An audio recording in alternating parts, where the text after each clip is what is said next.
Good morning. It's the Board of Standards and Appeals public hearing for June 25th, 2019. We're going to begin with, in the matter of a proclamation honoring the life of Lucas Silverio. Yes, and we're going to hear testimony on this case. Manny, can you approach the podium?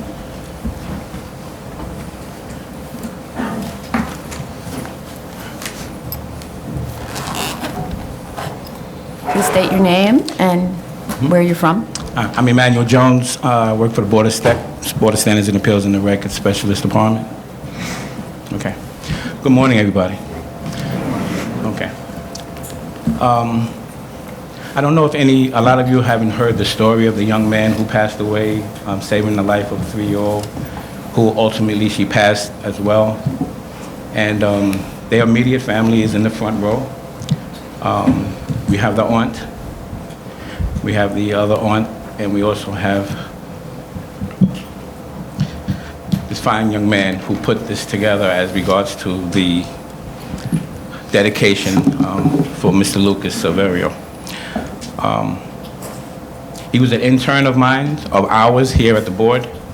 And so before I start, I would just like to say to the chair and all the commissioners and council, Tony, Carlo, executive director, thank you for this.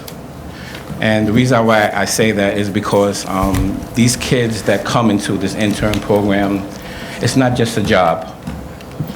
We don't treat them as just a job. They are our family. And I want this family in the front row to know what type of person he is. So this is what I'm going to say to you and to those who just do not know him.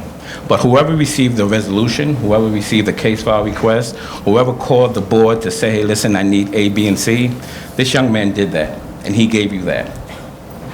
And I just appreciate that before this hearing is about to start, that we, as people, if you can just understand the sacrifice that this young man did.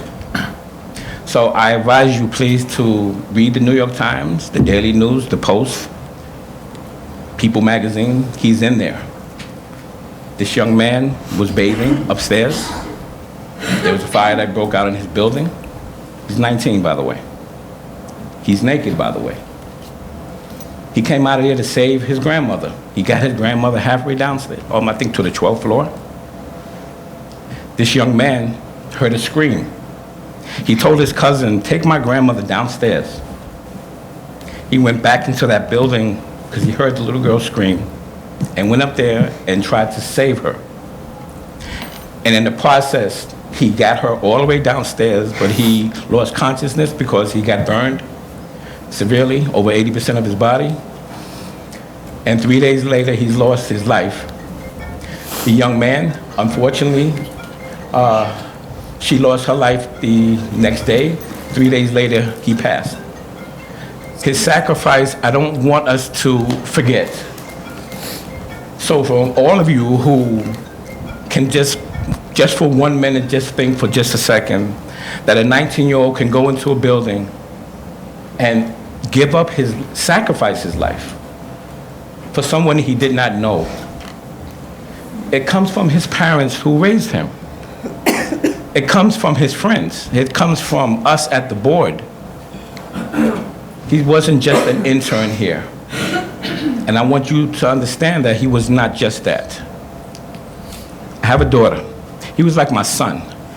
And I take, when someone tells me, like he did, Mr. Jones, I see you as my second father. I take that seriously. He helped everyone, commissioners, you name it. He did it. So I want you to be proud of that, of his sacrifice, his selflessness to try to save another life.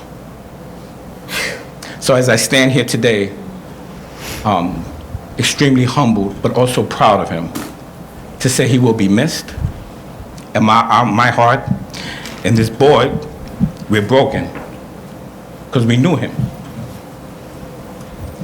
And I just want to say thank you, Marjorie and the chair and everyone here for what you are doing for this proclamation today. And I'm extremely thankful. And my co-worker Maritza, who we're getting through it, And every day it's get a little better because of what we learned. So I do please ask you to read the article, because in the Bronx, maybe you don't get enough knowledge of stuff, but read The Sacrifice. Would you go into that building? Would you go back upstairs? Fire department didn't go back upstairs. They didn't. They stayed downstairs. This young man went upstairs. He did it because he heard a little girl scream, because he lost track of his mother lost track of her. So we honor him today. We honor his sacrifice. And I just want to say thank you. And I do not want to delay the hearing that's going on today, but I just want to say, Marjorie, thank you. Thank you for everything. Thank you. Manny, stay there. Manny, stay.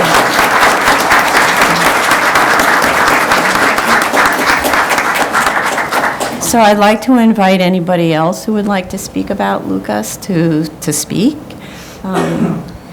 He obviously touched all of us. We're all very upset about this, and this is like losing a member of the family.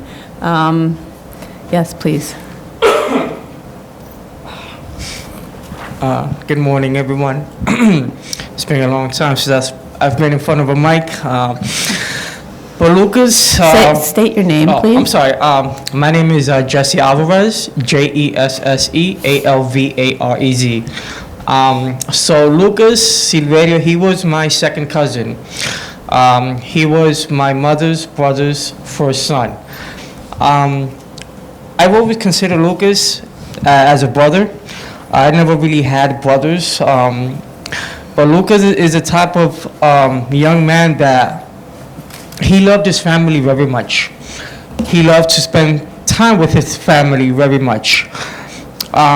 He wasn't your typical 19-year-old young man. Looking back when I was 19, when I was his age, coming into a young man myself, he was so far more ahead of me than I was at that age. A typical 19-year-old, it's been a while since I've been 19, but a typical 19-year-old, they're all about getting lit, smoking hookah, hanging out on the weekends, calling my boys, Lucas was not that type of 19-year-old. Of course, he was a 19-year-old, so he did like to have fun. But he was not your typical 19-year-old young man. This was a man that maintained a job, and I'm finding out that he did an excellent job at it. And he was a young man that was all about into his education. He wanted to be he was studying to be a physical therapist, and me and him will always joke about, because I'm a personal trainer and he's a physical therapist, so we will always joke about, and he would say, cause that's how he would talk, he'd say, cause I'm gonna have my own practice, and I would tell him, great. So when people come to you to rehabilitate them, you send them to me and I get them stronger. We all make money, and that was a funny joke that we always had. And he was just a bright, full of life young man. I was telling Emmanuel earlier that we all have faults, because we're not perfect, we're not machines, we all have faults. Some of us hide them, But the only one fault that my cousin, that Lucas had, the only bad thing that he had was that he was too good for this world. And you can't really consider that a bad fault. The reason why I started the media campaign, because there was an article that I read about actually a day after the fire broke out, and I quote, "There's a 3-year-old and a 19-year-old victim." There is so much negativity and so much violence in this world. It's too much. It's too much of that. It's too much of that. The reason I started this campaign is because originally I wanted New York City, the New Yorkers, people like myself, people like you, people like everyone sitting here, that there is good in this world. And his story needs to be told. His story needs to be told. It's for the sake of humankind, for the sake of ourselves. This world is going into pieces, in my opinion, but we need people like Lucas to be recognized. There are many people like Lucas that are living here. And this is why I started this campaign, to let originally New Yorkers know that there are good, kind-hearted people, selflessness people walking amongst us. So not only did this story set about 9 news channels, 2 newspapers, 2 in Dominican Republic, but this story has now gone international. So to sum up, Lucas was not your typical 19-year-old man. He was a young man with his head on straight. He was going places. He was definitely going places. And before I leave, I just want to say one last thing. A good friend of mine told me, Jesse, we are all put on this earth for a reason. Excuse me. We are all here put on this earth for a reason. When you've done the job that you've been put here to do, you are taken away. So Lucas, he came to this earth. He provided us with beautiful memories. He did what he was supposed to do on this earth, to give Yasli McDonald a chance to live, and he accomplished that. And once he accomplished that, he was taken from us. Thank you very much.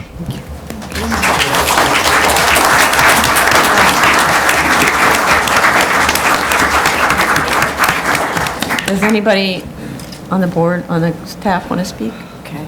So then, in consideration of the testimony presented, I would like to make a motion to adopt the following proclamation that Maritza Gonzalez will read.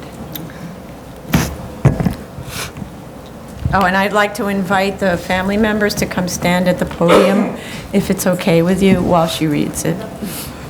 And Manny, can you get a copy of the...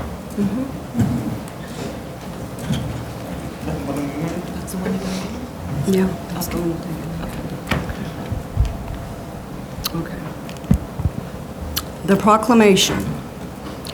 Whereas this is a special proclamation by the Board of Standards and Appeals recognizing the heroism and altruism of an exceptional former intern.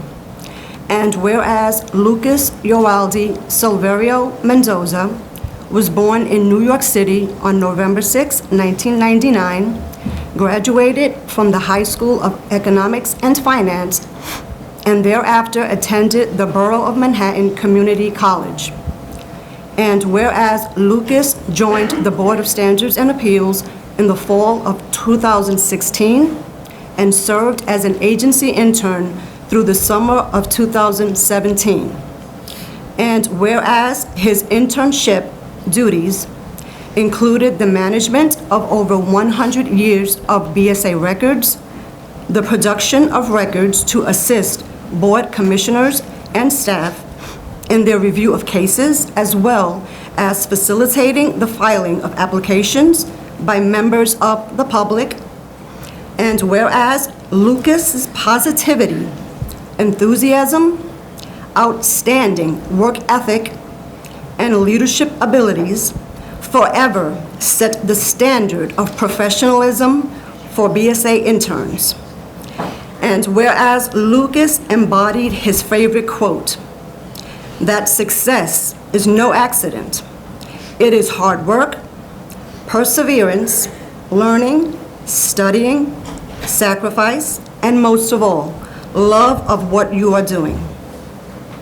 And whereas early on June 9, 2019, at 725 Garden Street in the Bronx, his residence, after helping his grandmother leave the building during a fire emergency, Lucas Silverio courageously ascended to the 14th floor and exited the building with a 3-year-old girl who had been separated from her family but ultimately perished.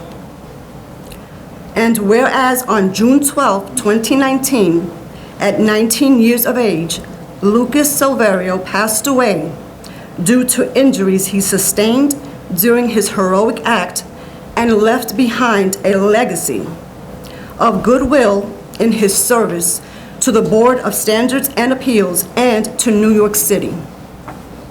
And whereas Lucas was laid to rest in the Dominican Republic on June 19, 2019, and his survivors, and including his mother, father, and brother.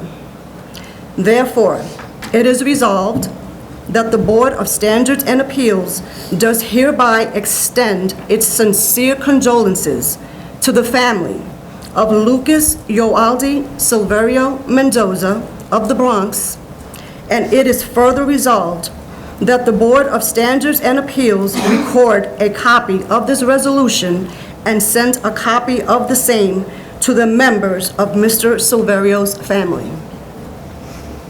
So I would like to make a motion to close this hearing. A motion to close. Chair Perlmutter? Aye. Vice Chair Chanda? Aye. Commissioner Otley Brown? Aye. Commissioner Shetta? Aye. Commissioner Shabeta? Aye. And a motion to adopt the proclamation. Chair Perlmutter? Aye. Vice Chair Chanda? Aye. Commissioner Otley Brown? Aye. Commissioner Shetta? Aye. Commissioner Shabeta? Aye. The proclamation is adopted. Thank you.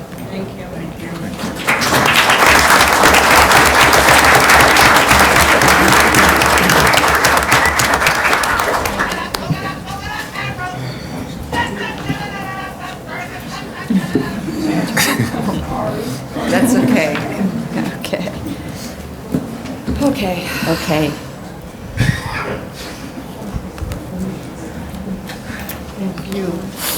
Okay. That's our copy. Okay, thank you. Okay. All right. Thank you. Thank you, Maritza and Manny. Thank you. Thank you again. Thank you. Thank you very much.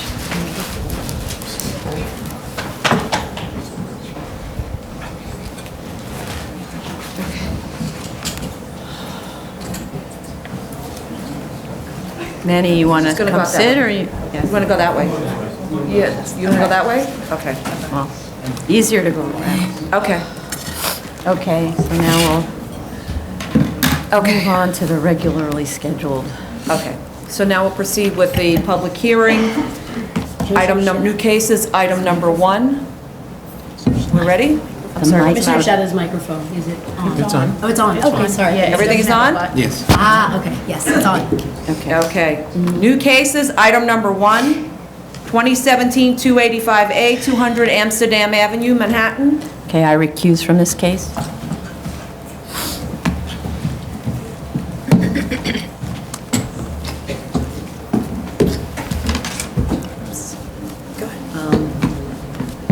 I see a lot of people here, I think with regards to 200 Amsterdam. Please, the council from DOB, from the owner and from the neighborhood coalition, if anybody's, okay, please.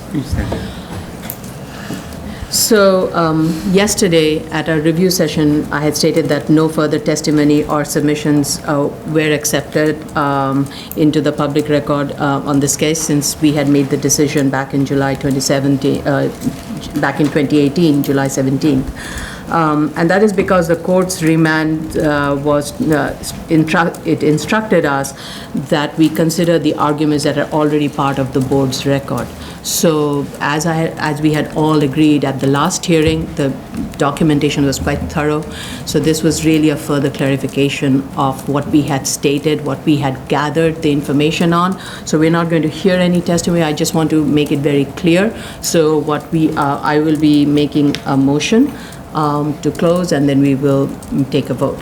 I just want everybody in the audience to know that. Okay. Motion to review the Sorry, decision. motion to review the decision and then? Yes. Okay.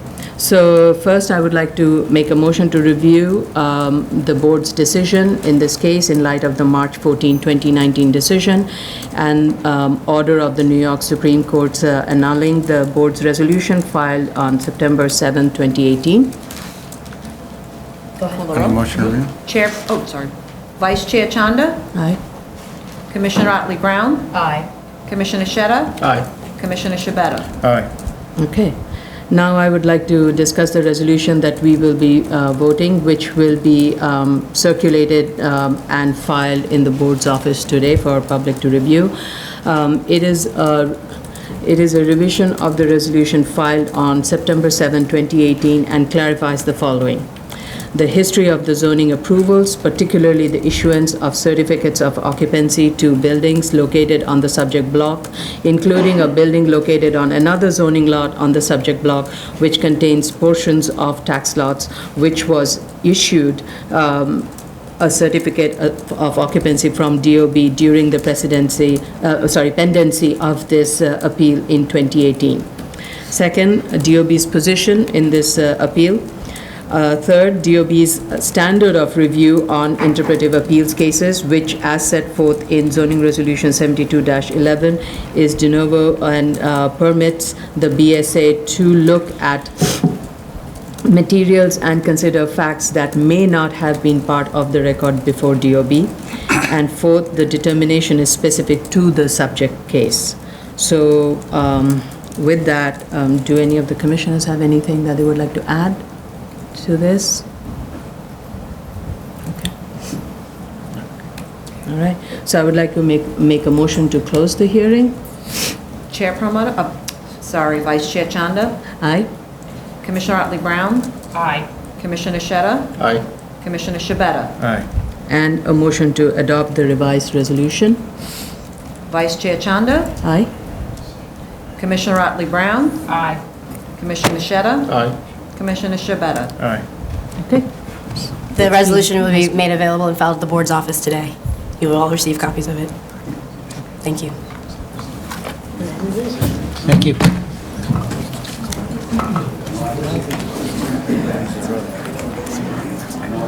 L'Oreal? To explain the vote, or? The vote remains the same. The vote remains the same. Right. Vote remains the same. The vote remains the same. We just adopted the revised The revised resolution, resolution. and this vote was on the revised resolution.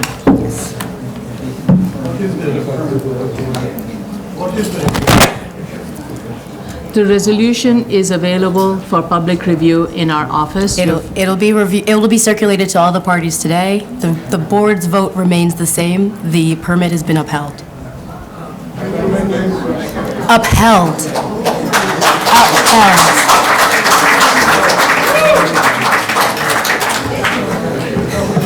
Right? No, I know. So go ahead and call. You in a minute. Okay, we'll clear the. So that the room can be clear. Want to leave the camera going? Turn it off? We're gonna take a 5-minute break. Yes, on? Nope. Okay, we're back on the record, ladies and gentlemen. Good morning. Some New York City Board of Standards and Appeals public hearing for June 25th, 2019. Continued hearing items, item number 2, 6713A4, 945 Zarega Avenue, the Bronx.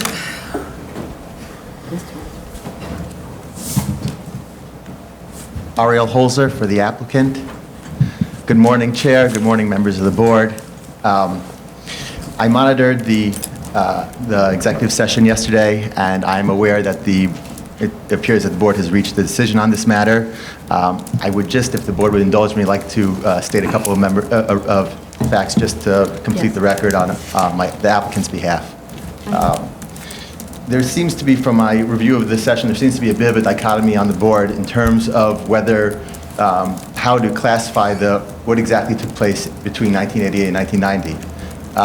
Is it actually a valid accessory use which occurred and therefore vitiated the prior advertising use, or is this actually a sham lease? But as I believe Commissioner Chanda and the chair spoke at the end, you can't take it out on DOB for not understanding what was going on based on the evidence that was presented to them back in 1988 or 1990, and we can't go back retroactively and say that they got this wrong 30 years after the fact. I don't think that they. No, that's not I don't what we think said. that they That's not what we said. qualified it as a sham lease. I think they were just No. restating that was your argument, but I don't think anyone accepted that as the truth. No, it's not So the like board's if position is that they, it's a valid, it's fully a valid lease accessory because use. in looking at the facts that were presented both to DOB and to us, there was plenty of information to determine that especially the Metro Storage was in fact a Metro Storage sign going up above a Metro Storage. So Right, so-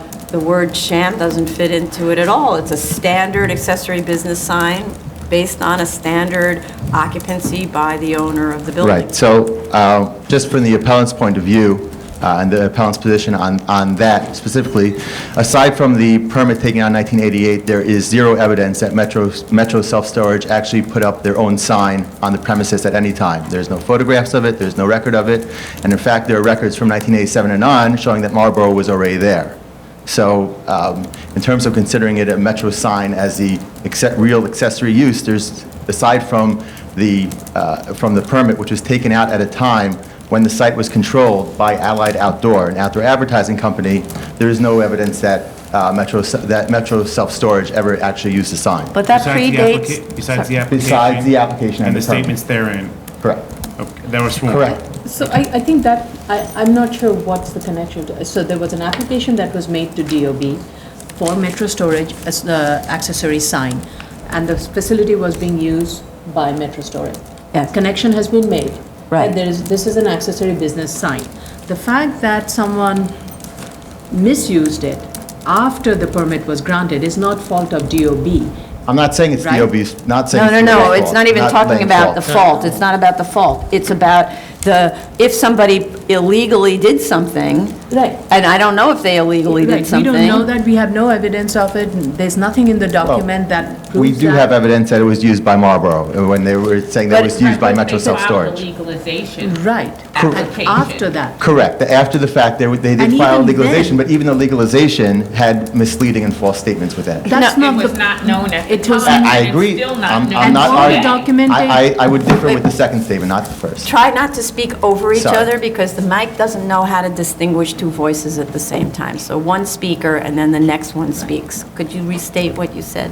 I said the fact that they were false statements was not known at the time. And it's probably not known today because we can't recreate it. In actuality, we know your position and we know DOB's position, but there was nobody there taking pictures of the inside of that Metro Self-Storage to determine whether or not Marlboro had active use of the space that it was leasing. Okay. Go ahead, go ahead. Now, even if you were to consider the permit, the legalization itself speaks to the fact that Marlboro occupies the first floor, but we know from the lease that that's not the fact. They occupied 1,500, if you could trust the lease, they occupied 1,500 square feet, which is less than 1/10 of the area of the first floor. So in terms of saying that this is valid, the legalization itself seems to scream a sham that was meant to be able to put up Marlboro. Marlboro was there since 1987. They continued to be in place. The purpose of this was to get Marlboro in, and the sign was controlled by Allied Outdoor, an outdoor advertising company. And it's an inescapable fact. Which is an inescapable fact, that Allied Outdoor didn't have an agreement with Metro Self-Storage until 1990, or the No. time of the lease, sorry, at the time of the lease, and then it says that the lease doesn't come into effect until, right, we have the information, what's the inescapable fact is the information from that Mr. Firth who signed the note, who wrote a note on the bottom stating that the lease didn't begin until 1990 upon the installation of the sign. So the lease went from 90 until 98, expired 98. That's why the letter is talking about a renewal. And so prior to that, it sounds like there wasn't a lease. There wasn't an agreement because the sign had not been installed. Firstly, this is the second lease of Allied Outdoor. The first lease was from 1979. There was But so then that doesn't really 1977. make sense. If the sign was already installed, then it would have been from 88. but the sign wasn't installed until 1990, which was the almost exactly the same time as the application to legalize the sign. Our position is that that Exhibit M that you're referring to is unclear, and there seems to be a dispute between the two people on there whether the lease was an 8-year term or a 10-year term, which seems to be what was going on there. If you look at the notes, that seems to be what they're arguing about. Be that as it may. Well, but before you say that, your position is that it's unclear. I read the note is clear, so why turn a clear note into an unclear note? That's just because you need it to sound unclear. For me, it's a statement by an executive at Allied Outdoors saying, no, you made a mistake. The lease is 8 years. They changed it to 8 years, and it commenced in 90 because that was at the time of the installation of the sign. So that's the materials that we were presented with. Those are the facts that we were presented with. And before that, the idea of a sign being applied for that's clearly accessory to the business that has the lease of the entire business and of the entire building, or not the lease, they own the entire building, and they're putting a sign up for their business, and to say that that was a sham really makes no sense, because the business operator putting up a Metro Storage sign to advertise that they have Metro Storage, and by the way, there are also 2 signs, right? Mm-hmm. So they applied for 2 signs to be put up, and so to say that those signs were both shams also makes no sense. Yeah, it's just. I don't know how you're making that. I'm not sure how you can make that argument that first was a sham as well. Well, because Marlboro was in there from 1987 and on, the evidence is in the record. Well, we're not, so by the way, I just want to talk about this whole subject. This is a remand on a very particular situation. Because if we start talking about photographic information, as you know, there's this other case floating out there about photographic information, right? So we can't do that. We're looking at what we found and how we determined that that there was facts on the ground, because the court complained that there were no facts to indicate that there was occupancy by Philip Morris, and there is an affirmative statement in the PW1 form, occupancy by Philip Morris on the first floor. To expect the Department of Buildings to go and walk around and see what kind of occupancy is ridiculous, and no reason not to believe it. It's a statement of a licensed professional who signs and seals, who risks their license. Our position is not that the DOB is responsible in terms of issuing that permit, which we believe is incorrect. The only question we're dealing with is how to deem it now when we have access to more facts and we have more knowledge of it. Going back to what the commissioner said about the narrow remand, that is a good point, and I'm glad that we refocused that. The remand was to compare this case to the 2368 case, the 12th Avenue case, and I think that one of the things that's going on here that needs to be stressed is that the board is putting a lot of weight on the PW1 as a city record pursuant to 1488. I understood that from the executive session. I believe that in the initial remand case, on this very case, we had a similar question that arose, and the court could not find distinction between the records that the city was pointing to as better city records and the permit in and a validly issued permit, which we have in the 2368 case. I understand that the board wants to make that distinction, that this is better and superior to the records provided in 2368. Our position is that the prior rulings does not bear out that distinction. So I'm a little confused with that. The only thing that stood for the proposition in 2368 that the space was not being used for accessory purposes was an affidavit by the owner. And a permit. No, the affidavit by the owner much later than the date of the actual sign, stating that way back in the day, it wasn't used. It was used as a advertising sign, right? And the permit that was initially issued by a DOB as an accessory business sign, which functions as a city record. Sorry, I'm confusing the facts of 2368. Can somebody help me with the facts of 2368? Sure.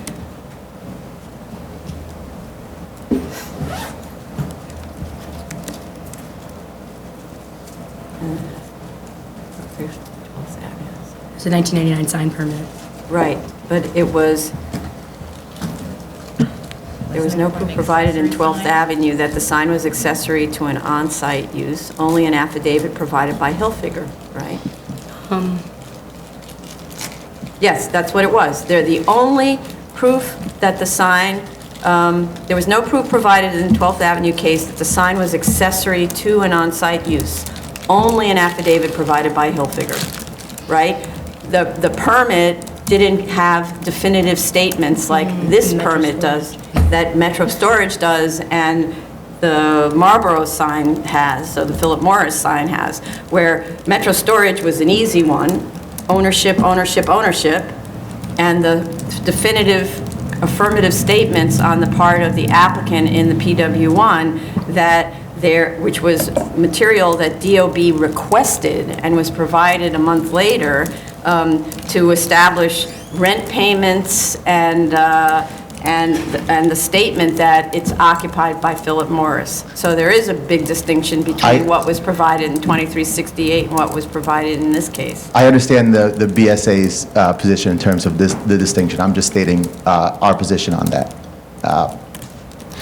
Then, just as some clearance, the board had some confusion about the applicability of the Mazda and the Sievers appellate briefs that were submitted.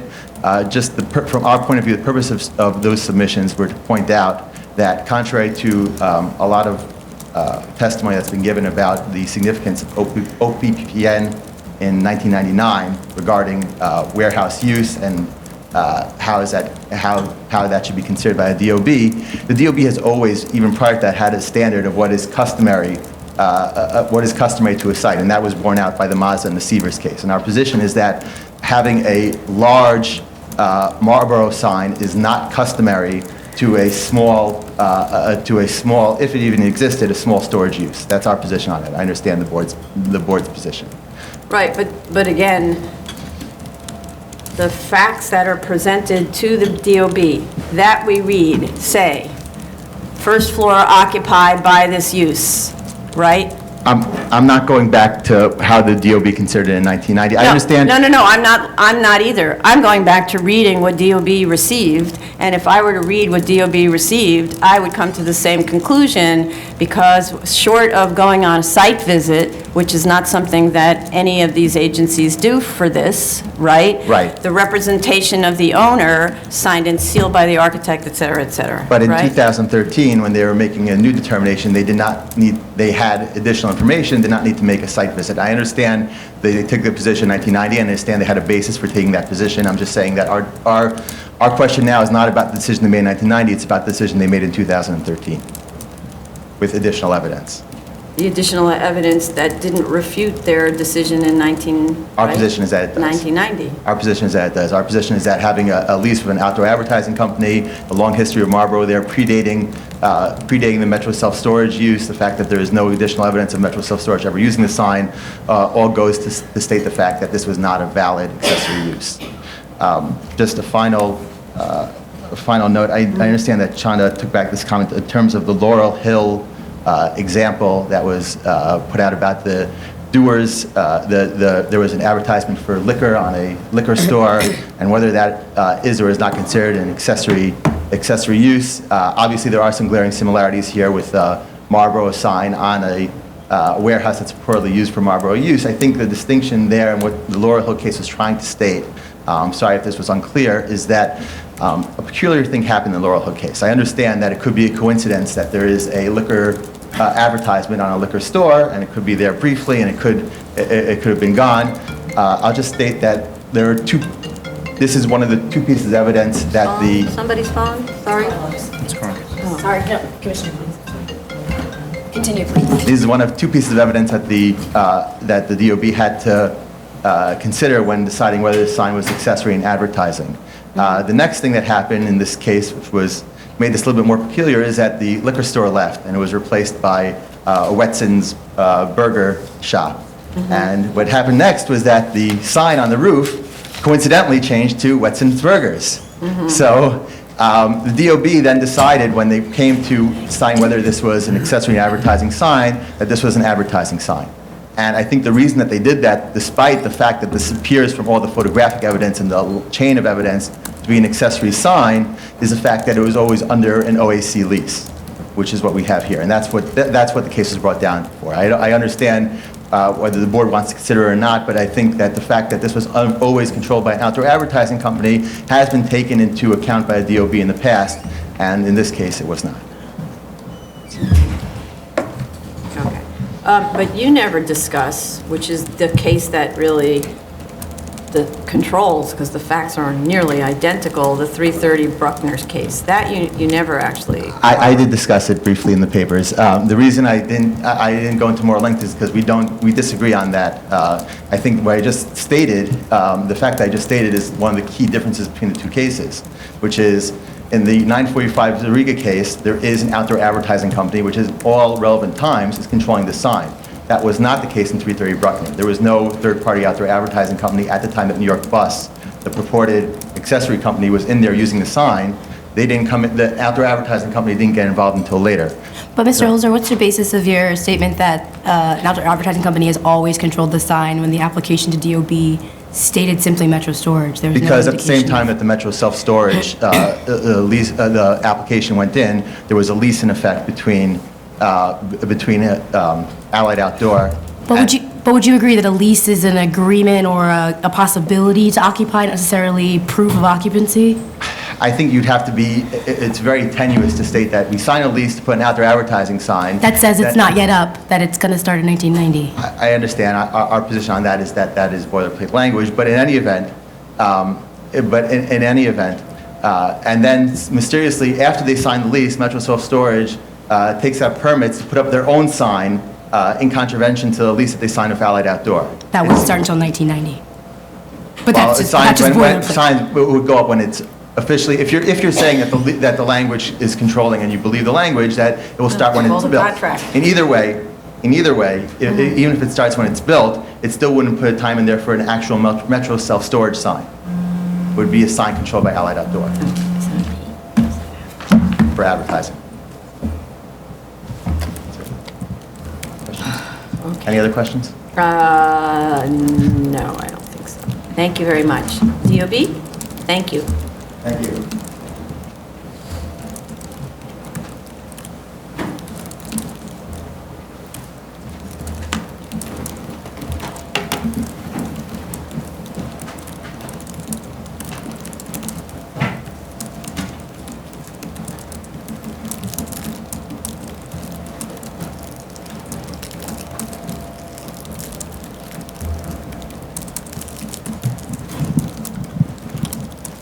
Good morning, Madam Chair, Commissioners. Andrew Wallace, representing New York City Department of Buildings.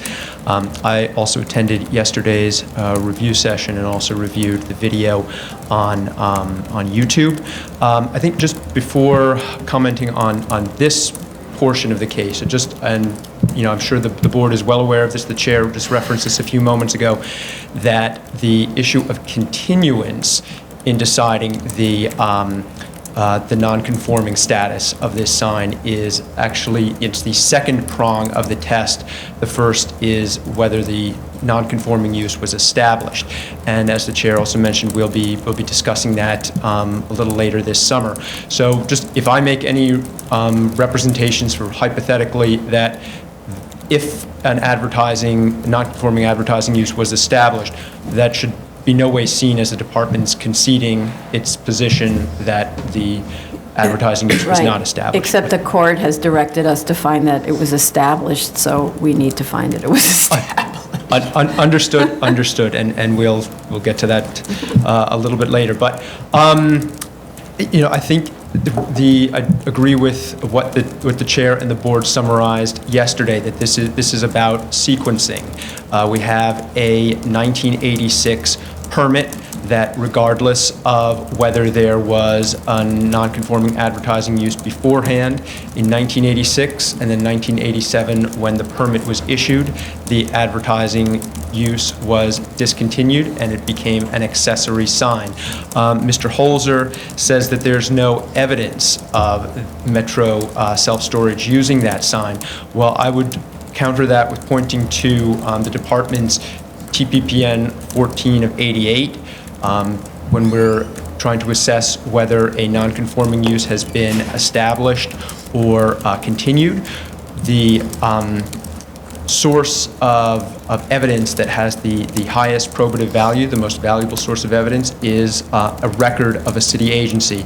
And in this case, we have a record of a city agency. We have the record of the Department of Buildings that a permit for an accessory business sign was issued in 1987. The timeline continues, showing that after that 1986 application, 1987 permit, there were no other sign applications at this site until 1990. And that was the application that, as the board said, to repaint the existing sign on existing structure, legalize the face of the existing sign. So if we're talking about an existing sign in 1990 and there's nothing else in the interim, we've got to go back to 1987 when it's accessory, we have to conclude that the 1990 sign is the same accessory sign. So why that is significant is that 1987 to 1990 is more than a 2-year gap. So if there was a pre-existing non-conforming advertising use before 1986, when it was discontinued with the 1987 permit, more than 2 years have gone by. The non-conforming use is discontinued and it has to revert to a conforming use. The chair also spoke at length about the AI1 and where the applicant, probably in response to DOB questions about when they were looking at this application, reviewing this application under full plan exam, questions about, well, what is the use of this space?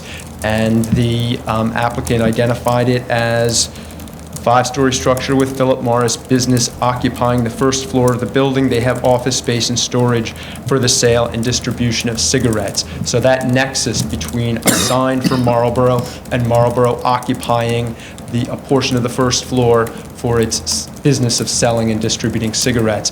And that is the crucial distinction as well with the 2368 12th Avenue case, which the court directed us to review in this matter, in this remand.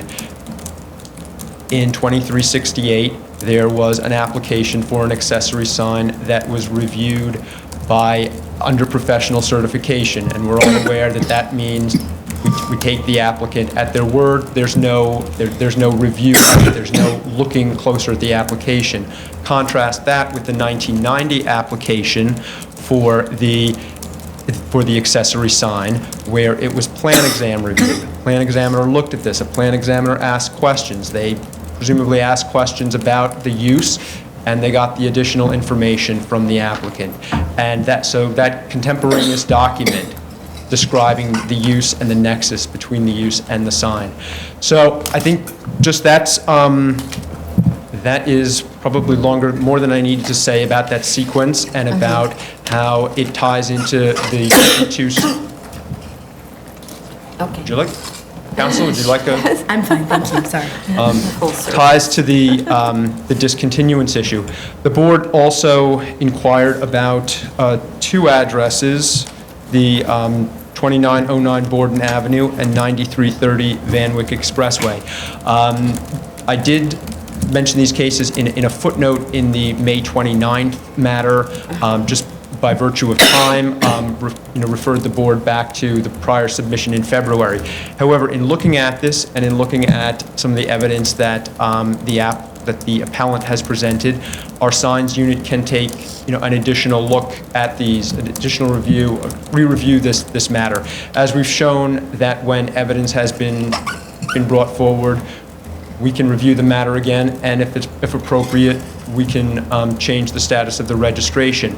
And we certainly can report back to the board after that review is completed. It may take time because obviously the owner will have the opportunity to submit any evidence they have. But I think what's important to note is that whatever the outcome is of 2109 Borden or 9330 Van Wyck Expressway, that doesn't change the sequence of events and permitting and the city records that establish an accessory sign established in 1987, continuing for more than 2 years.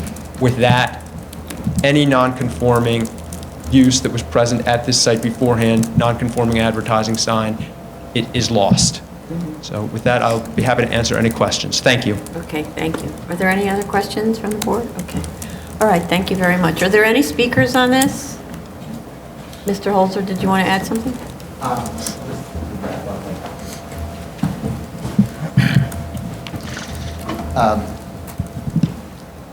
Just a quick response on some matters. The DOB mentioned, and the board also discussed this, about the permit issued, the initial permit issued, and then the follow-up permit in 1990, and points to that as a discontinuance.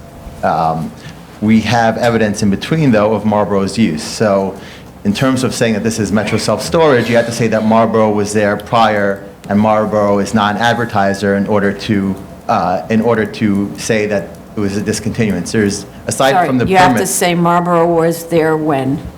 prior to 1990, Why do you have to say that Marlboro was there prior to 1990? because you don't have any evidence of Metro Self-Storage being there, and you do have evidence of Marlboro being there prior to 1990. There we go again When with do our we- problem with this photographic evidence, because that's another subject where if we bring up photographic evidence, we Okay, have a I'll problem. narrow the Yeah. discussion then. In terms of, so let me raise a different point then. Mm-hmm. The DOB raised the distinction between the permits, which were, in the DOB's words, I believe, fully vetted in terms of the process they went through, and the self-certification permit issued in the 2368 case. I just want to mention on that note that the court in the initial Zarigo remand found that there was no distinction between, under TPPN 1488, there was no legal distinction in terms of city record between the process of how a permit is issued for it to be formed as a city record. Well, but I think that comes from the reality that the court is not aware of the fine-tuned behavior of that agency, which is one of the reasons for the remand, and one of the reasons why I'm trying to go through step by step and explain what a legalization is and so on, so down to clarify for the court who won't be aware of what professional certification is. Professional certification is sort of a streamlined method that the Department of Buildings makes available to architects and engineers who are filing the application, usually used for more simple applications, where the licensed professional simply certifies in a sworn statement that everything that I've included here is true and complies with code and zoning and so on. And unfortunately, that statement and self-certification process is frequently abused by professionals. And so, so as a result of that, DOB often takes on itself to audit many of those applications so that it verifies that the materials presented are the case. And in cases where it goes through full plan review, it can actually sometimes take months because a plan examiner may find a lot of problems with the application. In fact, almost always does. And then we'll ask for further clarification and so on. So what you have, even where it's the best intentioned applicant, therefore architect, engineer, they're honest, well-intentioned, but they're not quite aware of all the nuances. And so upon audit, or where they opt not to professionally certify, it's another pair of eyes where DOB will pick up issues that the architect may not have been aware of, or the engineer may not have been aware of. So it's a much closer review. And to put this into perspective, when we have variance cases here, I'm doing this all for the benefit of the court, when we have variance cases here where an applicant is applying based on the concept of detrimental reliance, one of the things, and where they say, well, Department of Buildings issued a permit, and to my detriment, I constructed the building according to those plans. We only allow for consideration of detrimental reliance when the building has gone through, the plans have gone through full review by the Department of Buildings, and the question that was the tricky question was presented to the highest level of DOB technical review, so that technical reviewer can come to the conclusion that this thing was allowed. So that just puts all in perspective about the levels of review. And in the subject case, it was clear that the review was deep enough to ask questions, and the questions were responded to, whereas in a self-certification, no questions are ever asked. Just to clarify, this was an issue that was determined by the court on the initial legal establishment determination, not in the current determination. Right, okay, but that court also, so these are arcane buildings department practices, and I need that to be made. I understand, but I Okay. don't think it's an issue on the current, Okay, on the. but it will be now because you raised it, and so I want the Well, court it's to a know prior what the issue is. determination. Right, so you're bringing up something that was not before us with the court, so I need to, Well, just like you it's- brought up the 2368 case, which was not in the record, we need to make sure that every single thing that you state is responded to here, otherwise, not sure what will happen. Remember that you're supposed to hold to the record. That's why I'm introducing it. I want everything to be in the record. Even stuff that's not in the record, you want to be in the record, okay. Well, only when the board opens the door. Okay, anything else? Just, sorry. No, I don't think it's worth mentioning. I obviously don't have an issue with the DOB going back and reviewing cases, but the point here, when they find new evidence, just the point here is how they've had, this is actually a second kind of review, because all these cases had their original permit, then had their initial review in 2012 when they went to get registration, or 2009 when they get registration, whatever the case may be. And the board and the city DOB had a chance to look at all these records, including many of the things that we presented to them at the time. A lot of these things were pulled from the DOB's own records, which we took. So the fact they're saying now, oh, we can take a look at this, doesn't speak to exactly how they determined this at the time in 2012, and they decided that these are valid advertising uses. That's it. Sorry. That Sorry, was fast. it's a lot. And so, because what I want to say is, with respect to what we're doing here, Right. we're looking at the facts presented to us. Correct. And seeing whether, had we been presented with those facts had we been presented with those facts, period, doesn't really matter when, would we have come to the conclusion we come to, right? Correct. And so, I can't speak for everybody, but you heard a lot of comments by others, right? We looked at all of the facts and concluded that we come to the conclusion that we come to, and it doesn't really matter what DOB decided back in 1990. We look at the facts, and we have actually more facts than they had because we keep digging, and based on the more facts that they had at that time and had again in 2012 or whenever they started looking again, we come to the conclusion that we come. So to keep talking about what DOB decided back then in 2012, we're deciding all of these are de novo reviews, right? No, that is correct. It's just an issue of what the standard that has been applied in previous cases and other cases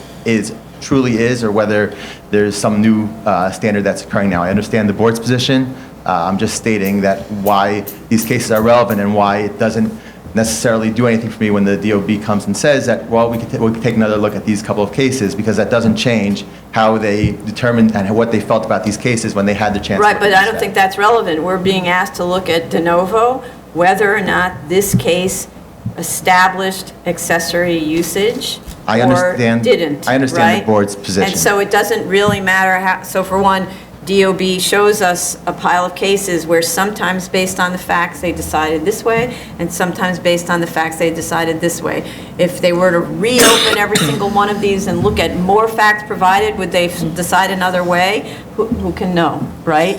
But the fact is, we know that DOB looks at things based on complaints, right? Or being alerted, which I always Well- find so strange, because in these sign cases, the sign owners are alerting DOB to the existence of non-complying, non-conforming signs. I find that quite strange. It seems against interest, but that's your client's business.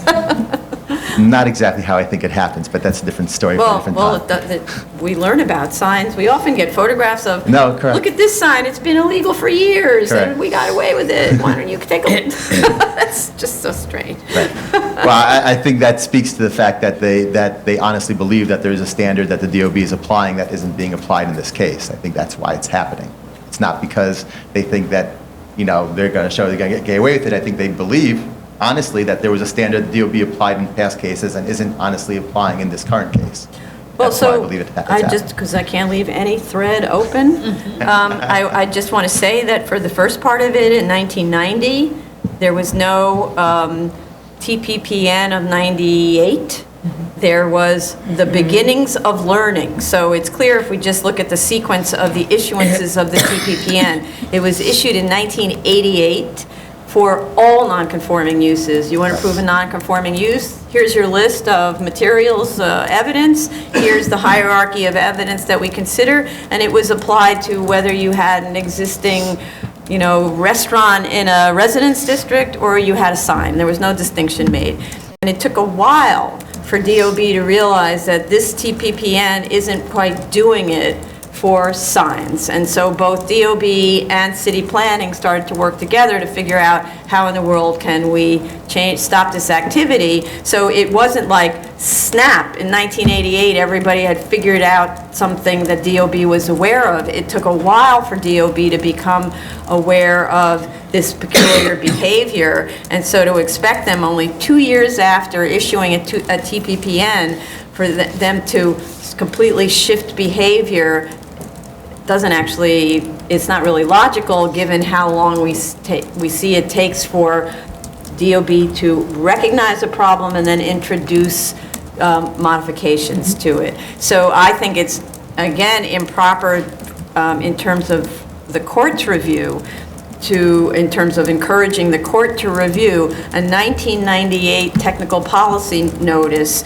to apply to a sign that was permitted both in 86, 87, and 1990, because that's a retroactive application. We're not asking for that. Oh, but it is effectively what the ask is, because the standard of review in the TPPN of 98 is different than it is in the 88. That's the point why we brought in Mazza and Sievers, was to show that even prior to the 1999 OPPN, there was always an analysis by a DOB on what is customary for the use of the site. And so it didn't change there was no magical shift in 99 saying, yes, there was more discussion of abuse by city planning for warehouses in particular and storage space in particular.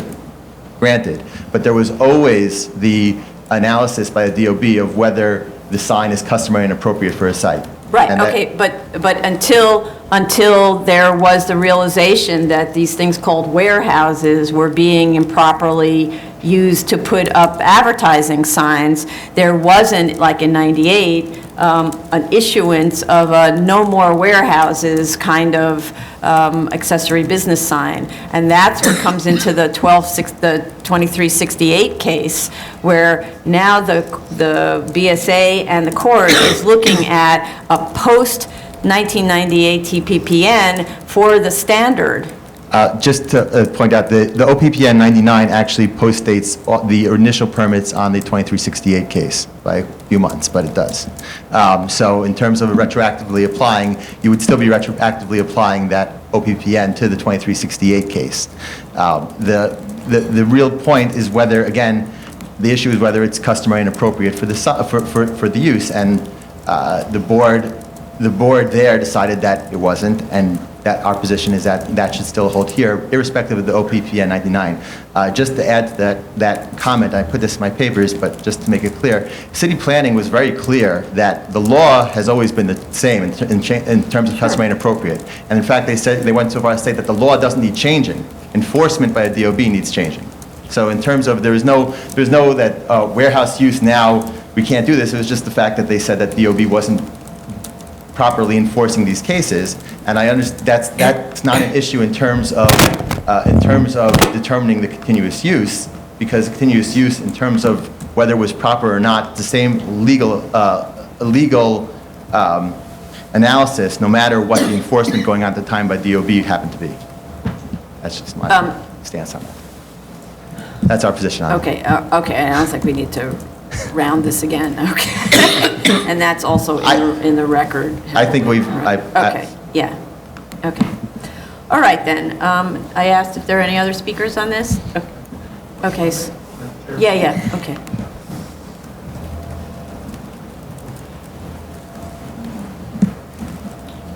I'd just like to say just a few words, maybe on behalf of defense of some of my colleagues at DOB who are, particularly in the sign unit, who are reviewing these matters.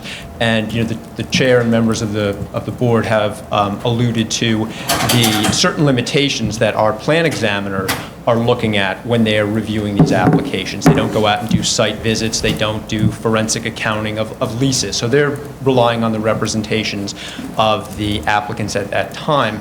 Imagine also, even more so for the signs unit, their attorneys and their analysts, when they're looking at records and evidence years later that may not be complete, may not be all available in one place, and they're making the best determination that they can based on the evidence that they have.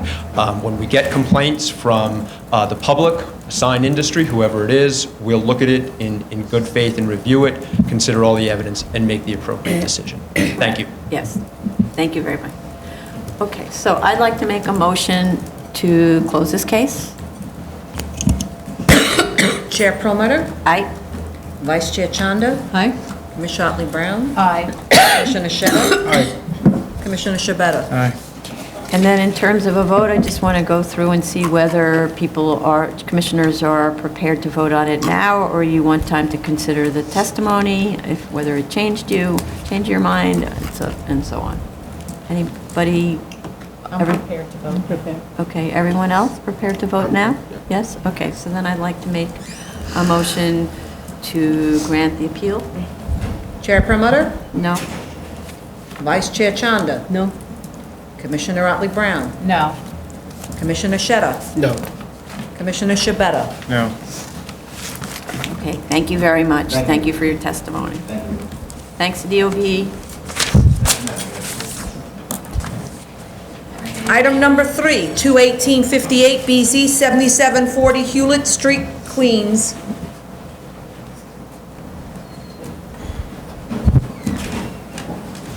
Hi, how are you? Raise your right hand. Do you affirm to tell the truth, the whole truth, and nothing but the truth in your testimony before this board and respond honestly to board member questions? Yes. Okay, please sign here.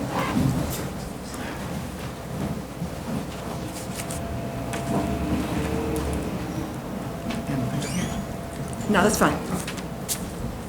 Please state your name for the record and proceed. No, up at the mic.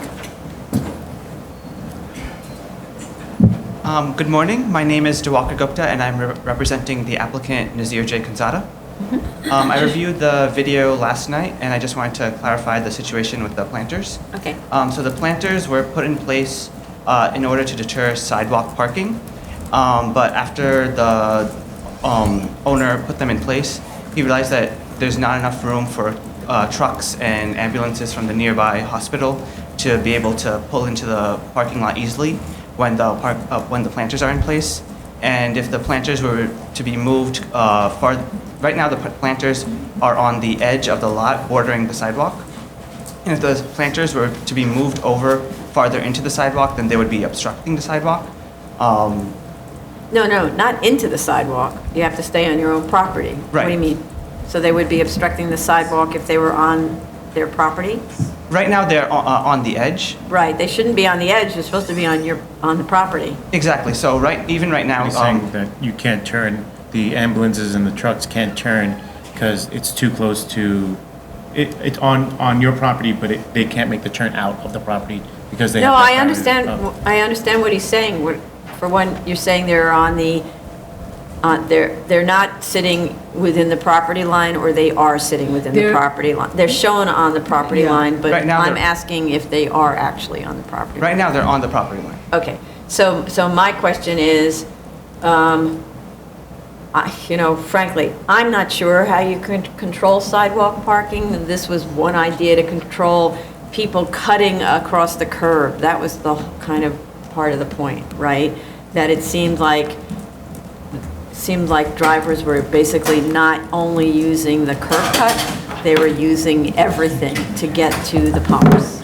So the question is, if there were some kind of barrier, the planters are quite large, they have large diameter. So if there were some kind of stanchion or bollard or something like that, which isn't so fat, and maybe, because it's hard for us to tell from the maneuverability diagram that's provided what the issue is, except that the planters are probably bigger than what's shown on the drawings. Right, the planters are a little bit bigger, but even if and also I think on our maneuverability diagram, we had assumed that the trucks would be moving into the farther dispensers. But if since it's a busy gas station, a lot of times those spaces are occupied, so they'll use the ones that are closer to the sidewalk. And that's where it's hard to maneuver in. They're making this tight U-turn? Tight turn, so if they're... Tight L, kind of? Yeah, tight L turn. So they're coming in from This becomes an issue. They're coming in from the curb cut that's on the bottom, furthest on the right side, and then they're using one of the two dispensers that are towards the bottom of the lot. Head would be here, and then we would be doing that. But so then that sounds like they'd be using the sidewalk a lot to get it on. Yeah, they would, if this wasn't here, they would cut they would cut straight across, right across the sidewalk. No, they would have to, they would have to. Parallel to the Yeah. MPDs, So so they they would still be- have to make the Were they loop. actually Right, they hit would by be either of these cutting- trucks? Wait, I think the owners did say that they were... Sorry. Can you repeat what you I said? was You asking can't if speak the... over others. Oh, I was asking whether or not the planters were actually hit by any of these trucks or ambulances. I'm not sure if they were actually hit. I believe the owner said that they were getting... It was very close. I have a It question. might have been a small collision. Instead of a planter, and I think the chair may have mentioned it, sometimes, there are these U-shaped kind of tube Yeah, it's like a tube railing. tube a heavy railing. You tube railing. already have existing ones that are between two ends of the pumps.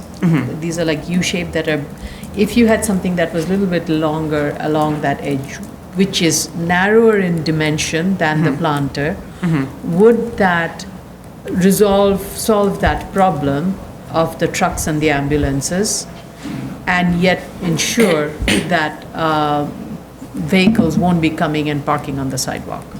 I'm not sure it would, because it would still create a pretty narrow corridor, and it would still be pretty hard to maneuver in. So if we do the orange plastic type of cones that they use, not cones, but those orange plastic beams, that even if a truck does hit it, there won't be any damage done, Right. but it will likely serve the same purpose as a planter. I don't know what I you mean. don't know. You're talking about, I know. oh, but those are the little bollards that fold back. Is that what you're Right. talking about? Bob. Yeah.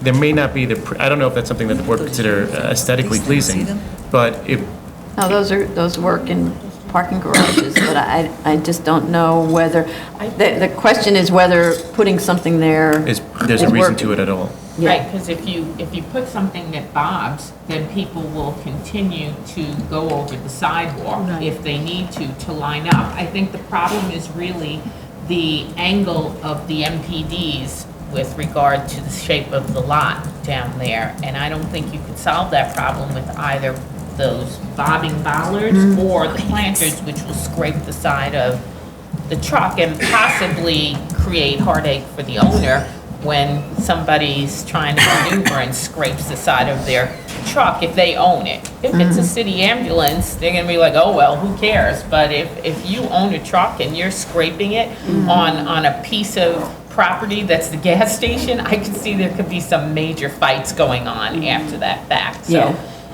we might just have to live with the fact that it's an awkward situation. And I just want to go back to what was, since March, we have been hearing this, and I think what I just want to point out is that there has been an increase in number of parking spaces on the site. Right. So this was to address, maybe there was not enough parking space, that's why people were parking on the sidewalk. This would, by allowing more parking spaces, both self-parking and, I guess, Valet parking. valet parking, Yes.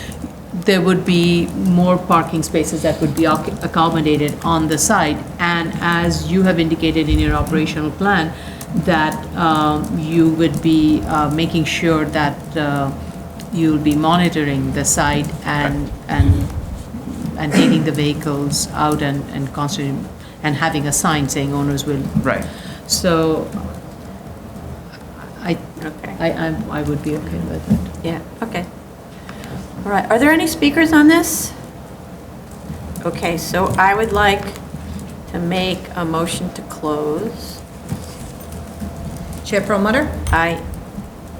Vice Chair Chanda? Aye? Commissioner Otley Brown? Aye.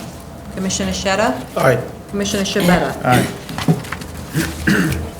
Okay, and then a motion to grant on condition. So the first condition, owners shall ensure that there is no parking on the sidewalk and enforce that, however that's done, however we name that. That the lighting has to be maintained and shielded away from adjacent properties.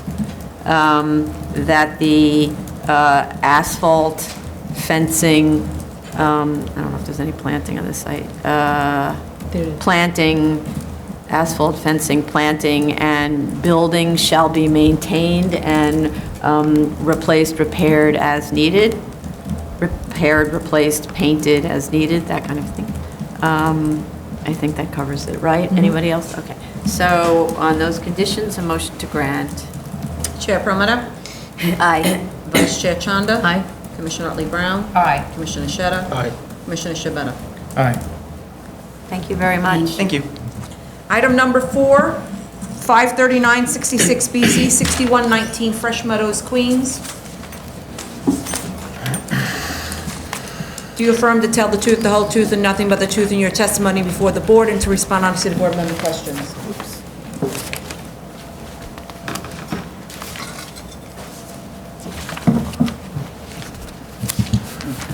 Elise Fullader from Eric Palatnik PC on behalf of the applicant. As you know, we got DOT comments on Friday. It's the third or fourth round of comments from DOT, and if they're willing to respond, we're working on it as we speak, and we're ready to go. Okay.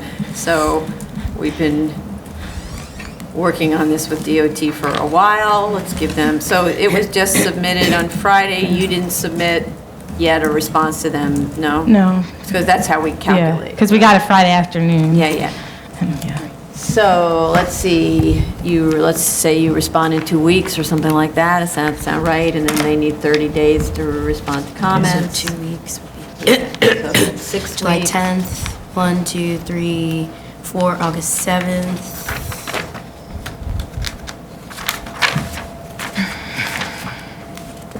September 10th. Okay. That way you have until August 21st to make any submission you have until Right. DOT has until September 10th. Yeah, so, and as you know, that if, for instance, we receive DOT sign-off on September 9th, that would be fine, right? Okay. So continue to follow up with And- them as soon as. Similar to last time, we'll make it as quick a submission as we Yes, can. Last time, I we know. made it like 2 months ago or something. Yeah. Well, Do it again. you know, what we say, their comments are important, Yeah. and we respect them very much. I They're the understand. I'm experts. just saying we're going to be as quick as we physically can. Thank Okay, you. great, thank So you. September 10th, Yes. August 21st submission, if any, here on September 10th. Thank you. Thank you. Item number 5, 2602 BZ, 1680 Richmond Road, Staten Island.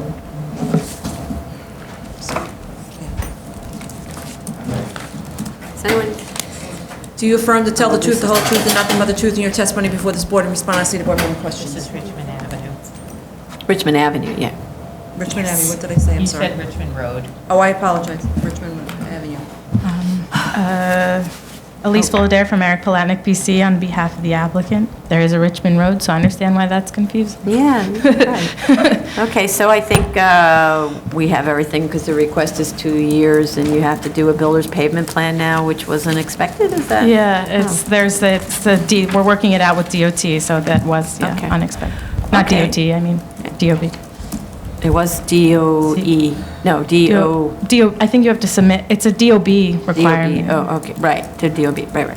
Okay, so then, are there any speakers on this? I'd like to make a motion then to close. Chair Perlmutter? Aye? Vice Chair Chanda? Aye? Commissioner Otley Brown? Aye. Commissioner Shetta? Aye. Commissioner Shabeta? Aye.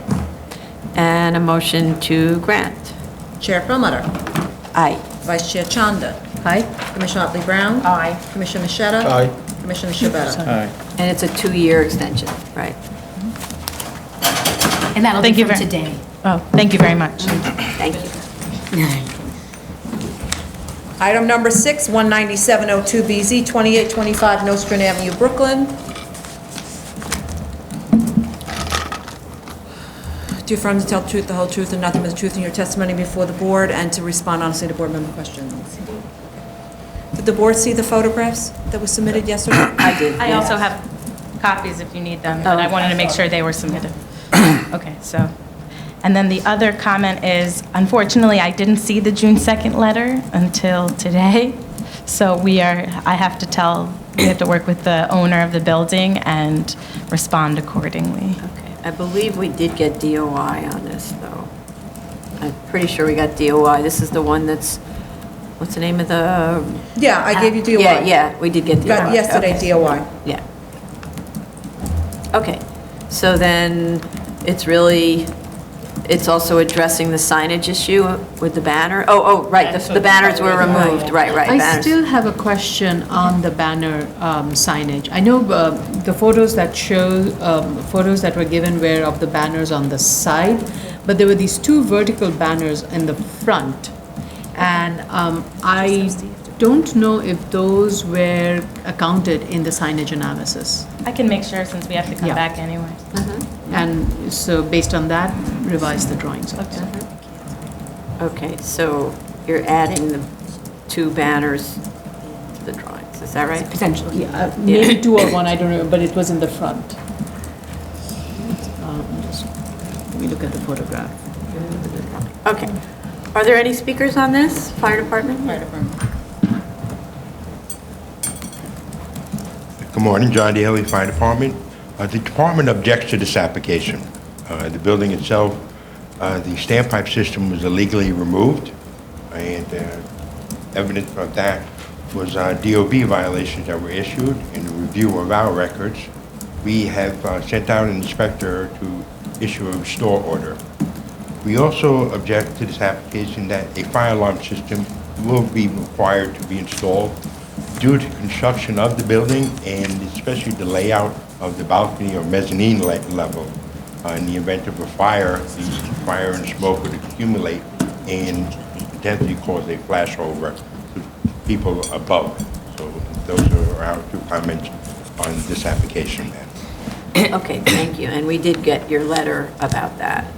So we won't make a decision on this case until we see from the applicant an application for a fire alarm and installation of standpipe system, is that correct?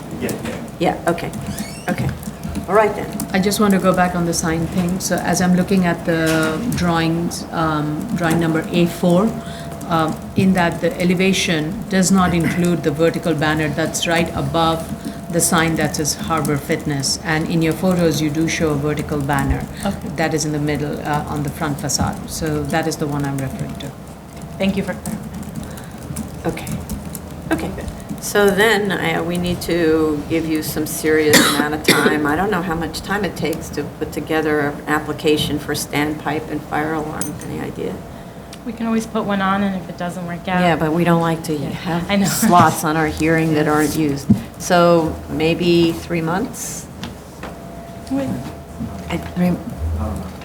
It's not enough, 6 months. To make an application, not to get approved. You have another person in the audience behind Yeah, him. 6 months, there's general agreement, 6 months. This is like The Price is Right. This is. Okay, all right, so 6 months then to make that application and, It's June, yeah, so that's December. yeah.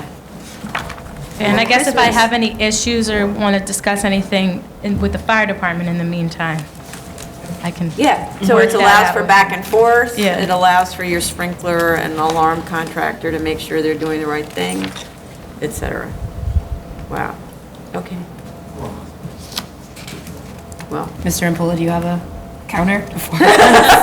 we're going with the highest bid, 6 months. Four would work. No, but we're going with the highest bid, which was 6 months at the back, going once. Right, conservative. okay. So 6 months? I'm not thrilled about a time of months, but it is what it is. Yeah. We can put you on the last hearing of the year, December That's 17th. So that would be a submission November 27th for a hearing December 17th November 27th. and December 17th.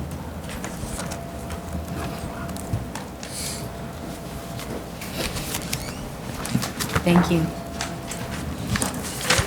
Item number 7, 20904BZ, 10909 15th Avenue, Queens. There is an adjournment request on this one. Since we were told to file an amendment, we would like as much time as possible. We're still working. Well, as possible. When's No, that? not as possible.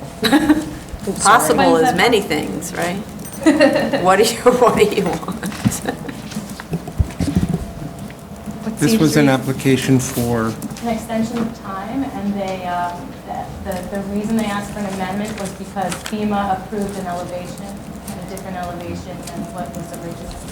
okay, so just procedurally, just a reminder that now you'll have to go and serve the public entities a copy, and I would reach out to the community board as soon as you file. Yeah, so How much time would you like? I'd like as much time as possible. Do you want December 17th? Sure. All right. So hearing will be December 17th. Submission be November 27th. Okay. My December's looking very exciting. Item number 8, 18309BZ, 1400 Fifth Avenue, Manhattan.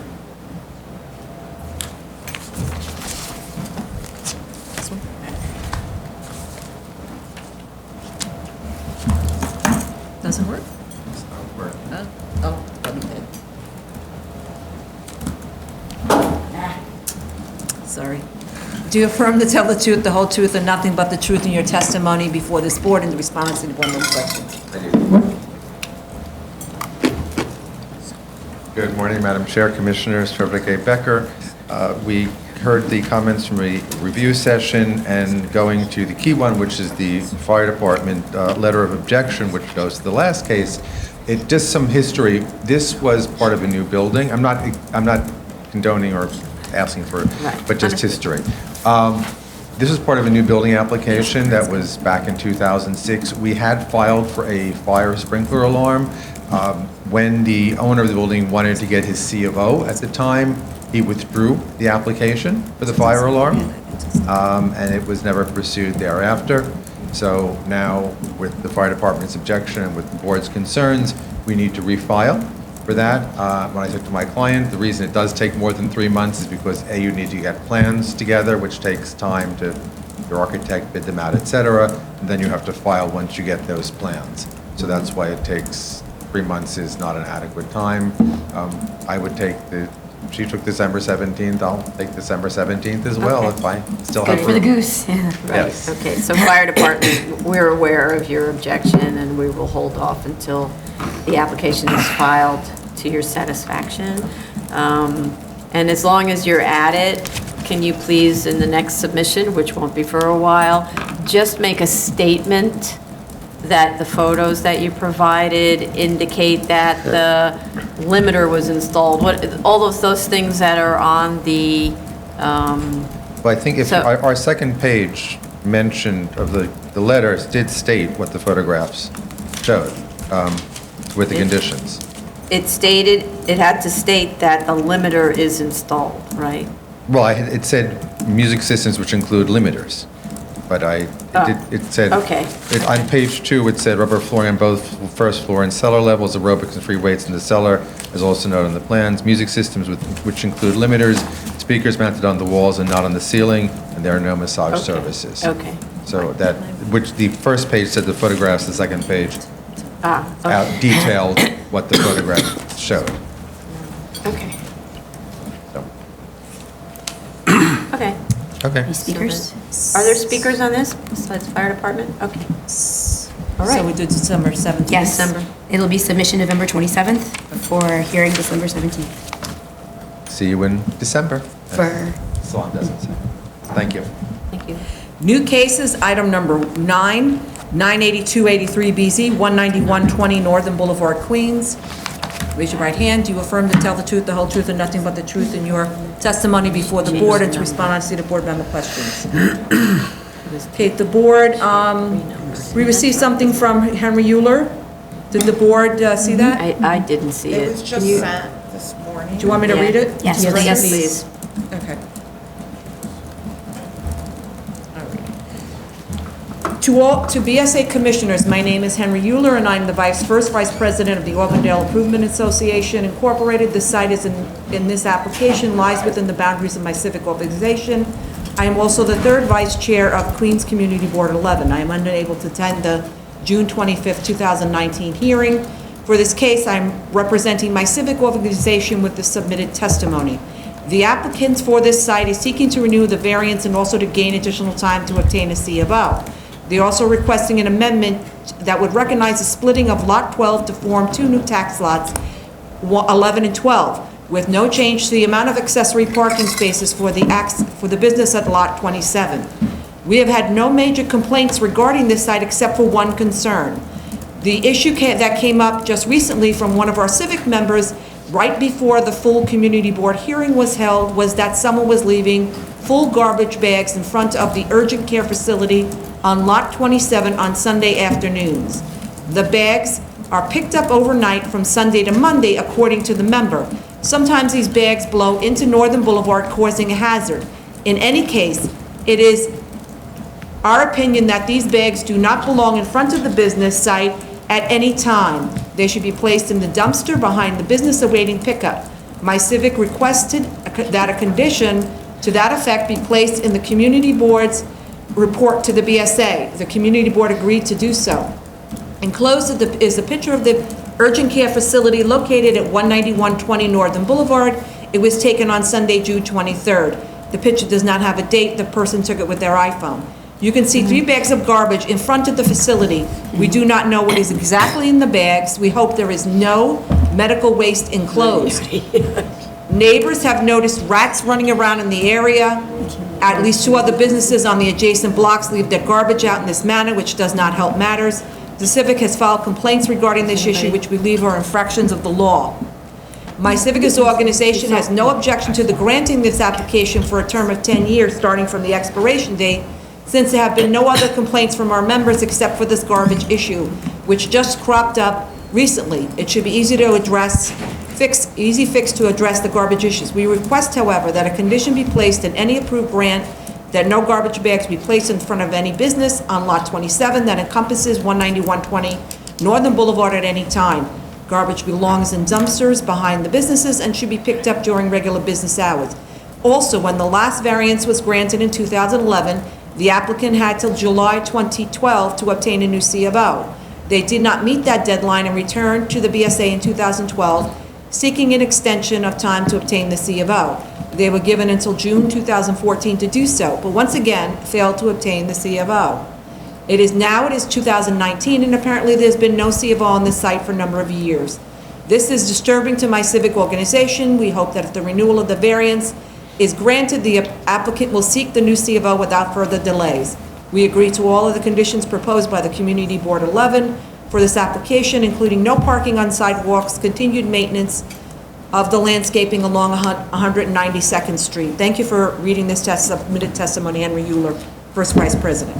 Okay, thank you, Tony. Okay. I didn't say Elise Fullader on behalf of Roth Group, Spector. And I just want to add some comments because I made a comment yesterday that we needed to figure out the procedural history on this site. So there's more things that we're going to need from you in order to put that together.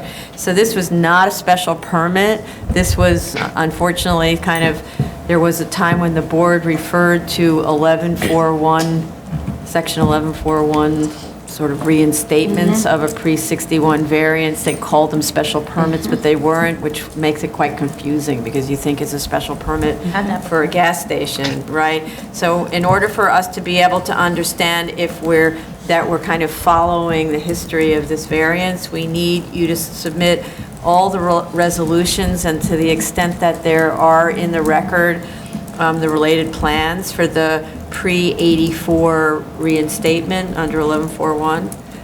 Just to make it easier for you, we did a little research. It's calendar numbers 332246 and 116766 were the kind of prior application numbers, and apparently there's a number of resolutions, probably lots of renewals. Oh, 322-46. Yes, 320. BZ. Oh, 300? Yeah, no, I was, yes. Yeah, I'm sorry. And 1,167, 1167 dash 66. 66. BZ. Dash BZ. Say that second one again. 1167 dash 1167 dash 66 Yeah. dash BZ. Right. And then, I'll give you a chance to write that. And then you need to update the narrative to reflect this information and respond to the 11-401 findings in the zoning resolution. And you need to clarify whether the term of years imposed by the board in 1984 was discretionary or a continuation of terms of years in the pre-61 variance. Yeah, and just to add, Ms. Bolder, so the question is, if prior 1961, the board's approval was termed, then statutorily, the board can only consider 10-year extensions. If it wasn't, and in 1983, under the 1143, the 11413 application, the board termed it at its discretion, then perhaps the board can consider a 20-year term or 15-year term, whatever's being asked. Right. Okay. But if the 84 was just reinstating in pre-61, isn't the board limited to a 10-year term under Article 1, Well, Chapter 1? They would have been if The it was a 83 term. was actually an 11413, Okay. so it wasn't a reinstatement. Okay. The Change of board at use. that time, sometimes we would see change of uses on the BZ calendar. Okay. That's why we need the narrative and the Understood. resolutions Yeah. prior to that. Thank you, Ms. We will do it. I just looked at the fact that the resolutions were for Lot 27 and. Sure. Yeah, Understood. just- yeah. But that's the point, that so we checked the block and lot Yeah. through the history, and we came up with those two calendar numbers Okay. for the pre-84, because it says in the resolution that this was that there had been a variance here. It has a little bit of a history that goes beyond 1984. Yeah. Before 1984. But in order for us to understand procedurally what we can do about any proposal to modify the lot, and that's the next part of the question. So I didn't understand, I can't really tell whether all you're trying to do is announce to us that the tax lot has been reapportioned from Lot 12 to Lot 12 and Lot 11, or if there's a proposal to change the size of the zoning lot. Because Yeah. if you're because, like, what's the purpose of reapportioning it? Is the idea that they want to sell that vacant parcel and use it for a conforming use? And if so, then it would, if it's permitted by DOB to subdivide the zoning lot, which is not our call, it's not unpermitted of a pre-61 zoning lot to be reduced in size. You just can't enlarge it, right? So that's. So you want us to speak about that more? Yeah, I don't know detailed? what. It's just not clear Okay. from what is being proposed, but Yep. just to clarify what the question was to the board members yesterday, so in reading the statute under 1141, there isn't a prohibition in reducing the zoning lot. So if that lot 11 is going to become its own zoning lot, Okay. or if it was just to become its own tax lot, But- there's no prohibition. I mean, I haven't read these new BSA applications that came up, but like I said, from looking at resolutions, the 11 and 12 issue was on plans, but not in the resolutions. Those just focused on Yeah. Lot 27. Yeah, so the statute, the statute only prohibits Yeah. that the lot area of a zoning lot that received the variance prior to Yeah. 1961. But 27 received It did, but that 12, it. Yeah. right, that 12, No, so 12 used to be this big, And now the proposal, or maybe it's already been done, is to subdivide 12 and make it 2 lots. I Two think tax what lots. probably you're trying to say is that Wait. this, Sorry. no, I'm just trying to understand. So the site, the building is on lot 27. And the floor area calculations and everything is based on what is on lot 27. It's not borrowing any, just in a layman's term, it's not taking any floor area from any of the abutting lots. And lot 12 is not immediately abutting, it's one lot removed from the site on which the building is sitting. So Yes. lot 12 is only serving its need to provide an accessory parking space for lot 27. So there isn't any floor area that is being consumed from lot 12 plus 11 or lot 12 by itself. It is just being used as a parking lot. And the only regulatory control that we may have had as part of the prior resolution was that an accessory parking was required, and that accessory parking space of 50 had to be provided on this lot. And they're saying they can continue to provide 50 accessory parking spaces on the new subdivided portion of lot 12, and they don't need the lot 11 also. So the lot 11 can be removed from it. So I don't think it affects anything with regards to zoning lot, because it is physically separate from lot 27. Correct. It's only the regulatory control of the 12 to 27. Right, I understand that. The question is simply, what does the owner want to do? I still don't know the answer. Do they want to subdivide tax lot 11 because it's treated as a single zoning lot with tax lot 12? Because up until a minute ago, tax lot 11 and 12 were one tax lot. Hence, depending on your point of view, one zoning lot, right? So the question is the idea to subdivide that off and sell it?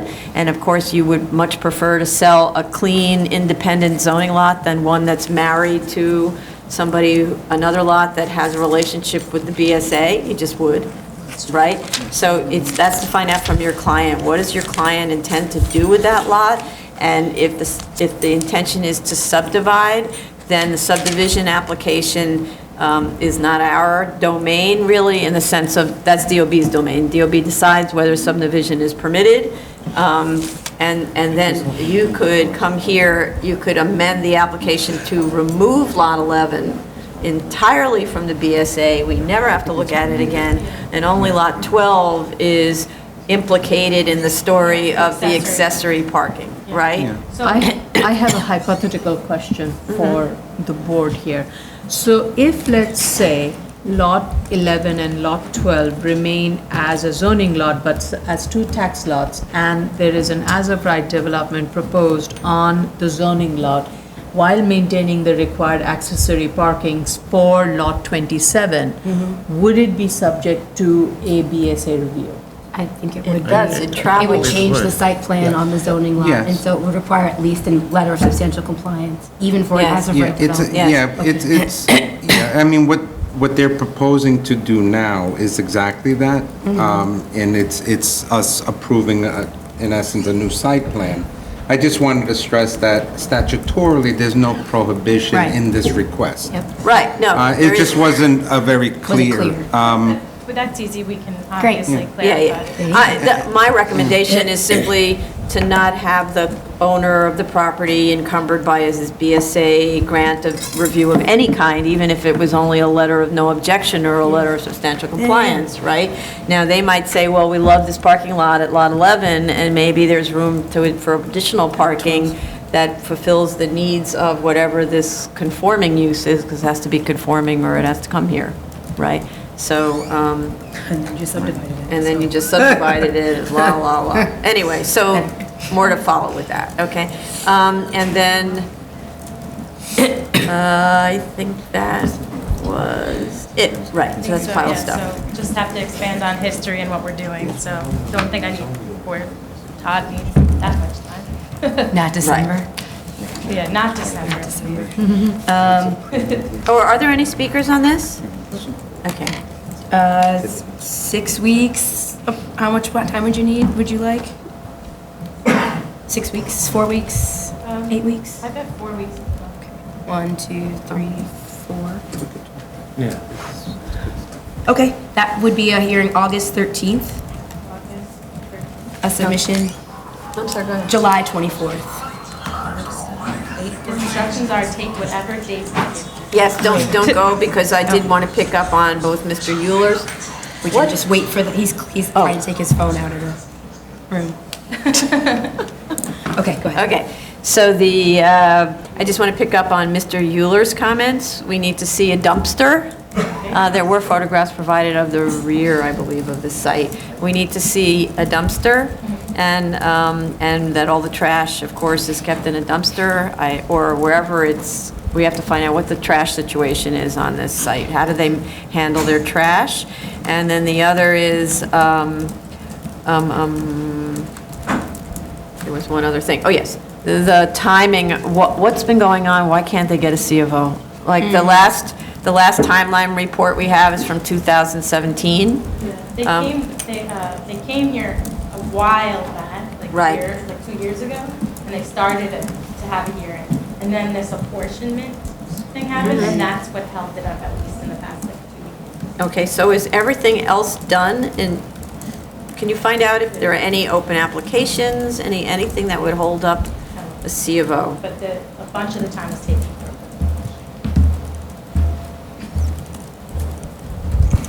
Okay, great. Thank you very much. Thank you.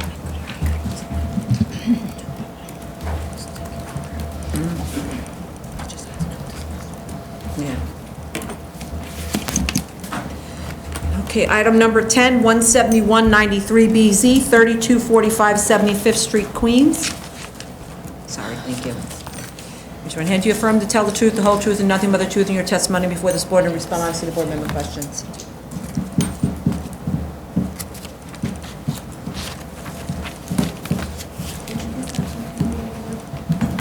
Did we get a community board recommendation No, I on this? called her, I Okay. spoke to the manager, but they weren't able to give me any information at the moment, so they said they would reach out, but I didn't receive any emails. They have my phone number and email address, and I didn't see anything. Good morning, Fan Baton from Sheldon Lobel PC for the applicant. Some of the comments from the review session that I could address today, and some we will address in submission. As for the community board, we also reached out for the formal recommendation from the community board. I personally presented around February 2018. There's a video of it on YouTube, and the community board passed a motion to approve, but we will obviously have them submit their formal. Was it to approve, just straight up approve, or were there conditions, anything? I don't remember exactly. I don't want to say anything on the record, so. Yeah, that was the thing. She didn't want to, she couldn't tell me what was in the resolution or anything, so she didn't want to misinform me. Right. For the next submission, we will fix the sidewalk flags. The owner informed me that he will be working with a contractor and architect to address any of those concerns regarding the sidewalk. The street trees will be brought into compliance with the previous grant, and an application will be filed by the architect regarding that. We will provide a more detailed operational plan. I need some more details from the owner, so we'll just do that in the next submission. Painting the rear of the building, providing photographs of the easement and the painting and the fence, and we'll look into additional types of fences. I think those were most of the comments. We received the letter of objection from the fire department. I'd just like to note on the record that from the materials that we have right now, and we could do another formal review of the case file at BSA, the resolutions and the previously approved plans did not have any notes regarding fire department, and I know that the resolution from 1994, there was opposition listed from the fire department, but no specific notes regarding any measures that need to be taken, but we will work with the fire department regarding their objection and other safety measures. I don't know. Okay, right. So Okay. if do you want to speak? No, fire department chooses not to speak. Okay. And I know there was a little confusion yesterday regarding a mezzanine and use of mezzanine, but if you look at the approved plans from 1994, I know it seems like it's a little messy, but there's a note that there is a mezzanine right where it says 22 parking spots. Yeah.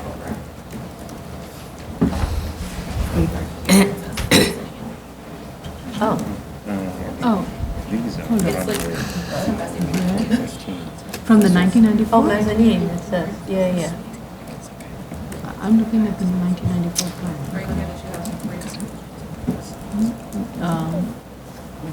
Let me go back and open it. And we can address it. To work. Yeah.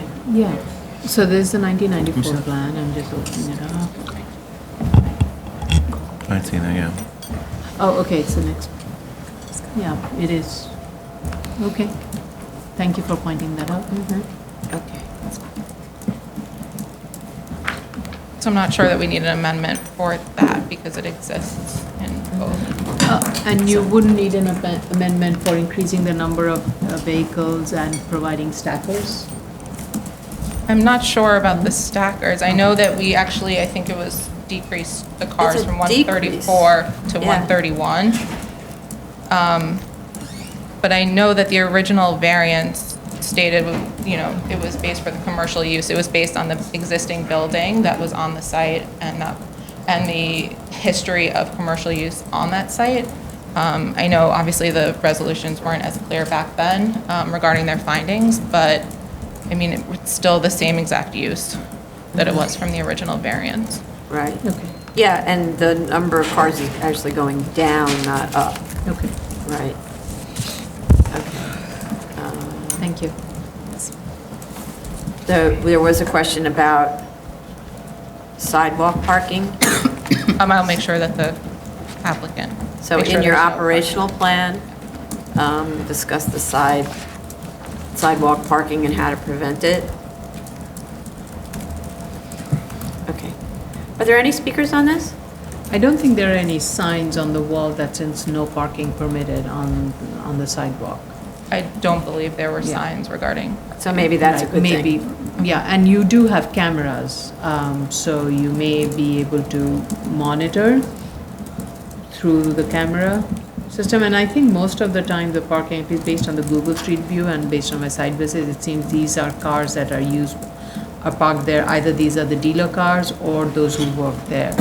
So, And I'll get confirmation about that from the owner. So so signs should be added, no parking on sidewalk, and at least the staff would then be parking right underneath the sign that says no parking on sidewalk. including employees. Yeah. No parking by anyone on the sidewalk. Okay, I'm just going to ask again, are there any speakers on this application? This is 32-45 75th Street, Queens? No? Okay. All right. I think we need at least, 2 months to address, because I don't know how long the other applications take. It's like August 25th. Okay, that would put you on the hearing September 17th, submission August 28th. Perfect.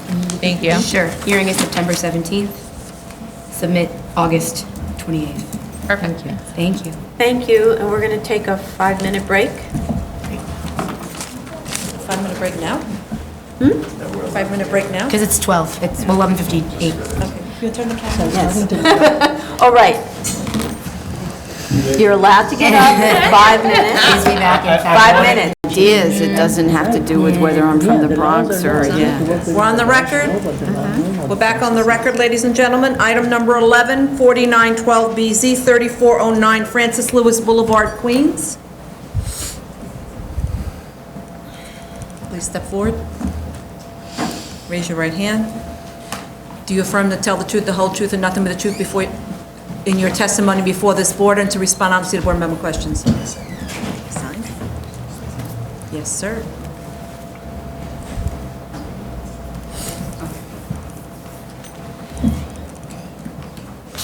We received a letter of no objection from Mr. Euler. Oh, okay.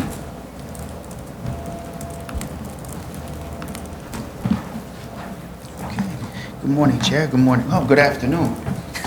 It is Chair, indeed. yes. And members of the board. I'm here seeking the extension of the term for my previously... Can you state your name, though? I'm sorry. My name's Tommy DiCanio. I'm the owner of Powerhouse Gym in Bayside, Queens. And I'm seeking the extension of for my PCE, physical culture permit. So, do we have any questions for me? Okay. That's a good way to finish that right off. Okay, so we in fact went through all of your materials. Thank you very much, and we appreciate that you displayed notice in the lobby of your gym or wherever it is so the general Yeah. public could see it. We have a recommendation of approval from the community board, and the fire department was okay with your application, so I just ask if there are any speakers on this. Anyone from the public for 34-09 Francis Lewis Boulevard? No? Okay. But I actually have one question. Okay. Okay. Your last name? DeCanio. DeCanio, Mr. DeCanio. Your permit expired on June 19th, 2017. Has the gym continuously operated since that date? Yes. Okay, thank you. Okay, so, we good? Yeah, that's fine. Okay, so I'd like to make a motion to close then. Chair Promoter, Aye. Vice Chair Chanda, Aye.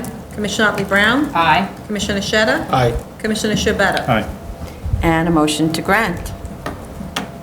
Chair Promoter, Aye. Vice Chair Chanda, Aye. Commissioner Otley Brown, Aye. Commissioner Sheta, Aye. Commissioner Shabeta. Aye. Application's been granted. Thank you very much. Good job. Great job. Appeals calendar, continued hearing items, item number 2017-318A, 155 Johnson Street, Staten Island. They've asked for an adjournment. Right, Elise Fullader, right, so... 2 to 3 months. We know about the dismissal. So, yeah, so this is the last adjournment, so it can't be, that's it, So right? 3 months. 3 months? Okay. 3 months is fine. 3 months is fine. We are going to be sending a dismissal warning letter to owner and applicant, certified mail, so they know that that's the last chance. And 3 months, whenever that is. September. So submit in September and then October. Okay. So, submission on October 2nd for hearing October 22nd. October 2nd for October 22nd? Yeah, we just want to make sure it's at least 3 months to Yeah. submit. Okay. And I'll put a notation, a dismissal warning letter. Yes. Okay. New case, item number 13, 16714A, 250 Manhattan Avenue, Brooklyn. You can sign this one, you don't have to be sworn in, it's an appeal. And you received a submission this morning, last night? Yeah. Yeah. But I didn't have time to check. It was a field report, wasn't it? Yeah, I didn't have time to check it, so maybe we Elise could go- Fullader from Eric Palatnik PC. It was a field report dated May 31st. It says the now anticipated date of completion is October, but they have progressed since the last field report. And I have copies of it if you need. And I believe it's 58% completed now. You know why it's slowing and slowing and slowing? They were doing so well at the beginning. They were only behind by 2 weeks, and then they were behind by a month, and now they're behind by 5 months. I don't think the intention is to be behind. It's just, construction has issues. But it's not like there, I didn't check, it's not like there's a stop work or anything on No. the site. Thought it said here why. There might be actually extension of time to complete, right?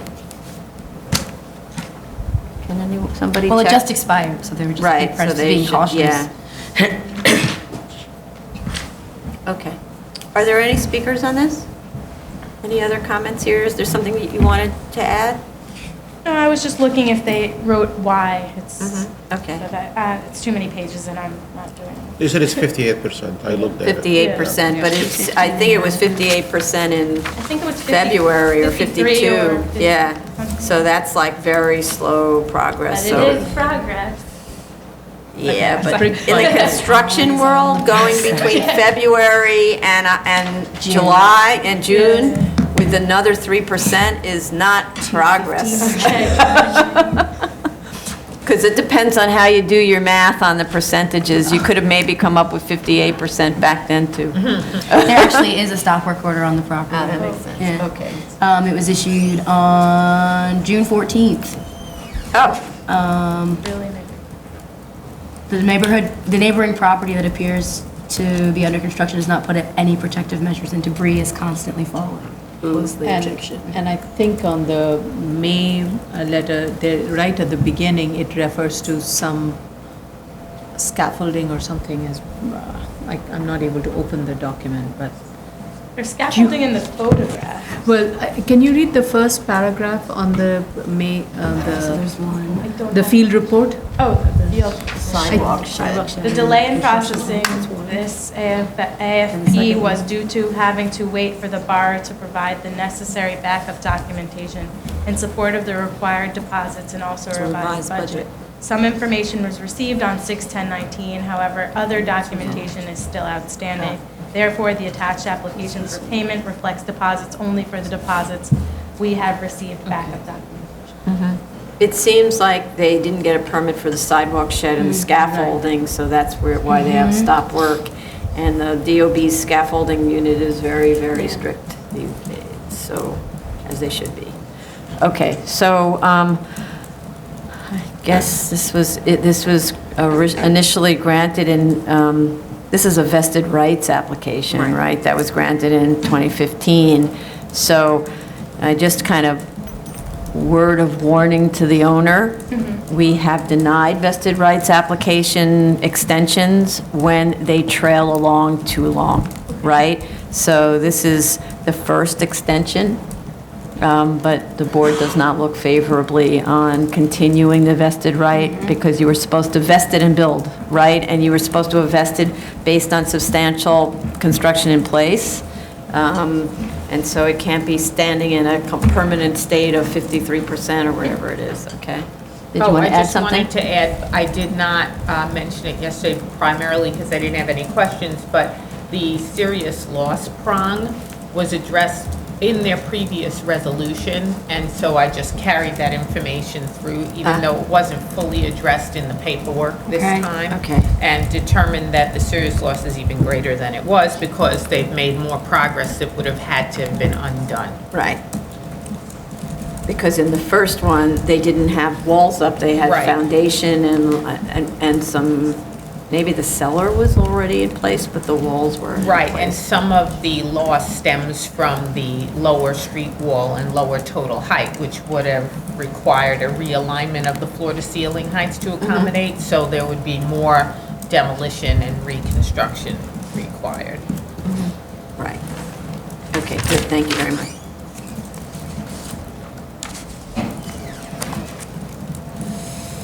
Okay.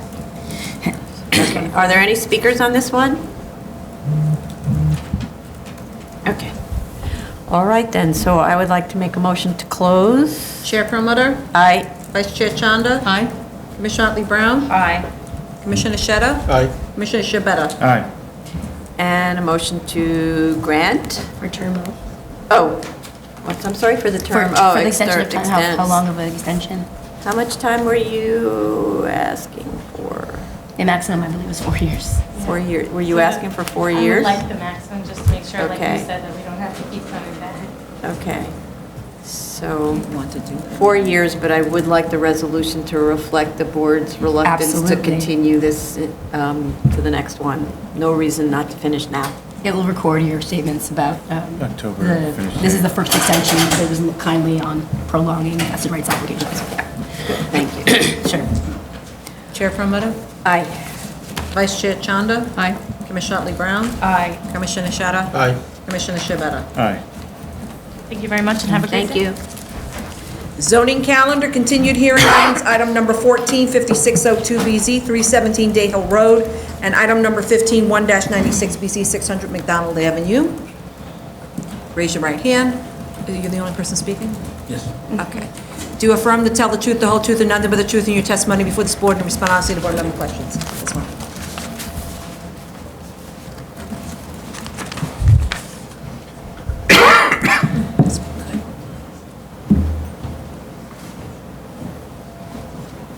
Good afternoon, Madam Chair, Commissioners. Stuart Klein, Slowick, on behalf of the applicant. I reviewed the video from yesterday. Obviously, we have withdrawn the second application, which called for the expansion of the location. That was done quite some time ago. With regard to the termination of the compliance conference, I would suggest, for whatever that suggestion is worth, that it be closed with a recommendation or a requirement that we file the appropriate plans to amend the underlying grant from quite some time ago to conform with the current zoning resolution, as passed by the council, I believe, in April. Okay. Okay. Are there any speakers on this? Yeah, just monitoring, okay. Okay, sorry. All right, so I would, in fact, recommend that we close this hearing. And so I'm going to make a motion to do that, and then I'll read what I think should be done once we do that. Okay, so a motion to close? Chair Promoter? Aye. Vice Chair Chanda? Aye. Commissioner Otley Brown? Aye. Commissioner Sheta? Aye. Commissioner Shabeta? Aye. And to put this whole thing in perspective, we've been working on this compliance hearing for 3 years after 15 hearings. And as a result of the recent rezoning, it is now possible to legalize this use, which has been operating illegally and out of compliance with the board's grants for more than a decade. It's been hard for me to pinpoint exactly how much longer than a decade.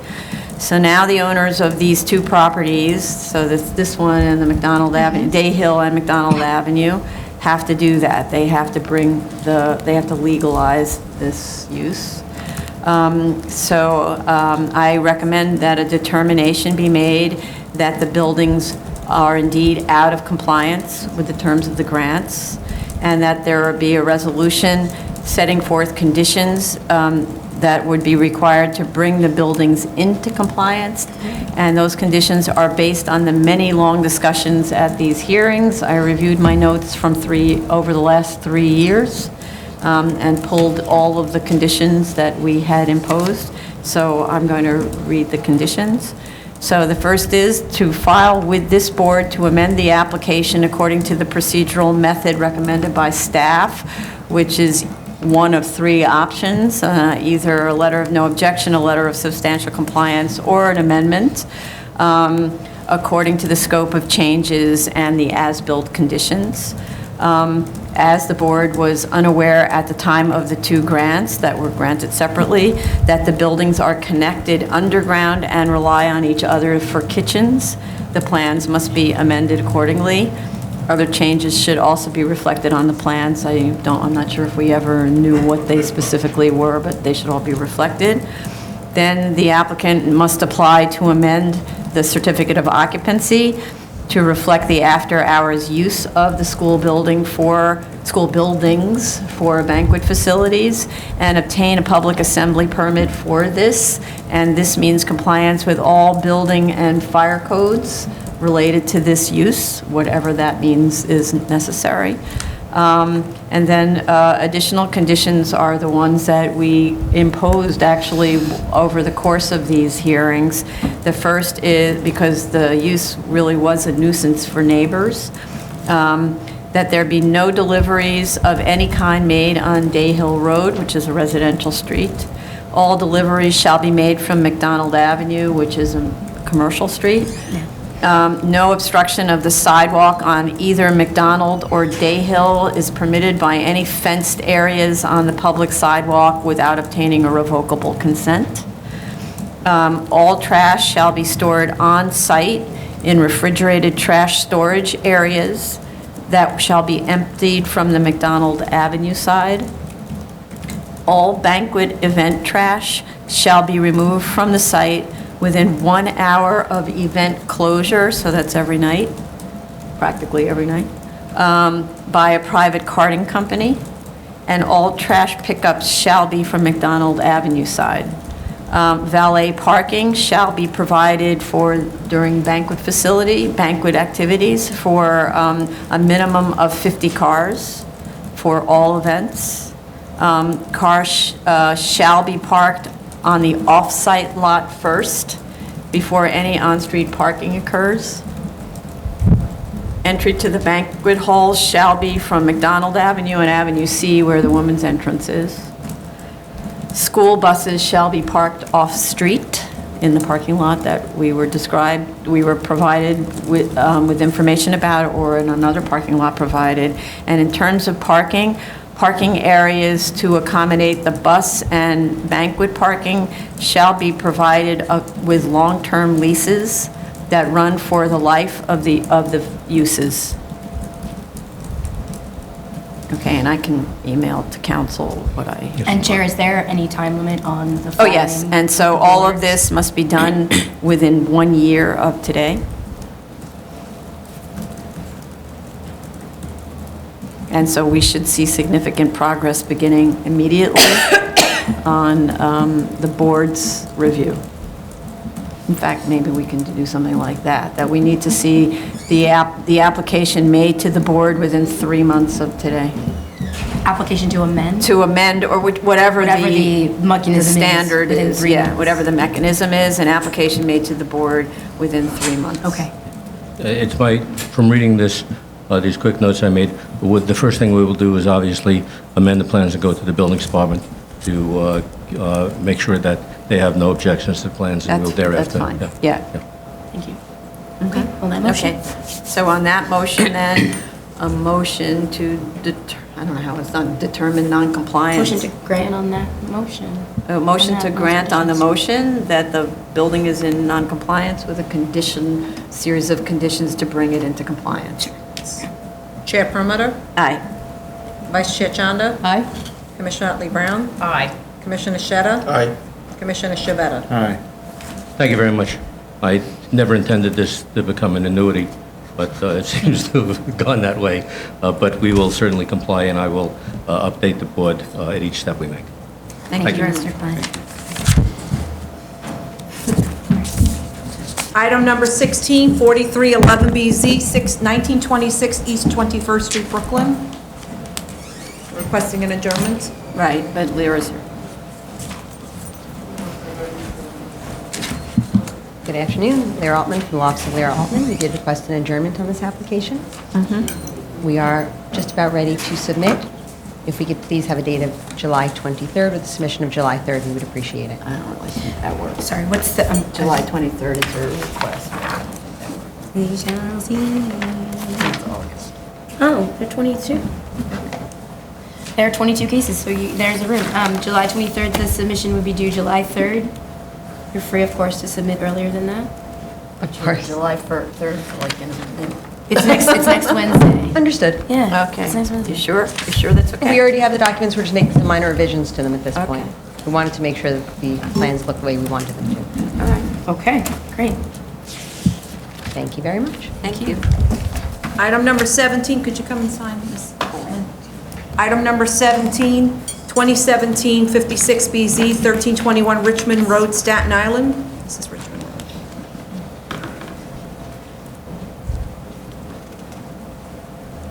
Oh, this pen is going out too.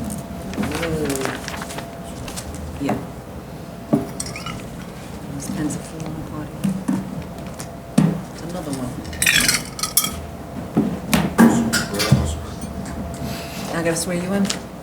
Raise your right hand. Do you affirm to tell the truth, the whole truth, and nothing but the truth in your testimony before the board, for this board, and to respond honestly to board member questions? I do. Where's the other pen? Good afternoon, Chair and Commissioners. Philip L. Ramapula. I'd like to do some house cleaning items from yesterday's hearing. There was a comment made that the square footage of the apartments was not shown on the drawings. But I draw your attention to BSA sheet 9 of 23. We actually show an apartment breakdown by floor with total for each one of the apartments. 9, say again, 9? 9 Okay. of 23, Zoning calculation.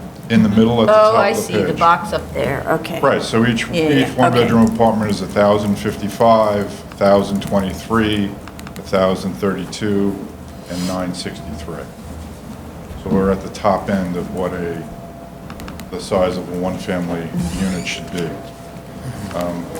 Another comment was made about the measurement of the height of the building. In one of my previous submissions, and I think it was in response to the examiner's objection, we submitted a memorandum from the Buildings Department, which is commonly known as the Swedish Home for the Aged, on how to measure height for a sloping site. and you take it from the existing grade on the site. You don't take it from curb level in an R11 district. So that's in the case file already. Okay, so you take it from grade, Right. but At the where front- on grade? At the front line level. At the front lot line level? No, not at the front line level of the building. At the front line level of the building? Correct, the existing grade at the Okay. front line level of the building. Of the building, okay. Do you know when you submitted that? Or is that like a OPPN or a TPPN? Like, how did you, where does that come from? How do you know?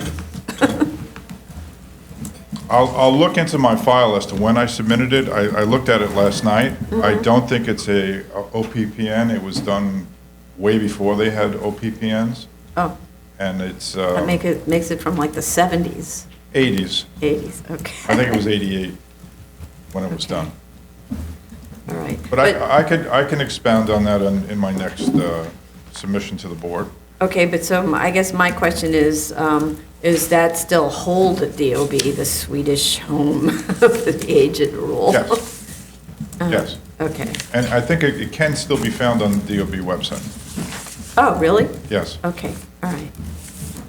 A third comment that was made was that Just one second. Chase, can you see if you can find that? I don't know how to find it exactly. So it would be under measurement? They have a list and index of all the directors. Yeah, but I mean, what would be the key? Height? The key term, maybe, Building height, height? or you could, it's Could not be going to be height. under Swedish. Probably No, I don't think it's under, the Swedish, it's under, I Height believe it's limits? under height.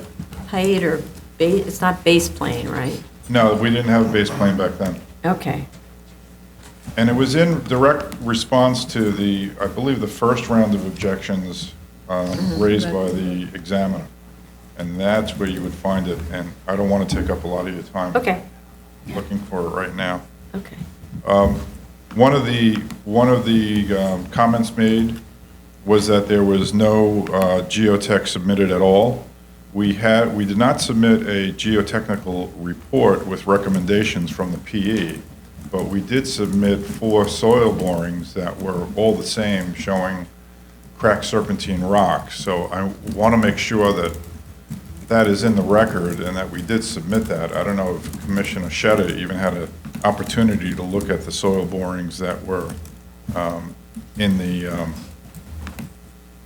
previously submitted. I did. Okay. So the main thing is there seems to be a difference of opinion with how the foundation should be constructed for this type of building. And even before I get to that, there was mention made that if we went to a 3-unit building, that we would actually take a floor off, we would reduce the height, and therefore we would be able to reduce the amount of cut in the building. No, it wasn't about taking the floor off, it was leaving the same amount of floor area. It was about reducing the floor, so your 4th floor simplex unit, Right? which lays out as a very nice unit. I was looking at that and saying, what if you reduce the unit count? Because so the issue is you're adding another waiver here, because my experience, as I said yesterday, is DOB views that density rule as applying no matter what the bulk regulation, no matter what the bulk and no matter what the use regulations are. So that's another waiver. If you brought it down to 3 units, but you maintained your floor area, your FAR, then you would get slightly larger units. Instead of 1,000, they'd be, let's say, 1,200 square feet or 1,300 square feet each.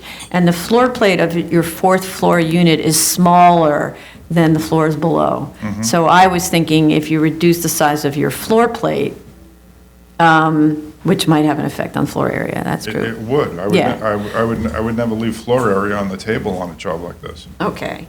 So, all right, so, well, let's just, playing that out, but that you would reduce the floor plate, maybe then there's a penthouse that uses up the balance, something like that, I don't know. But that, then you don't have as much perimeter to deal with in terms of the retaining wall. It's not, we were talking about it last night, and it would translate into 4 truckloads of dirt. It's not a big difference if you squoze down the footprint of the building by, let's say, 2 feet. Is that the difference? No, it's a significant difference between the fourth floor and the, But we're talking over 3 floors.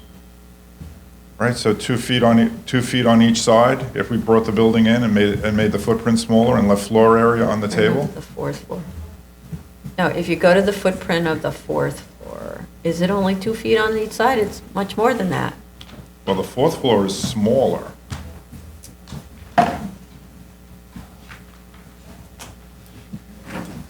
The fourth floor, it's the same amount of floor area, right? Each of the units is like 1,000 something No, square the feet. fourth floor is 900.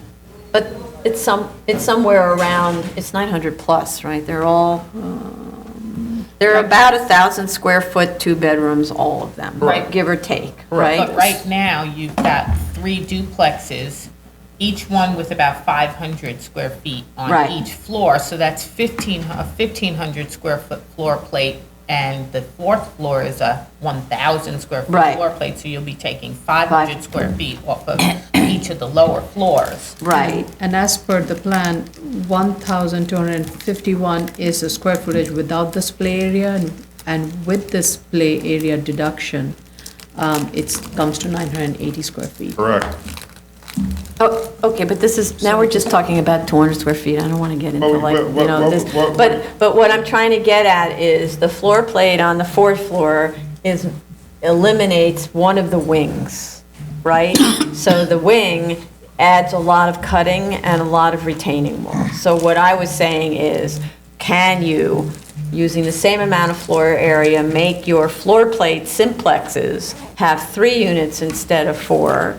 Because then you don't need a waiver on density, and would slightly reducing the floor plate eliminate some of the cut, which is really the conversation that Commissioner Sheto was having about the really enormous retaining wall situation. Okay, let's segue into that. Okay. Because I don't think it's viable. I'm prepared to get the density objection from the DOB. Right, but we're looking at the minimum variance question, right? So Right. this is playing off of whether it's the minimum variance, whether Commissioner Otley Brown's satisfied with the numbers, right? Right. And so when we're talking about the minimum variance, reducing it by 1 unit goes to that minimum variance question. That's why I'm looking at it like that, right? Okay. Plus, it's more expensive to build duplexes. You have staircases, you know, all that stuff, right? No, not when you're talking about a per square foot cost and maximizing your floor area ratio. But I'm not saying you're not maximizing your floor area. We're just talking about simplex units that, instead of duplexes. I don't think the cost would come down by eliminating 2 sets of staircases, or 3 sets of staircases. 3 sets, right. Right. It's not a lot. It's not like I'm taking a whole floor off the building and bringing the price down. But Right, to keep the extra floor area, so to keep that 1,000 square feet from those 2 floors, wouldn't you have to add another floor if you want to keep the floor No, you could plate make, small? well, you could, so that's my question. I don't know how much you get to play with this floor plate and whether by throwing a little, because by throwing a little bit more floor area on each unit, what's the change in floor plate going up for the 3 units? Because the units right now are 1,000 square feet. Right. If you're splitting the extra 1,000 by the 3 units, so they're 1,300 square foot units. So you're finding 300 square feet, so it's not a lot of feet, right, on the floor plate. right, if you look at my apartment breakdown, there are the numbers if you just go straight across on the second floor. 544 plus 495 plus 492. And then the third floor is 511 plus 528 plus 540. Right? It's not a lot. Not a lot what? Well, you're just increasing the size of the apartment, is what you're doing, right? What I'm doing is reducing the total number of apartments to 3 first, and redistributing the floor area that you had in the 4th apartment into the 3. So instead of being 1,000 square foot unit, it would be 1,200 or 1,300 square foot unit. I mean, I can run those numbers on a condo basis or on a rental basis with the existing building and the existing construction costs, but I'm quite positive that it's not going to give us a reasonable return on investment because of what Commissioner Shetta was saying, which I think was a misunderstanding, that I'm not doing shoring and sheeting. But what I had said in my paperwork was I did not include a cost for shoring and sheeting. I still have to do shoring and sheeting. I just didn't include the cost in my specific breakdown because the costs are so high just to do the foundation that we're talking about. Yeah, but if you need to do shoring and sheeting, why wouldn't you use the shoring and sheeting as a permanent support element and just eliminate the retaining wall? Well, that would, the shoring and sheeting would be, well, that leads me to means and methods of construction. No, it's not. Well, why not? Because if you need to construct one element, why would you construct two? It's a matter of cost. That's my point. If I put in the sheeting and shoring, right, and I use that sheeting and shoring as the back of my foundation form, and then I put another form in front of it, and I poured, I'm doing exactly what you're talking about. But you don't need that massive retaining wall. Right now, you're using this wall to retain the dirt behind it. I'm using the wall to retain the fractured serpentine rock behind it. Yes. Yes. Yes, understood. Yes. Which is exactly the same So you're as what the shoring and sheeting does, but temporary, right? No, permanent.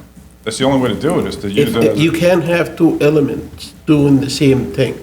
If you want to put sheeting and shoring to support that rock face. Right. Temporarily. Right. That's one thing. And then you put the retaining wall, and the moment you put the retaining wall in, you presume that it's going to take care of the pressures coming from the rock, and it's a permanent.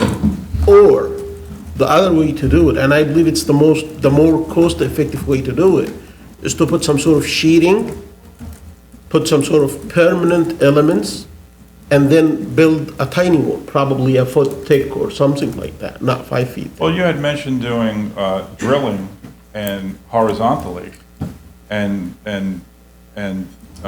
putting long legs. Tiebacks in. Yeah. With epoxy. You don't need, there are tons of systems. I don't have to design this for your engineer, but I was just given heads up. You could cut into stages. Right. Put facing elements. We've done that. Our office has done that, and we've done it on serpentine, and it's failed because of the fissures, the naturally occurring fissures, cracks that are in the serpentine rock. No, it did fail probably because you didn't put that tie back deep enough, maybe. Maybe because you didn't grout that tie back. Well, we did. Properly. But look, the best condition to install tie back and make them work is when you have rock. We install these tie backs in dirt, even in clays, and they work. I get it, Commissioner. I understand it. We understand it. The architects in my office understand it. Our consultants who are PEs, they understand it. It's just not a viable solution when you have different degrees. You may have different degrees of serpentine rock that you encounter, and this naturally occurring fissures in the serpentine is the problem. Okay, you're saying you're gonna put sheeting, right? Yes. And I didn't include the sheeting cost in here. So now if I'm gonna, okay, go ahead. Let him finish, because this is too fractured of a conversation, one person at a time. If you're gonna put sheeting, what kind of sheeting are you gonna put? I have to defer to my PE to tell me what kind of sheeting to put. Okay. Yeah, I'm a little confused. What happened to this conversation yesterday? If you're gonna put sheeting in place. Right. What kind of sheeting? And sheeting 33, right now, your drawing showing that your exposed height is 33 feet plus Correct. 5 feet for the footing. Correct. Total of 38 feet, almost 40 feet. Correct. And this is not even like a flat surface at the top, it's sloping up, right? Right. This 38 feet tall cut, the sheeting you need to put to make it stays like this. Probably have to drill it.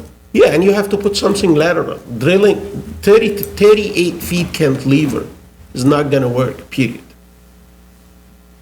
I understand. So you have to put tiebacks. And the tiebacks, For the sheeting. for whatever, you have to put tiebacks. And the tiebacks have to work, whether temporarily or permanently. That's what I'm saying. If you're gonna put tiebacks to work temporarily, make them permanent and double use them. Okay, but that has increased my costs also. From a regular foundation wall. No, because you're gonna eliminate the retaining wall. The 5 feet thick retaining wall will be gone. Well, it's not, it's still gonna be No. poured concrete. If you put a permanent shearing system, Right. it will take care of all the forces coming from the serpentine rock. We have been advised by our PEs not to do that I type haven't of seen system. that. All what you gave me is a drawing with some boring logs, and the deepest I believe was like 5 feet. I'll get it for you. I'll get it. Could I just ask a question? Because to me, the conversation about the retaining wall that you had yesterday seemed to have a different purpose than it's having now. I believe the purpose was yesterday was you as an engineer were witnessing this and giving warning advice Yes, to the yes, applicant. yes, correct. Not making a statement that you wanted it done a different way. Right, Today, the conversation seems to have changed to one that is about if you're going to do sheeting, then you don't need the wall, and now that means it's now turning into a micromanaging situation because, and I say this because, the applicant said they're not including their sheeting costs. They're only including their retaining wall costs. So does it really make a difference if they want a belt and No. suspenders or not? So I don't know that they're doing a belt and suspenders. One of the It does, reasons. actually. It So does. Yesterday, I didn't know that they were Sorry, so sheeting. let me just kind of characterize this. I know that there are members of the public here who are concerned about the retaining wall. So the idea of having an engineering discussion about the retaining wall, I think, will help to sort of bring out into the public the issue that is of concern, whether or not it goes to our costing. Because we said, as long as you're at $250, $275 a square foot or something like that, that's a believable construction cost. It's not going to be affecting our analysis, right? But this is more about, yesterday was an extreme warning that the type of retaining wall system was not going to work. And so this is a conversation about why, and I wish that you'd brought your engineer, actually. Right, why- but yeah. the only difference is from my understanding, and I'm not an engineer, it sounds to me like the applicant is saying, we don't want to take the chance on relying on only sheeting. We want Right. sheeting and we want a retaining wall, which I think the community board would love to hear that there are going to be two methods in place to ensure that there's no rock slides, not one method in place. And if I understand correctly, now that it's clear that there is going to be sheeting, the concern of the collapsing of the home above is not as much of a concern, is that correct, Commissioner? No, because he talked about piles yesterday. That's where I'm confused. Yesterday, my understanding was that there is no sheeting whatsoever will be installed. The drawings, number two, the drawings show no sheeting that's gonna be installed. Right. Number three, when I spoke yesterday about the retaining wall, I spoke from two perspectives. First one, I said, the sheeting is cheaper, the piles drilled with the tiebacks would be much cheaper than the retaining wall. And number two, I said the retaining wall, in order to install the retaining wall, you have to dig the entire face, leave it exposed, and that would trigger movement in the back. Since today we started talking about sheeting, now, I don't know about the design of the sheeting, so I cannot address that. However, if the sheeting will be cantilever, hey, it's gonna be the same situation as yesterday. Sheeting without tiebacks is useless, period. That the other part of my take on this is if you're gonna put sheeting and you're gonna put tiebacks, there are two types of tiebacks. One of them is called temporary and one of them is called permanent. When we put temporary tiebacks, they work for the period of excavation plus construction, and then when the retaining wall is there, it takes care of everything else from that point forward. That solution or that approach called for the cost for the tiebacks, for the shearing, and then for the cost for the retaining wall. The other approach is to install permanent tiebacks with permanent shearing, and then the retaining wall is out of the equation. It's not needed. As a commissioner on the board, I believe the cost would be significantly less if sheeting was just in, permanent sheeting is just installed with tiebacks, and that's what I addressed yesterday. Okay, but what we did discuss yesterday in terms of the costs, that as long as when you're done and you do the math and you find out that the project costs $250 or $275 a square foot or something like that. That was another. That was a different case. That was raw. No, but still, but it's the same issue. Yes, Same issue. Same issue. Same issue. If, when you're done, you see that the project costs are in line with construction costs in the neighborhood, then, right, then you don't get worked up about. For this project, it's not gonna happen because for the road, that piles are not a uniqueness. The number for the piles or whatever is not triggering the variance. Over here, it is. The slope cut plus the SOE is triggering the variance. Right, So this that's one true. is totally different case. Okay, Can I so ask- for example, that's where we go back to the minimum variance. So if the proposed construction method is costing, whatever it is, 300,000 instead of $1 million, just to throw out something, then you see there's play with the minimum variance necessary. Then we go to, again, whether or not there should be an additional waiver for an additional unit, for example, because I don't think that there's argument that the site has difficulties. It's just whether the difficulties justify 4 units versus 3, and whether or not the pricing also of unit sales or unit rentals also is in line with that. And what I said actually, in addition to this, I said, I believe the site has difficulties like other properties in the neighborhood. I don't know what is the difference between that site and the site immediately to the left when you're facing the property. The site to the left, if you look at the original contoural maps, it seems like the contour lines are more or less the same. And 5% plus or minus in the slope is not gonna be the end of the world. It's not gonna change significantly the amount of excavation nor the means and method to stabilize the site. Before we during get to this, construction. I want to get back to what was said yesterday about the retaining wall. Are you still concerned about the key in the retaining wall? I remember you said there was an issue that you had with the... Yeah, I said take a look at the design of the retaining wall, because if this retaining wall will be taking care of that 38 feet tall cut, be prepared. Be prepared what? I think one of your comments yesterday was that there was no reinforcing bar in that. Yes, in the key, yes. And so, and if there is shoring with, if there's shoring is being completed with the temporary pikes, then that would take care of the key problem?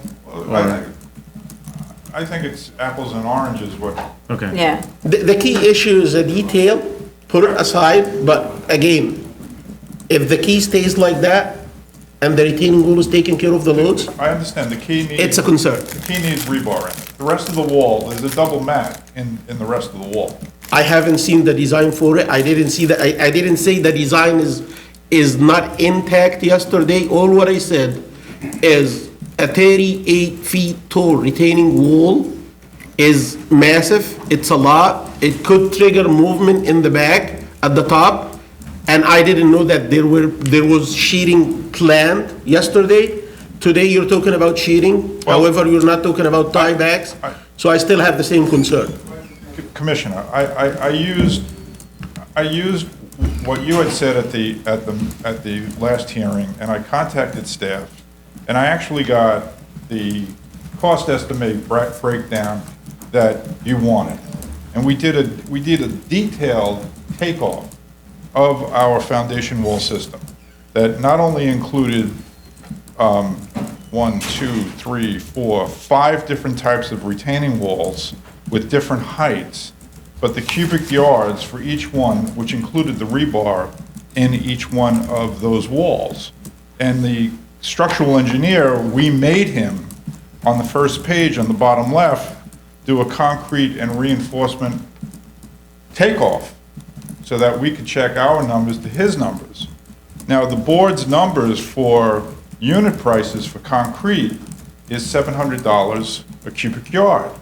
We found on Staten Island that if we did a non-union concrete wall using non-union labor, we can bring it in at 600. So I'm fighting against myself. I didn't use your number of 700, I used the number of 600. I'm still coming up to $769,000 without excavation and without shoring and sheeting and without trucking costs. So I have this extraordinary cost that I've boiled down to that foundation. Now, you talked about yesterday about reducing the size, the height of that retaining wall. Yes, by better designing the grades, yes. So this gentleman asked us the same question. The only way we can reduce the height of the retaining wall is to take the entire building and slide it up towards the street. Now, that creates a neighborhood character problem. That creates a bit of a traffic problem. I don't think the board Why would wanted it create to a see traffic that. problem? Because it's Because less of the space. driveway. Right, because of the Okay. driveway coming in at grade. No, and you don't want to pull it forward. This I whole just neighborhood wanted to- has front It yards. sounds- yeah. But is But that just- really just- the only way? Isn't the other way to reduce the height of the building? I can't. I did extra site sections for you, Chair, to show what's going on with these grades with the building. If I reduce the height of the building, then my roof is below grade, below natural grade. When you look at these different sections. From page 18 of 23? 18, 19, 20, Well, wait a minute. So if you have a 4-story building now with 4 units. Right. Right? So we go back again. What if it was a 3-unit building? That's the same conversation we just had. What if this was a 3-unit building? Why can't that be done to use effectively your floor area, reduces the height, maybe the amount or the height of the retaining wall? I personally was very concerned by Commissioner Sheta's comments yesterday about the integrity of that huge slope that's above the building, and that's why I know the members of the public are so concerned about this project, and I'm a little concerned that you didn't bring your engineer so we could have an engineer-to-engineer conversation. Please, I want Yeah. to respond to something. You mentioned that you gave me what I asked for, and this is incorrect. I did ask for a detailed construction estimate, and you didn't give me that. What you gave me is here. It says concrete, 825,000, and underneath no, this. sir, no, sir. No, sir. That's what I have so far. This is the construction estimate I have so far. In my cover letter, where I submitted this, I said that I'm using Jacobson's numbers for the body of the building, but as far as construction for concrete and excavation, submitted here with is a detailed analysis. And that was my- Did you get this? Did you see what he's No. showing you right now? No. No, so that may be the disconnect. If he hasn't seen it, then he And hasn't seen the it. 825,000 figure includes, and that's what it says, shoring, excavation. So the shoring is there. That's why I was talking about shoring yesterday. That's the disconnect. And Because I have a new Exhibit C, and I... When did you submit this? On the due date, whenever the due date That was was. the last submission. Do any of the other commissioners, I hope the other commissioners have it. Well, we all get the same I thing, see it? so he There's may a not June have seen 4th. it. My June 4th letter. you're saying it's Exhibit C? Yes. Yes. Yeah. It Yes, was hold on. submitted, and it was written in the... I don't have that. He didn't see it. No, I downloaded this earlier today in the morning, and I see there is a Okay. takeoff here. So, let me regroup. Okay. I'd like to come back with a real sheeting and shoring plan, Okay.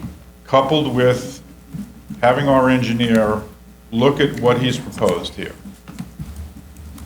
I don't know if we can do more borings, because... You don't have to. I didn't ask you to provide like a formal, I believe you said this last hearing. I said I don't need like a formal geotech. Right, okay, fine. Let me do that.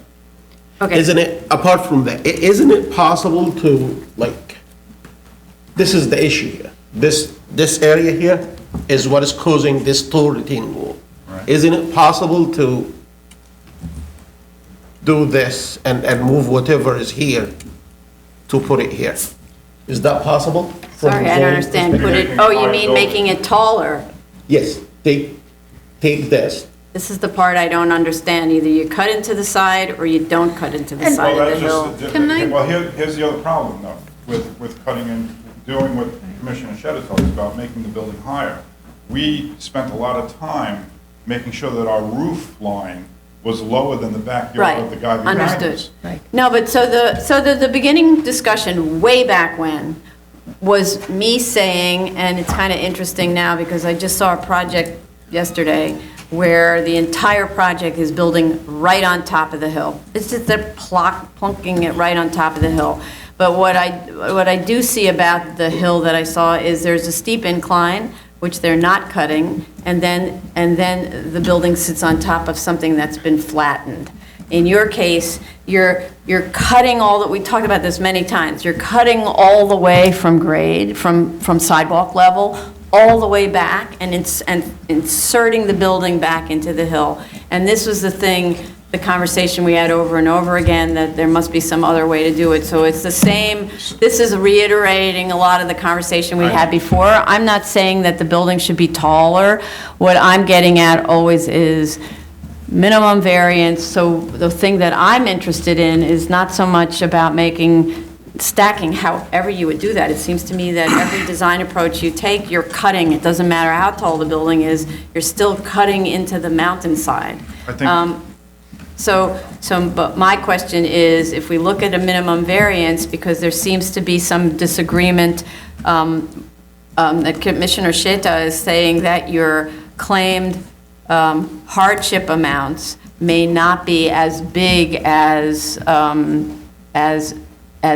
you claim, right? And so that indicates some play on the minimum variance. And so that's where I go back again to, what about a 3-unit building instead of a 4, where instead of the duplexes, you have simplexes, and I'm not saying you leave floor area on the table.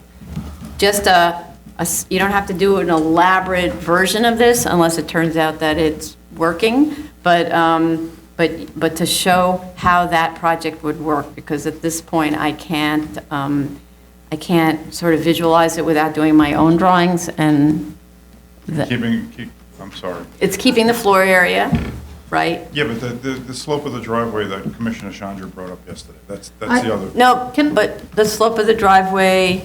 Can I just mention something? And I think we need to keep the history of this project in perspective. It's been here long enough, and we seem to sometimes forget the history.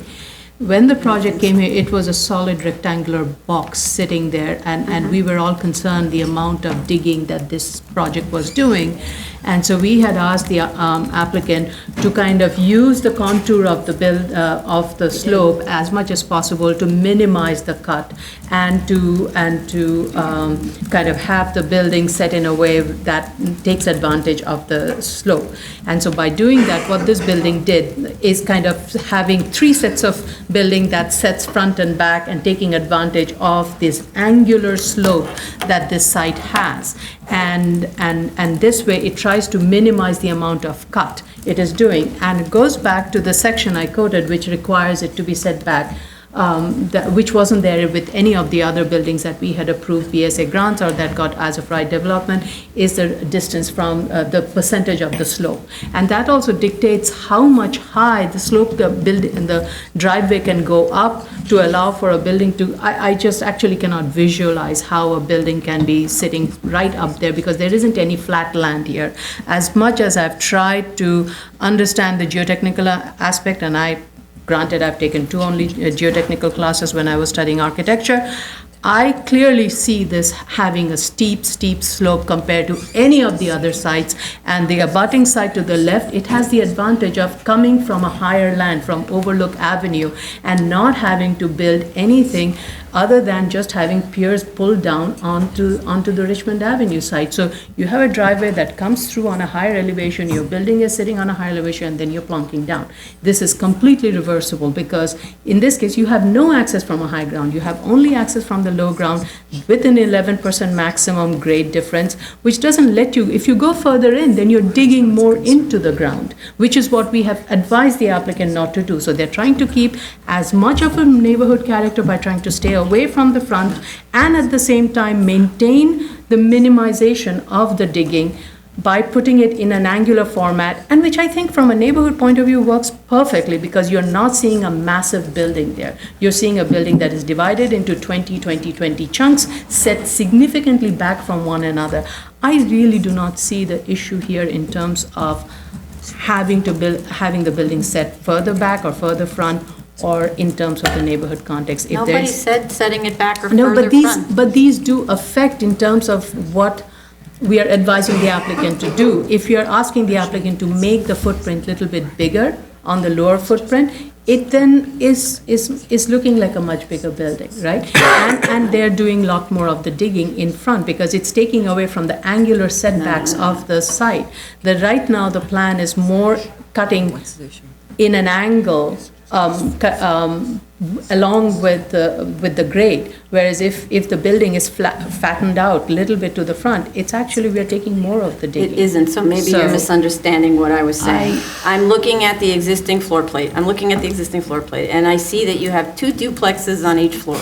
So 2 duplexes equals 1 simplex. That's all. And so when I get it. The numbers are going to prove that out, though. Right, And now okay. I'm going to run my numbers on 3 units, the same amount of floor area. Right. I'm going to include my sheeting and shoring price in that. Okay.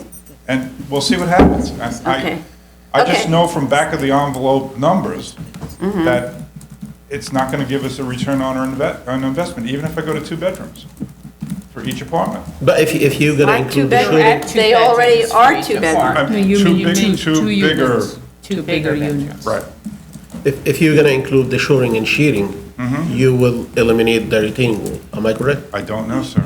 I have to Yeah, talk to he's my not the engineer on the job, so this is why it's really, And I can will you bring make the sure to bring the engineer? to Yeah. or the architect to the next. The person who designs a retaining wall, That's what you Right. want.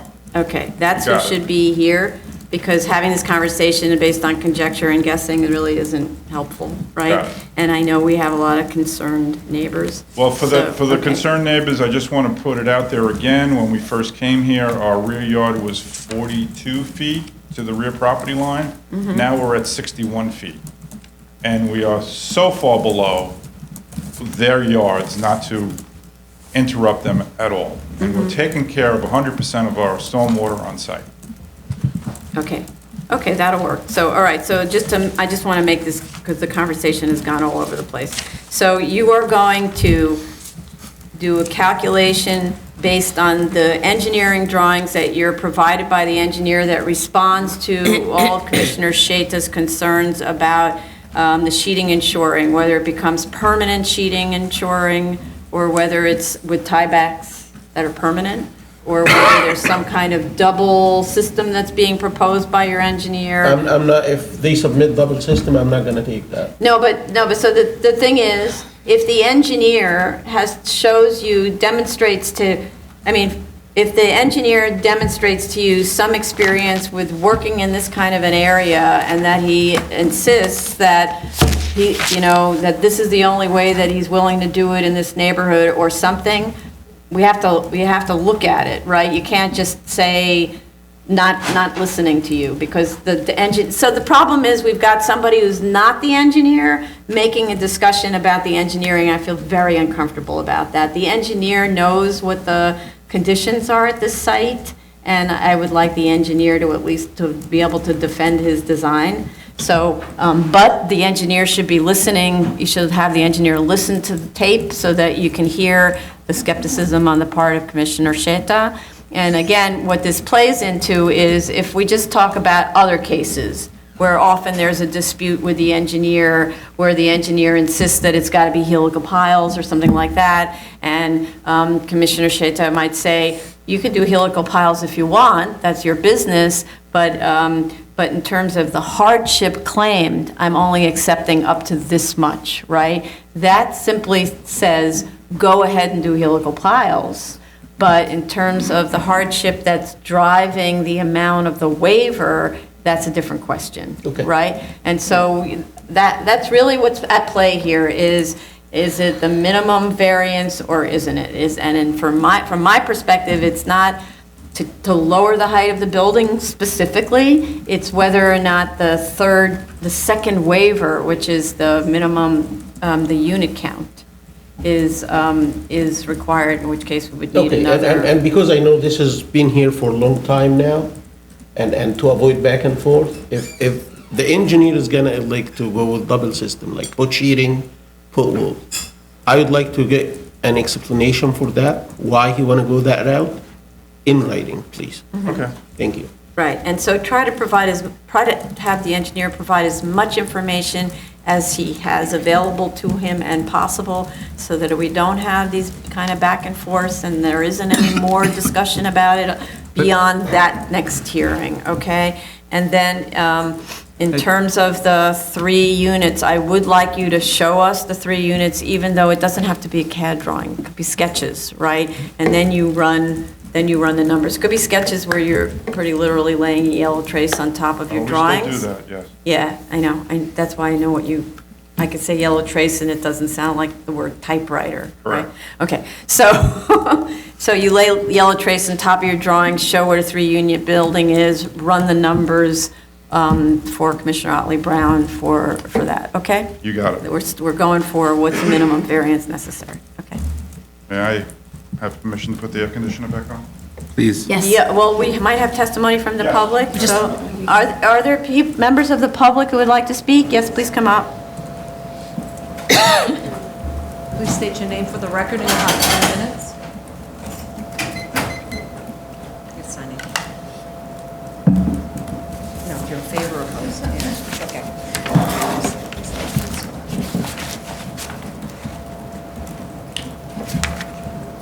You don't have to be sworn in now.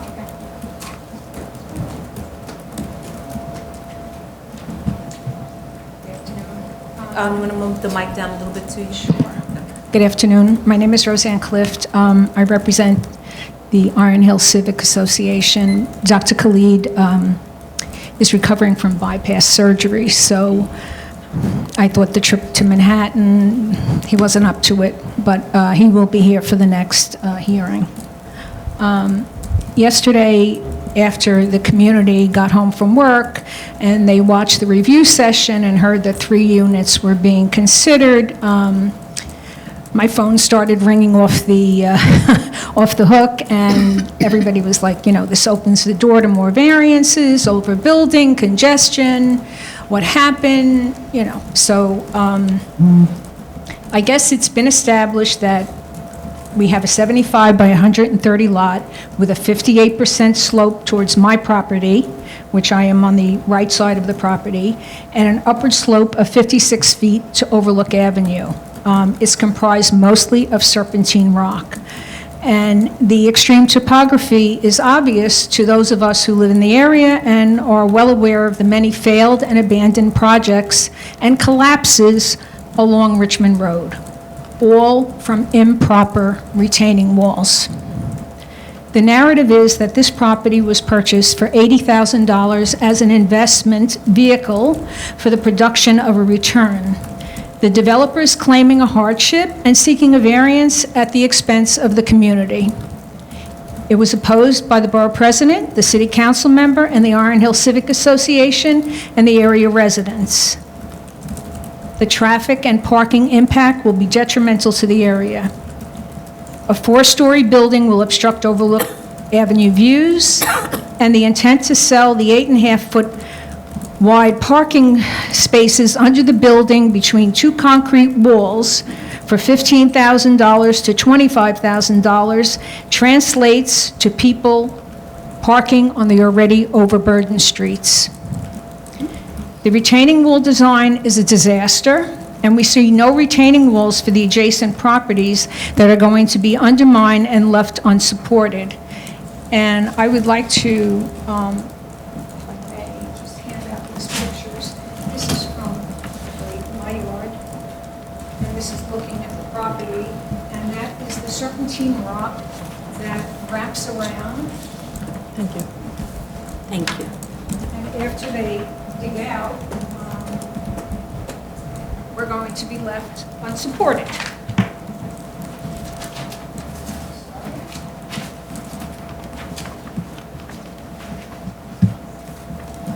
And I don't see that being addressed anywhere, because that is definitely going to collapse into my yard. What There's- is, you're saying the property behind you is going to collapse into your yard? No, when they start digging in their On the lot, side, right. the serpentine rock comes across the back of my property and wraps around and goes in. So they're going to be digging behind there, and the serpentine's just going to collapse. So how is this going to be helpful? I believe what they mentioned, as far as I understand, is they're gonna use sheeting to support that. Explain what sheeting is. In the back. What about the side? All around. All around. All around. All around their Use property. sheeting, they didn't mention where. Oh, Wherever they excavate, supposedly they need to install sheeting. well, they're going to be going behind there, which leaves a hollow, No, the sheeting is installed first.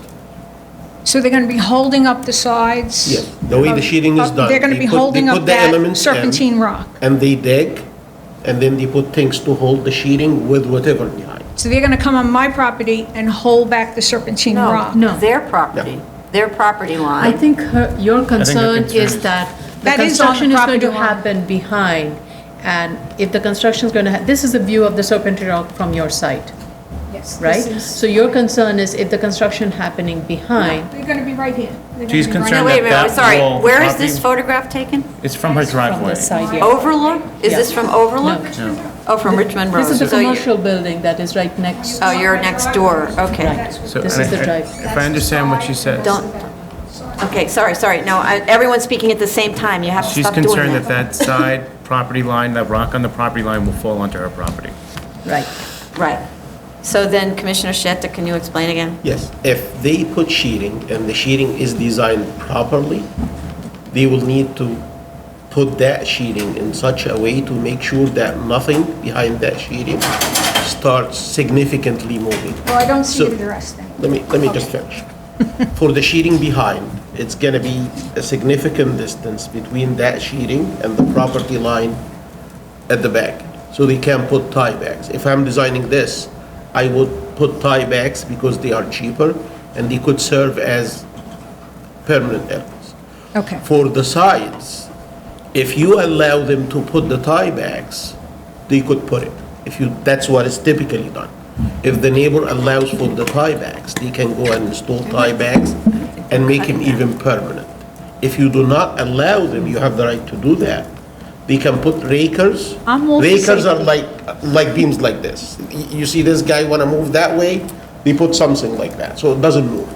If they put rakers, they have to make sure again that the adjacent property is stable and it's not moving. Well, I don't see it in the estimates, I don't see it in writing, I don't see anything No, about so what I would really recommend to Mr. Rampula and his client, if his client is present, is that the fear experienced by the neighbors about this is because there hasn't been communication with the neighbors, right?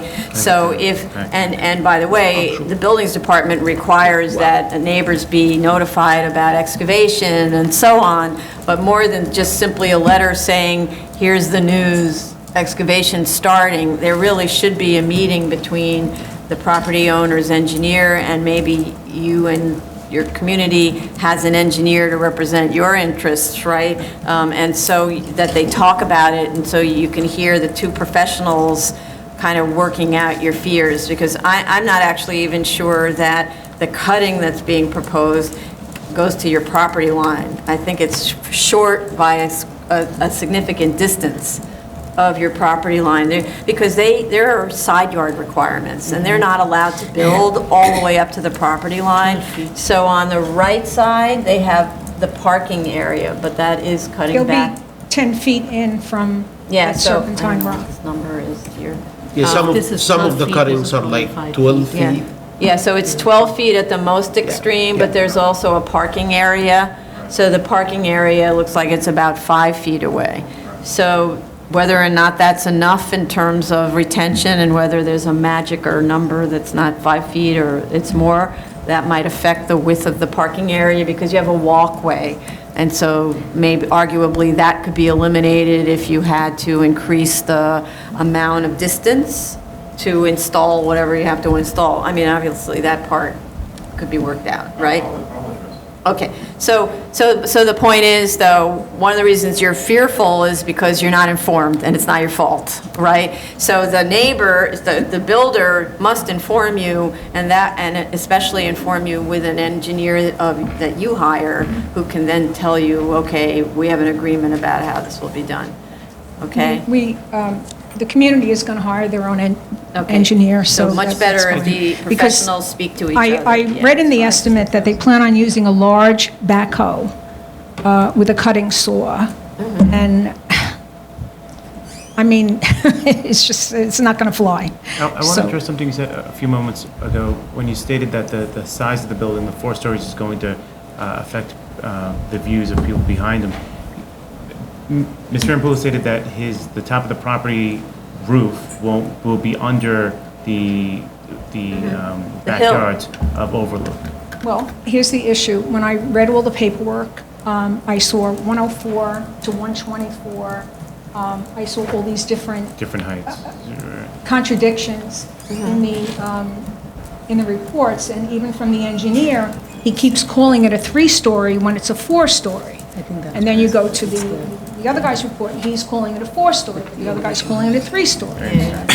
So rather than stories, this is, again, your engineer would help you understand this better, right? The thing that we've been discussing is the extent to which the building is cut into the rock, right? And so right now, according to the drawings that we have, the roof and the hillside match, right? It doesn't sit high above the hill, it sits into the hillside. But I can't get a footage on it.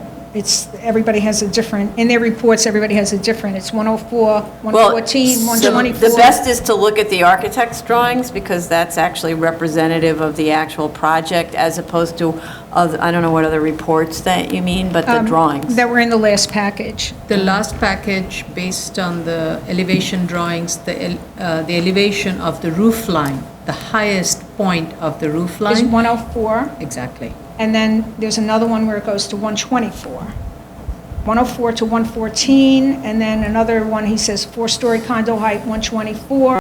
So, which is it? I don't know. I'll give you the page number. So this is on the section? It was in the appraiser's report. So the section, there's one section. So the sections also are taken through different parts of the building? No, the section is showing the same thing, yeah. So it's still showing the elevation. Right, okay. So I see the top of the roof, that's why it's saying 114. So, okay, I see the confusion, I think. It's 19 of 23 drawing, which is a section which shows the ceiling height. Ceiling elevation on the topmost floor is at elevation 104, and then it says top roof elevation 114. Though the 114 there is nothing built there. Yes. There's nothing built there, so. That may be a ghost. Right. And the highest elevation point of the building next. Behind starts at 122 feet. So the roof line of the proposed building is at 104, and the the lowest point of the building on overlook is at 122. Okay. So in other words, when someone's standing on the first floor of their building on overlook, they'll look over the roof, right? I This don't would know. have to be You a can look- very tall building for that to be, for houses on overlook to have their views obstructed by a building here. You would need like a 7-story building on this site to do that. It seems like they would be looking down. You'd have to look down from the backyard Yeah, yeah. to see the top. Well, she of can the look roof. at his drawings, Right. right, yeah. So, Mr. Rampula, if you can share with her plan 19, just so Yeah, that yeah. she can visualize it right now. Yeah, or can. after, you don't have to do it right now. I know she has them. Oh, Regardless okay. of whether she has it, she's asking you to see it now. Yeah. Mhm. Okay. That's the top of my roof, elevation 104. This is the backyard guy's retaining wall, elevation 122. Okay. So that's his backyard. You're looking down at the top of the building. Okay. And that other number of whatever it's- 114 elevation, Is- top roof, that's a elevation remnant 114. I think that's a remnant from the previous one. Yeah. So as you know, this project has gotten smaller and smaller, right? So it's not like we don't hear you. Okay. But at the same time, when you have a piece of property that's burdened, that's why people come for variances. It's very expensive to build in certain locations, and the zoning regulations keep changing, and sometimes it's hard to realize a reasonable return because of the changes in the zoning. So just have. Mhm. So the feeling was that since Mr. Implu's client didn't do his homework when he bought this piece of property, the hardship is being forced on the community. Once he opens Pandora's box, he's not going to be able to financially sustain what has to be done, and the surrounding homes will suffer damage. We're afraid that we might be left with a dangerous condition and be forced from our homes by the DOB and the project abandoned, because that is what happens all along Richmond Road. They start these projects, they dig out the hills, they collapse, and then they abandon. So this is something, of course, that none of us can control. Even if this was an as-of-right project, in other words, we're not involved, the same exact thing could happen, right? And the Department of Buildings doesn't force an owner, I mean, there's no way to force an owner to have the money ultimately, right? Or force an owner to not be daunted by a project and say, whoa, what was I thinking? Time to move to Florida, right? There isn't any way to prevent that anywhere in the world, frankly. This kind of thing happens all over the world, but there's also no reason to assume that this owner can't do the project, right? So why are you assuming the Because negative? he's claiming a hardship and that he's willing to lose. Yesterday in the review session, someone said that he was going to make $48,000, but the way I read it was that he's losing $44,800 by doing this project, and he's willing to lose that. No. And I read that, and it makes no sense to me, Right, but so yet that's- someone, I mean, when it's in parentheses, it's a loss, Mm-hmm. no?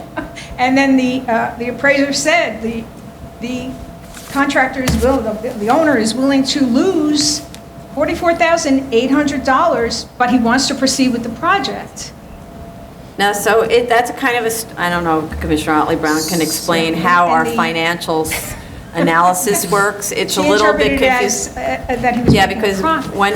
when it's in parentheses and it's a small amount of money, we consider that actually a return on investment, and Commissioner Otley Brown could maybe. A small amount like that is considered a wash because it's thought that you can adjust your costs and adjust your sales price to easily absorb that $42,000. So that's why it's like when they say, although it shows he will lose $42,000, he's willing to take the chance. It's because it's such a small amount, it could easily be recouped in other areas. Okay. Because there was only like a $210,000 difference between doing a one-family and doing a six-family. Oh, four-family. In cost, but Yeah. not in terms of what you could get for But then when selling I it. look at the costs, they're so inflated that, you know. Well, but so that's part of what we're looking at, And it's right? also better than the $80,000 loss that he's going to have now if nothing happens, right? Okay. Right. Okay. We really want, the geo engineer Right. to look at this because we don't know what's in there. Right, so we are, the next hearing, we're going to have an engineer present and who will justify a lot of the, But not a geo. well, I don't know how the engineer has to respond to the information that he's getting from the soil borings and so on. So that's coming from a The person who geosource. designs the shearing and the shoring, usually he's a geostructural person, so he knows both. Okay. A pure geo wouldn't be able to address this completely. Yeah. Okay, thank you very much. Are there any other members of the public who'd like to speak? May I just, before anyone gets up, I have to say this, I wanted to say this at the last two hearings. I think this past testimony is disingenuous because the Iron Hills Civic Association doesn't exercise their jurisdiction in this part of Dongan Hills. Iron Hills is Toad Hill, then we run into Dongan Hills Colony, then we run into Dongan Hills. I met with the Dongan Hills Civic Association. Now she's claiming that the Iron Mine Civic Association has exercised jurisdiction on this lot. I think it's a falsehood. I think it's disingenuous. So she's an immediate neighbor, right? She is an immediate So neighbor. she definitely has standing to speak about her property that's immediately adjacent, She does, but she right? can't throw the weight of a civic association Okay, behind. all right, so I don't really, frankly, I'm listening to the testimony. The testimony is reasonable, concern about undermining her property and her neighbors who are immediately above. Those people are immediately affected by this work, and as we know, the subject of the retaining wall has been a discussion that the retaining wall is major. I get it, right? but I have to swear that my testimony is true under That's true. law. You're an applicant, that's Yeah. true. Mr. Impel, your point is taken. I Understood. just want it on the record. Thank you. Thank you very much. Okay. Next speaker, next speaker, you again. Please state your name for the record, you'll have 3 minutes. Good afternoon, my name is Tom Backus. Again, this is the third time I'm here, and I own the 34 Overlook Avenue, which is directly behind and adjacent to this property. And, again, my primary concern is the safety of my home and frankly, I don't see how they could make out the C finding on this, where if they have to say that they are not impairing the adjacent property. I was listening to Commissioner Shetta's discussion of the retaining wall yesterday, and I thank you for your frank way of explaining your concerns, which was that it's extremely risky, the retaining wall they're looking to put here. It's dangerous, that you were scared, and I believe the chair at one point said that there was no thought given to the retaining wall. And, this has been going on for 1.5 years now. This is the third time that I'm here. And where does it end? They're looking for variance. They originally were for a 6-unit variance, which is several steps above what's required here. And I don't understand how they didn't come with their best foot forward to get this variance the first time or the second time. I mean, this seems to be turning into a collaborative effort. I'm a lawyer. I do general liability defense. And I'm not used to this kind of collaborative thing with the judge. Well, we're not judges. I know, Please I understand. I'm not familiar with this particular way of doing business, but, with the proceedings here, but it just seems unusual to me that he could keep coming back and back and back, and I have to listen last night after I get home from work to an engineer saying that he's scared about what's gonna happen to my property. I mean, how is this possible at this point that these are still concerns? I mean, it just doesn't seem to be well thought out and very ad hoc. And I'm extremely concerned, and I think that serious attention needs to be paid to the C finding here. The other thing that I'm personally concerned about is the fact that we're dealing with serpentine rock here. And last night I was doing some reading up on serpentine rock, and from what I understand was when it gets broken up, it releases asbestos. I have a 6-year-old child at home, a 3-year-old child at home. I have to be worried about them playing in my backyard because they're releasing asbestos. I've been part of depositions in asbestos cases, and you have a case where a guy who worked with asbestos is sitting on the stand and he's got cancer and he's talking about his wife that passed away because she was washing his clothes from the same thing. I mean, I don't understand. I mean, this has not been discussed, and I would like this addressed, the fact that he's going to be pulverizing serpentine rock. And what is he doing about the asbestos that's being released? I mean, am I completely wrong about that? Not from what I've read about it. And it's not an issue that's been addressed. And, you know, it just, there's been constant things. Last time we were here, you told Mr. Rampulla to come back with a two-family, something with a two-family. I mean, he basically gave you back a letter in conclusory fashion saying, we can't do it. We got to stick with the 4. I mean, you're giving him opportunities and he's not taking advantage of them to correct it and bring this into the minimum variance. And, you know, with regard to, I remember from the thing last night, you had mentioned about a geotech report that has been requested multiple times. And that goes to the serpentine rock issue, in my view, because you know, he doesn't know what's underneath there. He says he did some soil samples, and you know, he provided that, but he didn't provide a report from a geotech. And I would think, in my layman's opinion, that a geotech would have to comment on what's going to happen with the serpentine rock once it starts getting disturbed. And I mean, what's going to be done to protect the residents, the neighbors, from asbestos being released in the air? You know, I think there needs to be something said about, you know, where is it in his plan? Is it even factored in his costs to how he's going to control that? And where has this been done before? You know, I don't think that anything like this has been done on the Hill since asbestos became known as a deadly agent. You know, and now you're talking about, it's not been done before. So, I mean, and it's been completely silent, and it poses a severe health risk, I think, to the neighbors that is not justified to recover their $80,000 investment, which is what it is right now. What's the reasonable return? $80,000. You know, they are businessmen, they are real estate investors. They looked at this property, they see, what is it, 130. I could get that for $80,000. I mean, isn't that like ultimate buyer beware? You know, and then they buy it anyway. And they think they're, you know, it's like they might as well have gone out and bought $80,000 worth of lottery tickets. You know what I mean? And if they bought $80,000 worth of lottery tickets, would they be able to go to the gaming commission and say, you know, I made a bad decision? They get $80,000 back? Okay.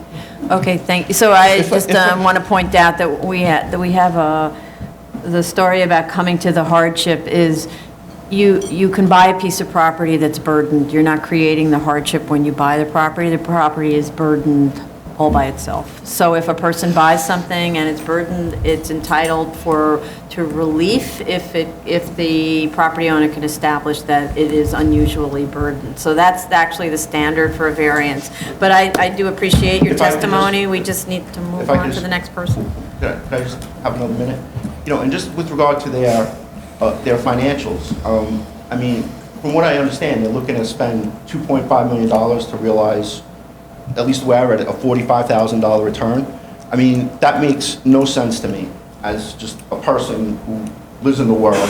And I think that goes to the, you know, the C fund, you know, the effect on the community funding, because there has to be evidence, you know, some kind of indication that they can finish this job once they start it. Now, if their margin is very small, they still haven't even put in a geotech report. They don't know what's underneath there. If they're starting a construction project to this scale, they're going to bump into things that are going to increase their costs. There's going to be things that are going to cause them more money.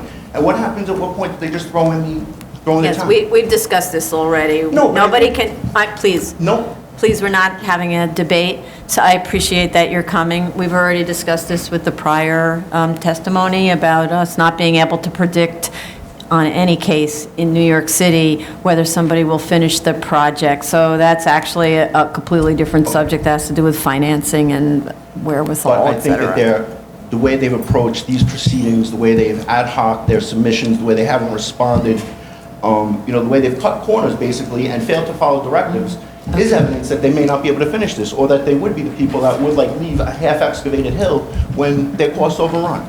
So Thank you for your very time. much. Thank you. Anybody else? Other speakers? Anybody else? Okay. There's Thank no you. additional comments taken. Okay. There's no repeat comments taken, unfortunately. Yeah, you can submit written testimony. You're Yes. welcome to do that and get into as much detail as you want. Chair, Okay.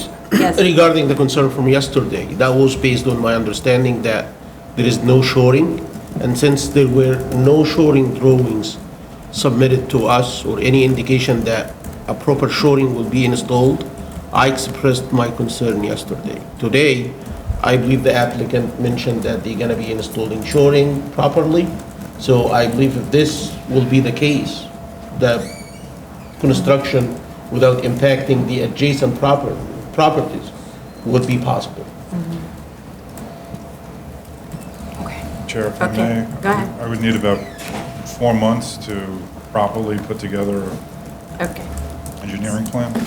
Can you get me a set of plan, please, for all the floors with overlay on the contour lines?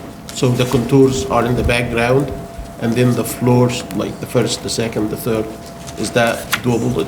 In AutoCAD, it might take like 5 minutes, but for me to do it, it's very tough. Sure. Thank So you. it's essentially a section through each that goes through the No, contours? it's the same plans. No, I'm but, saying a yeah, floor same plan, floor plans horizontal with the section. background, the contour line. With the existing contour line. Yes, exactly, yes.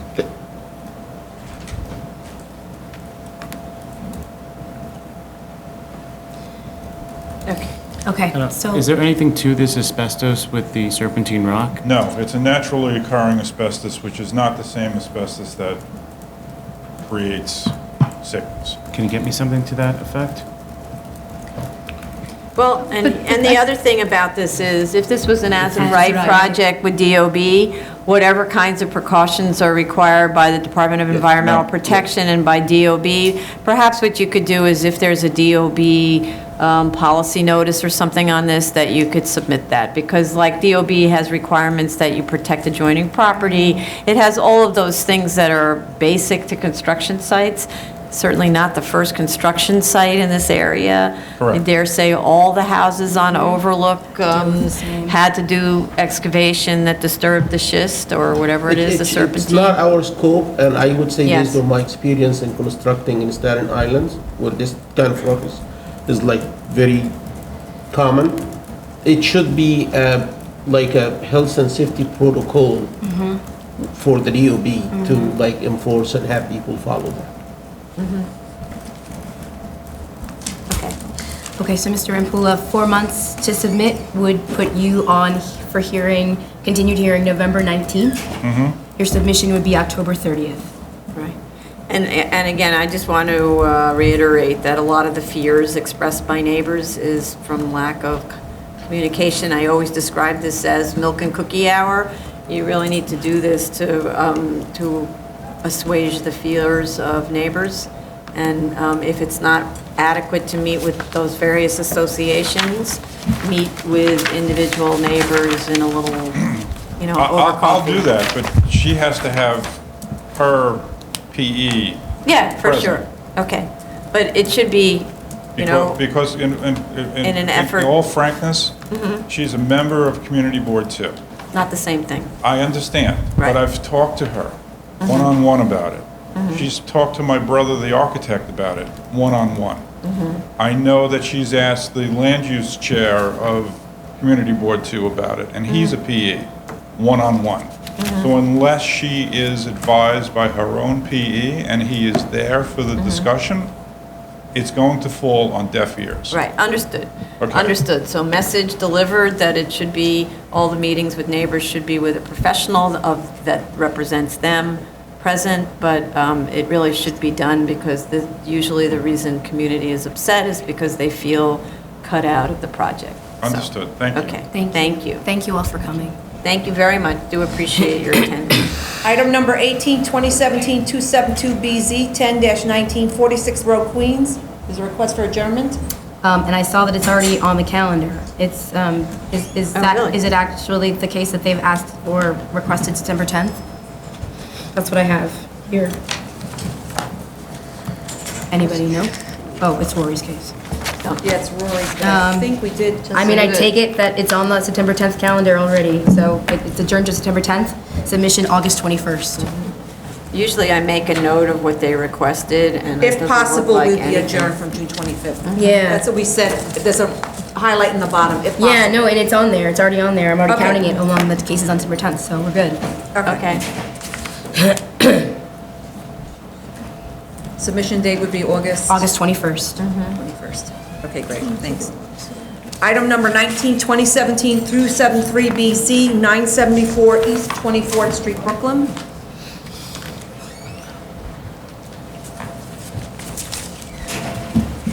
David, raise your right hand. Do you affirm to tell the truth, the whole truth, and nothing but the truth in your testimony before the board, and to respond honestly to board member questions?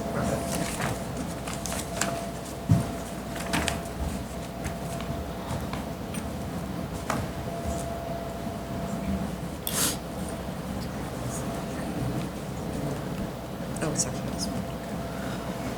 Sorry, that's from the neighbors. No, that's okay. That's it. Sorry. Good afternoon, Lyra Altman from the Office of Lyra Altman. We heard your comments at yesterday's executive session. Here with me today, I have Leo Spear, who is the representative from the architect's office. Thank you. I don't know if you'd like us to go through each item, or if you'd like to speak No, I'd with like him to speak particularly. to the architect. Absolutely.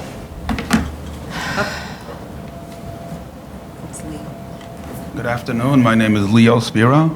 I'm the Hi. project architect. Okay, so I don't know to what extent you've been involved in listening to the comments, but I don't like the idea that we go back and forth and then I only see one change and not the other changes, so I'm just going to say it right here. At the last couple of hearings, I said that the second floor had to be pulled back to 25 feet. It has to be pulled back to 25 feet, okay? That's just the fact, okay? That's the first. The second is, there's a section showing that even though it's pulled back, there's some kind of a projection projecting beyond the setback line. It shouldn't include any projections. If it's pulled back, it's pulled back. So the obstructions have to be whatever is permitted at that floor. So if it's the second floor and it's pulled back to 25 feet, there shouldn't be any projections that extend beyond the 25 feet.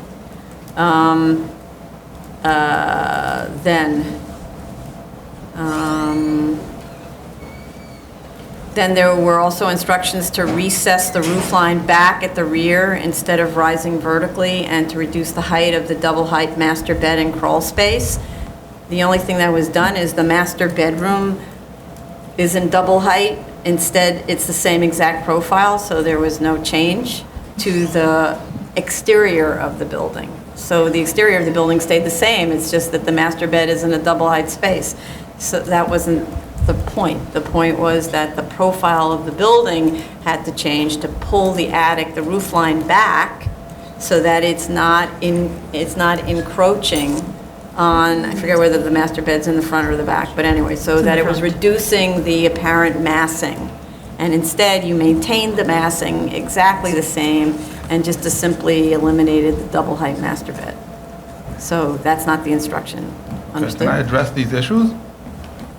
You didn't, so I'd I like look to- at the I'd like drawing to- and I see that the roof line, I'd like to address all the issues. The second issue, I do not exactly understand exactly what you're saying about the protrusion. I'm not sure what the protrusion is. well, look on your But drawing. I would like to address the 25-foot rear yard that you're requesting, if you don't mind. And I'd like to address the slope of the front, if you No, don't mind. I don't want it addressed, I want it done. I want it done, it's not a discussion, do it. I have a client. I know you have a client, and my this is, client is requesting an explanation or an understanding of why he's being singled out He's of not all the being houses in the singled out. neighborhood to have 25-foot rear yard, Sir. when everybody else has mostly 20 feet and once in a while 21, 22. Why he's being singled out for 25 feet? Is there any extenuating circumstances That the on this other- particular lot? that the adjacent properties have building depths at the second floor that exceed what you're proposing on the second floor there. So when we talk about rear yards, there's the rear yard at the first floor, which is one thing, and then there's the rear yard at the second floor and the attic. And Are those you concerned about the neighbors? Is that what the Yes, I'm concern is? concerned about the Okay, so neighbors. one neighbor is himself, he owns the house. The house after that has a 23-foot rear yard, which you approved A within 23-foot the rear last yard. year. Right, you approved it within the last year. He's the neighbor, and he wants to know why you didn't consult with him when you allowed the 23-foot rear yard in the neighbor's house, and he's the neighbor, and you didn't have any problem with that, and now he's building his own house next door to himself, and you're concerned about him, about having a 25-foot rear yard. It makes absolutely no sense to him And the neighbor on the right side, who has only a 20-foot rear yard on the first floor, he's very, very happy with a 20-foot rear yard. If you want, I could bring a letter from that neighbor.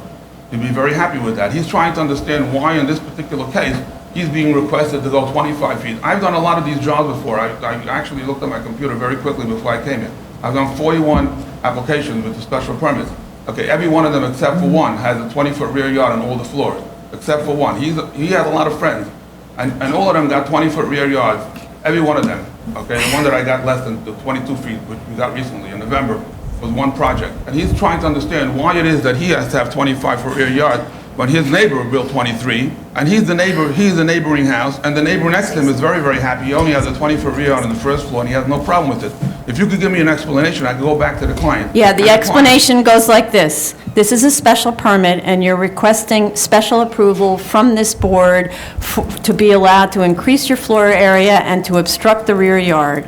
Right. Based on the information that I was provided and I've seen in the neighborhood, I determined that the second floor request and the roof line request exceeds what should exist in the neighborhood, independent of what the neighbors feel or don't feel, because of course we don't even have that information, but they don't live in those houses permanently. Other people move into those houses. And, excuse me, sir, so I'm not going to have a conversation about this anymore. If either you do it or we don't grant the special permit. Your choice. I will also make a point, I just make Excuse a point me, that sir. my clients feel that this particular requirement is going to cost them at least $300,000. There are 3 houses on the next block that are sitting there now for a year that can't be sold. And the reason they can't be sold is because people already got tired of the special permit problem, and they don't know what they're going to be allowed to do or not allowed to do. There is no rules and regulations that we could follow as architects that we could tell a client that you're going to get this A, B, C, or D. They have no idea what they're going to get. For all they know, they're going to get only a 60 or 55-foot long house, and they have no idea. This guy now is going to have only 20 foot, then the house next door may have an extra 5 feet. Right now, this house is going to be worthless, because if he wants to sell this house, no one's going to buy it. Those houses are also sitting for a while. I don't know what's happening in the neighborhood, but it's getting really, really bad. And no one's purchasing houses because they're afraid to purchase houses. There was a while that people were buying, and for the last year, it's been stagnant. Nothing's happening now because everyone's afraid to buy a house. And when they call architects like me and they ask me what we could do, we're afraid. I have a client that got an approval in November, and he decided to cancel the project. It took me 2 years to get an approval here, and he said, forget about it. He looked at the layout of the second floor, he said, forget it, I'm not building a house. It's costing $3 million to build a house, $2 million for a lot. That's $5 million minimum, okay, to do a house in the thing. For $5 million, someone's gonna build a house. This person, this particular client, can't get 3 bedrooms. He can't get the elevator is gone. He can't get his nursery. All he wanted was 2 bedrooms and a nursery in the back. He has a very large family. In fact, he has such a large family, he's not waiting for this to be built. He bought a house in Jersey in the meantime, so he should have his family there for the holidays, because he has no room in his house. So he wants to build a house that he has room. Now you're telling him to build a house with 3 bedrooms on the second floor? There's no, even on the other zones, on the R4 zone, whatever the other zones they have is 10-foot front yard. This is a 15-foot front yard. Now you're making a 25-foot rear yard. That's not a house. You can't build on a 40 lot. Barely got 3 bedrooms up there. 3 bedrooms, and now the attic, you're chopping from all sides. You want me to chop the front, chop the back? You barely can get 5 bedrooms. Well, sir, Yes. in all due respect, cutting the front attic wall is not going to eliminate any number of bedrooms. To switch the slope in the front, is that going to make a difference? Do It you is going to understand make that a the difference slope of with a roof- regards, sir, it will make a difference with regards to the neighborhood character, but it will not at all affect, sir. Excuse me, please, I'm excuse me, speaking. she's let you finish. It will not at all affect the number of rooms. No, it won't We are- affect the number, I don't that's think true. anybody here is Exactly. suggesting Fine, that I'm you very cut happy down to the change number the of slope in the rooms. front. It's really Right, not a we are just problem. asking you to change the I have no footprint problem. little bit. You will have the same number of rooms. No, I Just don't. Just I don't. make them Right a now, little the bit 2 smaller. back bedrooms are not usable, they're barely usable. And have a little nursery that's barely, not even between 7 and 8 feet. I squeezed the staircase in, if you look at the layout. I barely was able to work with that. I have an 8-foot bathroom. People are spending $3 million on the construction. By the time they're done, it's $5 million. And then you get a bathroom that's 8 by 5? Who built a house with 8 by 5 bathrooms? I barely got a bathroom in there. Look at the bathroom. This is a 6,000 square foot house. You telling me that you can't get what you need in a 6,000 square foot house? You can't have bedrooms in a basement. Please. You can't have bedrooms, you only have bedrooms on the second floor in the attic. The second floor has no room, only for 3 bedrooms.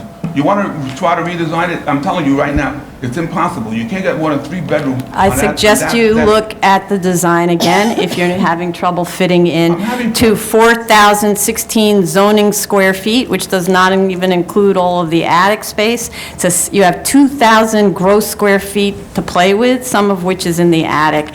I don't really want to have this conversation with you. You make the changes and you get an approval so you can proceed, or you don't make those changes and you don't get an approval. It's pretty simple. And by the way, I don't need to explain anymore. I've explained it at all the hearings since, and this is a project Why where you... 25 feet? Excuse Where me, you sir. going with 25 feet? I'm going to have you just stop, Okay. and then that's the end of it, and I'm going to bring Miss Altman back on, and you're going to either listen to the instruction or not get the permit. So your choice, but that's the way it is. And on the last hearing, you refused to make the changes. On the last one, you made only a few changes. On the one before that, you made no changes. So this kind of absence of cooperation gets no special permit. This was a misunderstanding. I did not make any change. I'm happy to make all the changes you're requesting. Well, you didn't make No, the only thing what happened last time was when you asked me to go back to 25 feet, I figured that what you were saying was the first floor could be 20 feet.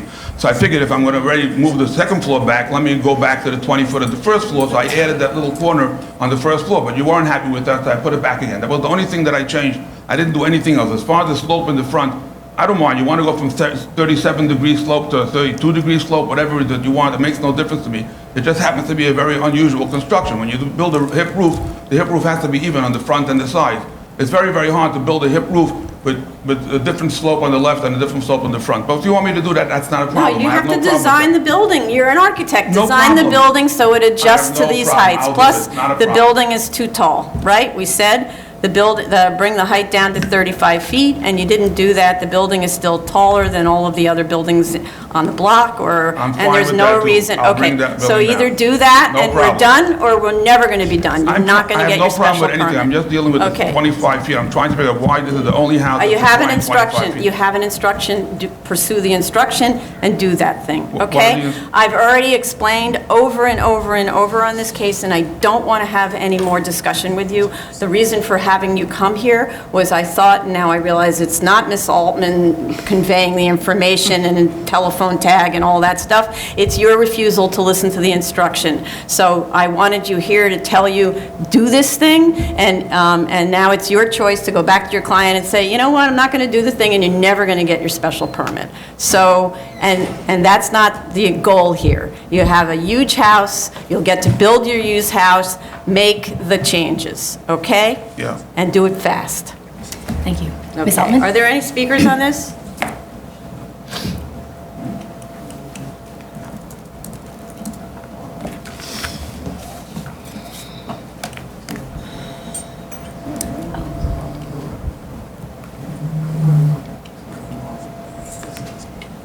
I'm being told he can have this done immediately. He can have it done you within will. a week, is what I'm being told. Okay. So also revision dates have to be shown on the drawings because they still already had that show note like from a yesterday. year ago or something. I heard that note. I have that on my list of things to Okay, do and as well. also that note about I don't know if that one made it, the removal of existing walls. You know what, that note? wasn't on this, but I'll be happy to. Okay, so removal of Add existing existing walls walls, and no. joists in excess of that shown on the plans will void the special permit. It's on the guidelines. Yeah, Just yeah. the existing walls, Okay. no, we'll add it. Good, No okay, problem. so that just needs to be there. So if you turn this course. around fast, you turn this around fast. He says he can. Next Wednesday?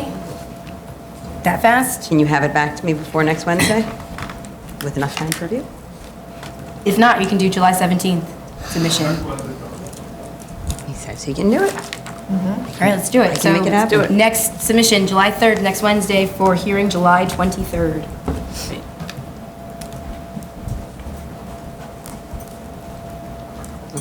Thank you very much. Thank you.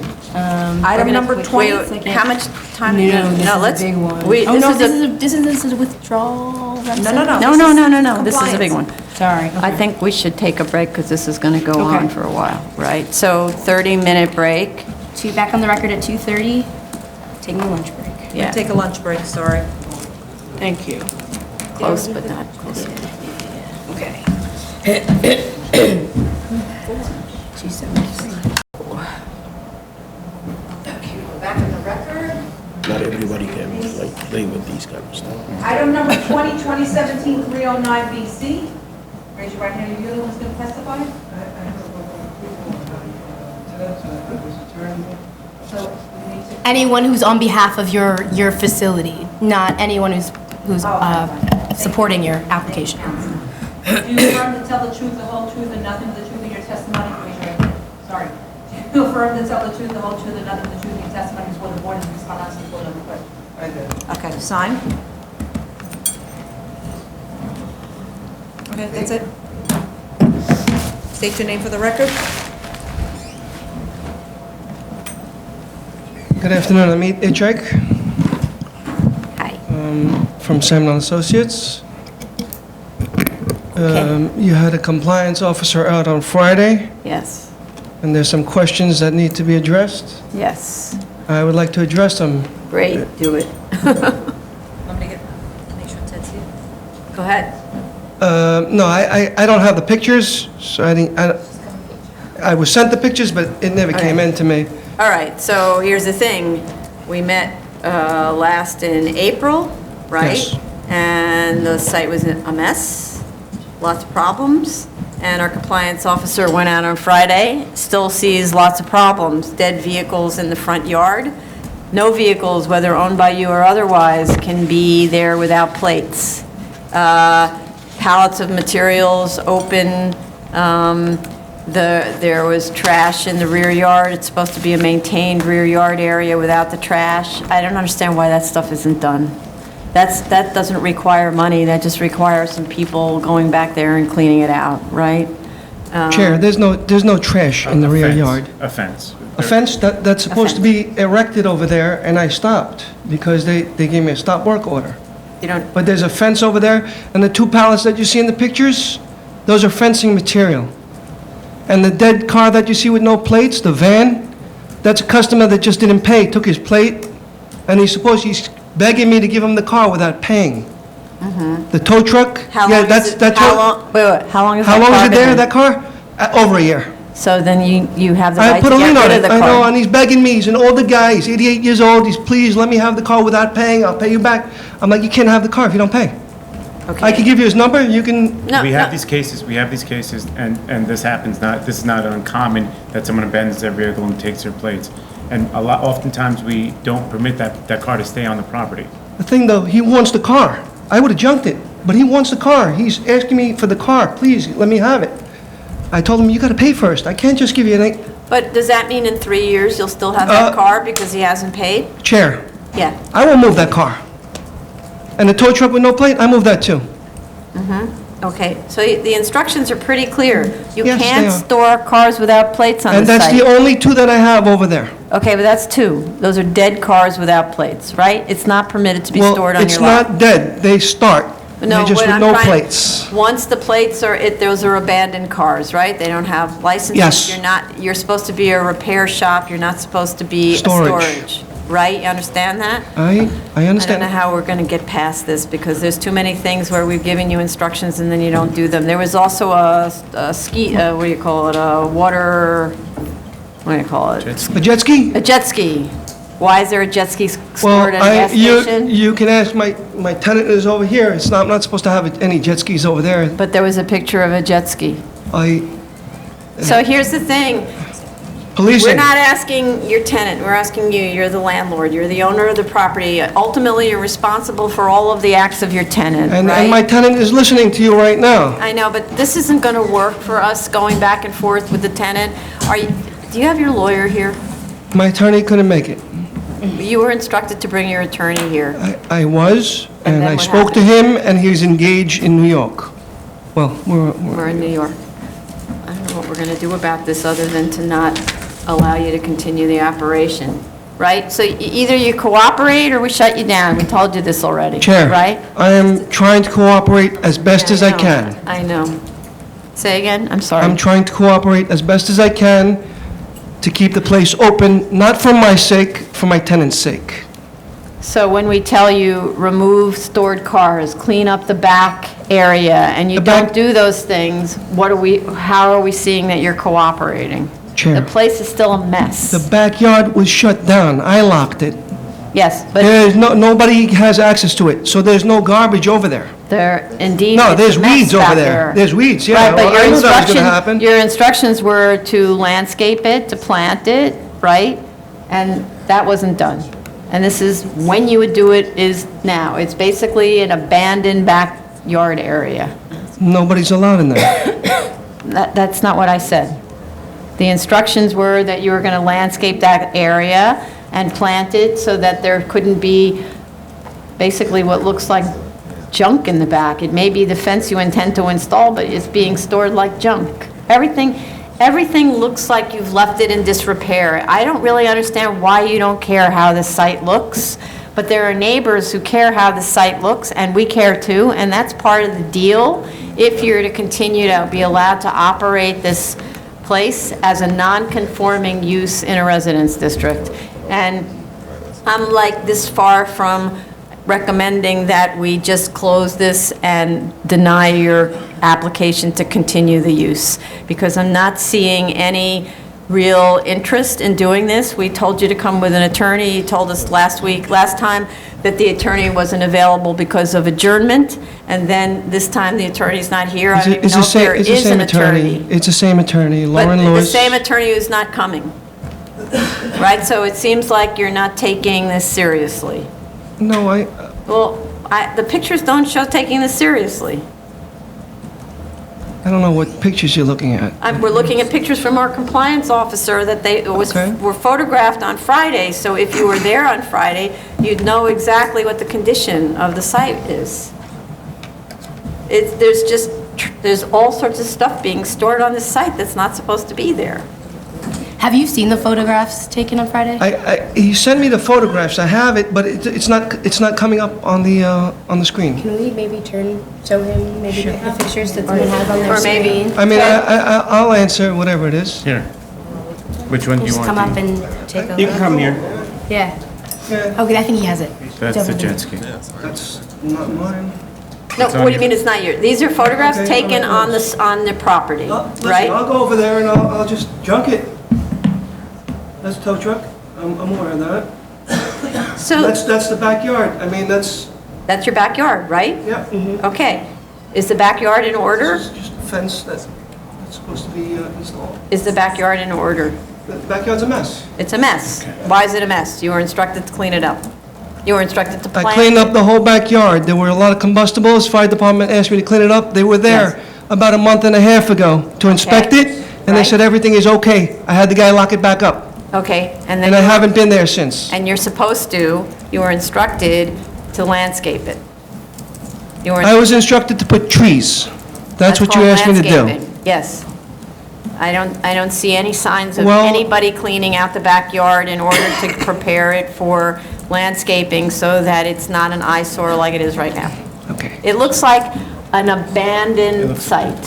It does. So, And you know what? You know, with all the rains that we had, that's what normally happens when When you you- have sand, when you have dirt on the floor, that's what normally happens. You get weeds. and when you neglect your property. And even if I plant, I'm still going to get the same thing. Not if you maintain it, right? It's got to be maintained once a week, once in 2 weeks, at least. Once every 2 weeks. But they didn't want anybody back there.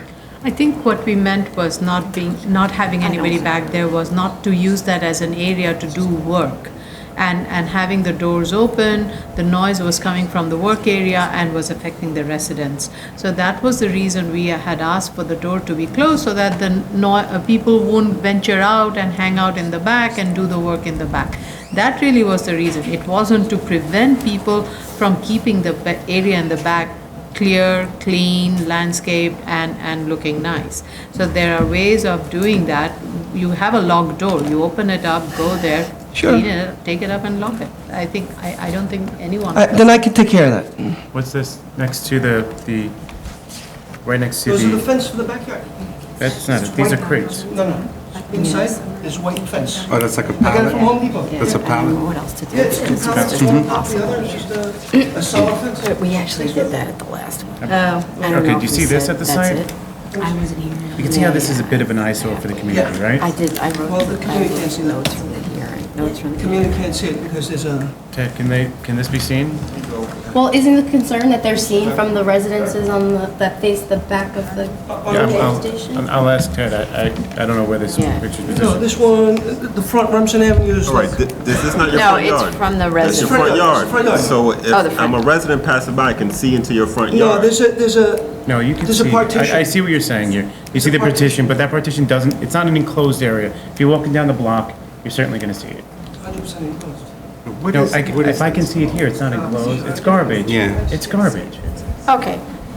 All right, so here's the Easier thing. for me to get rid of it. We're going to be speaking so with the it could be tenants a lot also. I'm sorry, I missed that. Yeah. We're going to be speaking with the tenants, and I see the tenants are represented by Sure. council. Also, so that they can understand the seriousness of this issue. Yes.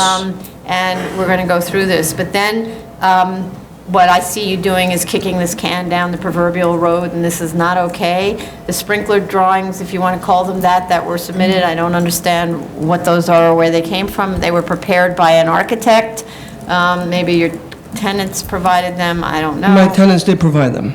Okay, so we'll talk about that with the tenants, but the point is, this building, this site must be brought up to meet code, fire code, according to the instructions of Buildings Department and the Fire Department. It's your responsibility to take care of it. If you have a tenant relationship, that's your business, but it's your responsibility to take care of it. So we can't have any excuse, don't tell me it's my tenant's stuff, that's not an answer. You're the owner of the property, and the variance that was granted runs with you, not with the tenants, all right? And so Yes. we gave you instructions before that the site had to be cleaned, planted, that the asphalt had to be repaired, you have broken sidewalks in front of the building, you have broken fencing, you have all of these things that are not done. They have to be done. We're going to give you a time limit, and if you don't do them by the time limit, we vote to deny continuation of this nuisance use, frankly. And so, and we've talked about this before, and you seem not to be taking it seriously, because if you had a lawyer here, your lawyer would explain better how serious this is, all right? And you already have Ms. a lawyer. Perlmutter, you're explaining it perfectly, and I understand every word that you're saying. Okay, well, you're not seeming to take us seriously. I am. Well, Okay. Okay. Thank you. You know, Yeah, go ahead. you can see why we would think you're not. It's hard, we've been down this road with you, and it's still a mess. And we're gonna hear from tenants who are probably not gonna say good things about it. Can you understand how we may not feel like you're taking this seriously? Let's hear from the tenants. Okay. Tenants?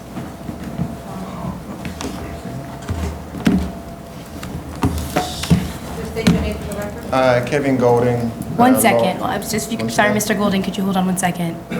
So you're saying he needs to be sworn in, but he's representing a tenant, not necessarily the owner. Yeah.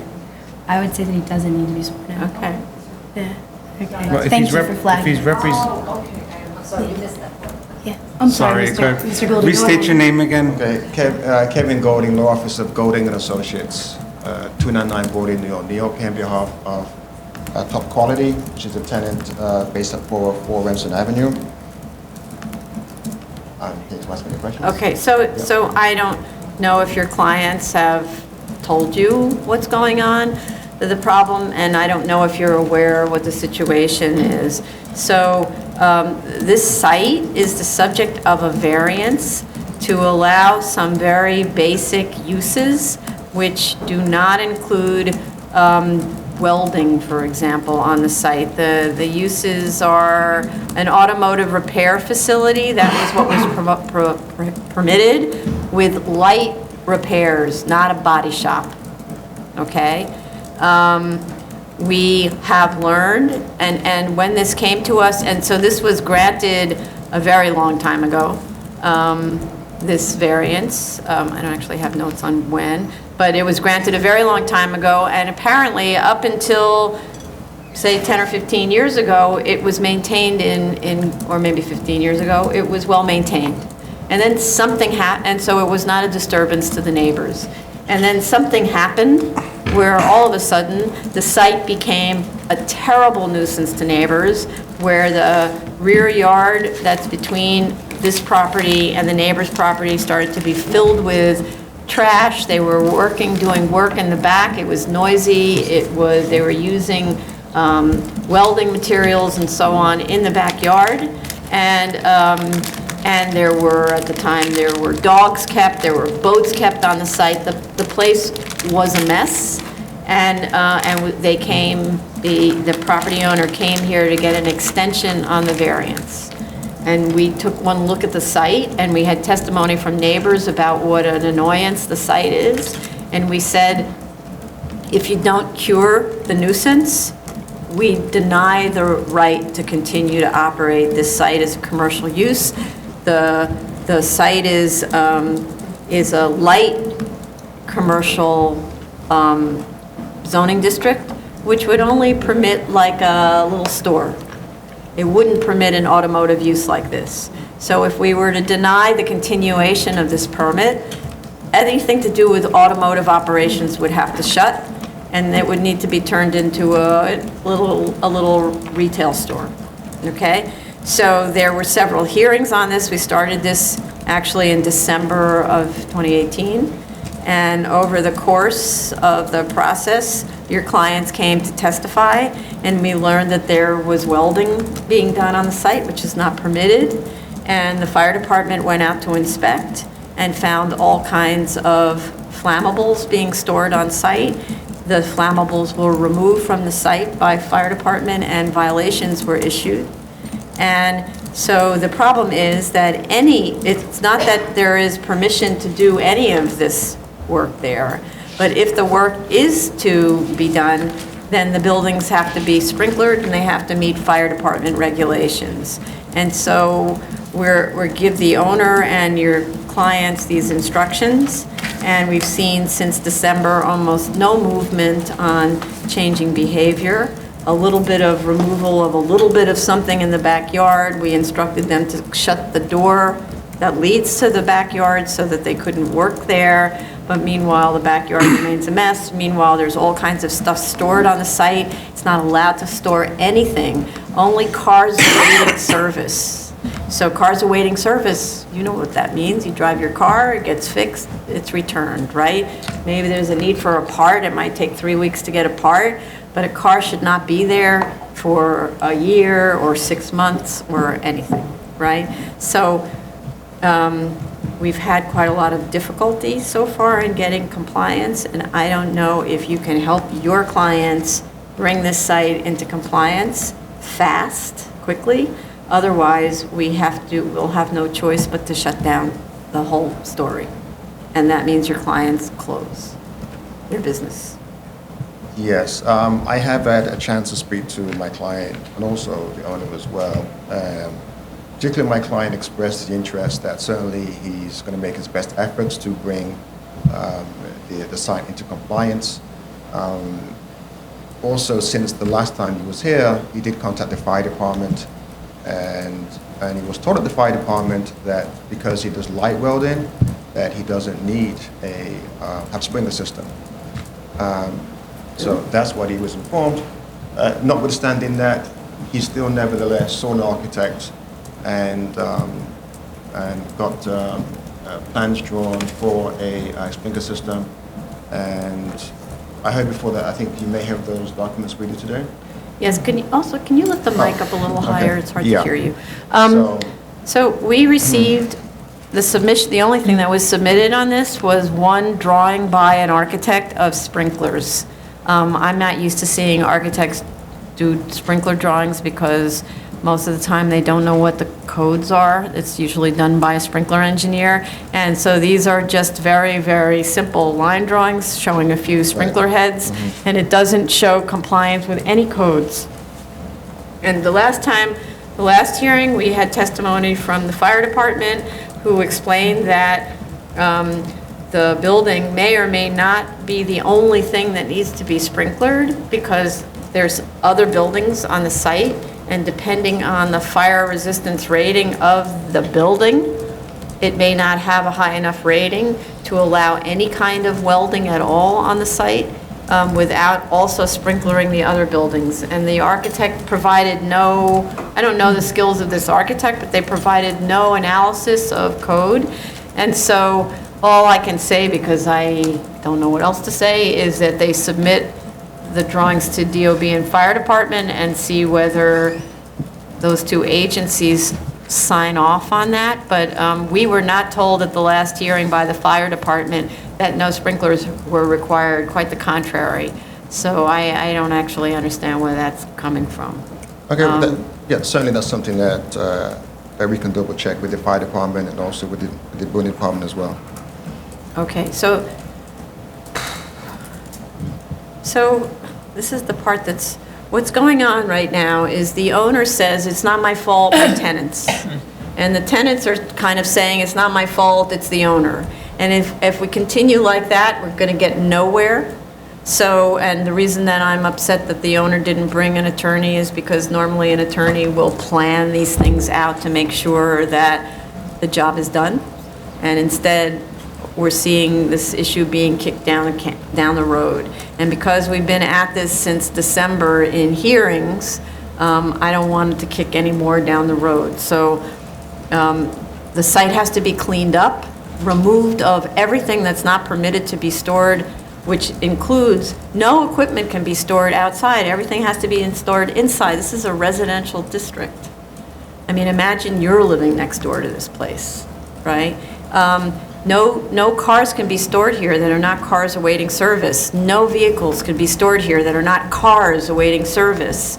No dead cars, no general storage of materials.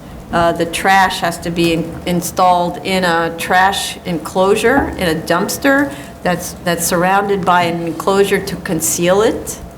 And that rear yard has to be cleaned up. There's weeds there, it's just overgrown mess, and then it has to be planted. And we gave instructions to plant it so that it would not any longer look like a nuisance. Instead, it would look like a desirable area planted with shrubs and ivies and things like that, so the neighbors are not looking at something horrific.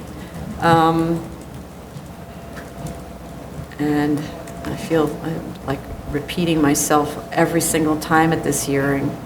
And this is just, I think the rear yard is just one of many concerns. Yes. There are many other issues we have with the entire site, which needs to be looked at. But we are trying to peel away little by little, and so far we have seen more resistance than work in progress. Yes. So I'm just trying to, so what I would recommend, you may not be familiar with how we work, but rather than us repeating ourselves again and again, which is just causing frustration, there were several hearings on this case, as I said. The first one was December 11th. The next was January 15th. So it was on the 15th? Yeah, January 15. Okay. The next was February 12th. The next was April 9. And this hearing. At each hearing, we videotape. Okay. And the day before the hearing, so December 10th, January 14th, February 11th, and April 8th, we have what's known as a review session, where the commissioners discuss the property in the review session. So you should listen to all of those tapes, the video of what's known as the review session the day before, and the video of the hearings, and listen to the instructions that the board gave at each of those. Make a list of what needs to be done, and then however you manage to accomplish this, make sure those things are done. I just have one question. Yeah. At no point in time was there any written request or We don't notices issue written requests, it's all done in the hearing process. Okay. The original application was filed in December of 17, and there were written comments that were sent in March of 2018, but typically the comments are issued by our planners who review these projects, and the planners are just trying to get the application in order for the commissioners who sit here to review. So it's the commissioners who will go through and say, the project isn't this, the project isn't that. And we don't issue written comments. That's the job of the applicant, to take note of the comments and follow them. right? And initially, this owner was represented by counsel, and then counsel went away. And so we're told there's another lawyer involved, but we've never seen him, so we don't know, him or her, so we don't know.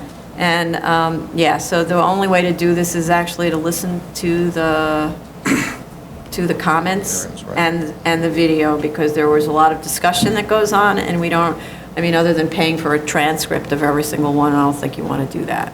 Not at this time. Right? So, okay. So are there any speakers on this? Would the fire department like to speak? You don't need to if you don't want to. Just one more question before. Yeah, no, we'll get back to you Okay, all before. right. I just want to see if there's comments from the fire department. John Daly, Fire Department. I do want to clarify a statement that the attorney made. Yes, he may have spoken to someone, an individual at the fire department, most likely the district office inspector. He probably reviewed the application and saw, okay, it's a small little space in the building, discounting the other adjoining spaces, and he may have made the comment that the sprinklers are not required, but that in person doesn't know the whole history on it. So I am going to give my business card to the individual, Great. so he can contact me with any information, any questions that he may have.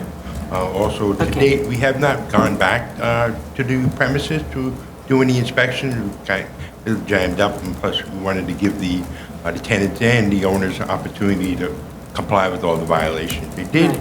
A violation, notice of violation was corrected and has been cured. So that's one. So we see something going on the fire department side. Okay. Thank you. Good. So now, we are aware that the violations were, well, the fire department cured the violations itself by removing the flammables themselves, right? I'm sorry. So a notice of violation was issued. Let me just get it.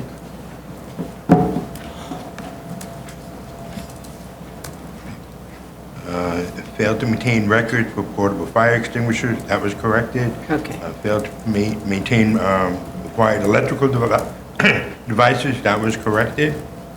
Let's see. Failed to remove combustible waste, that was done at the time.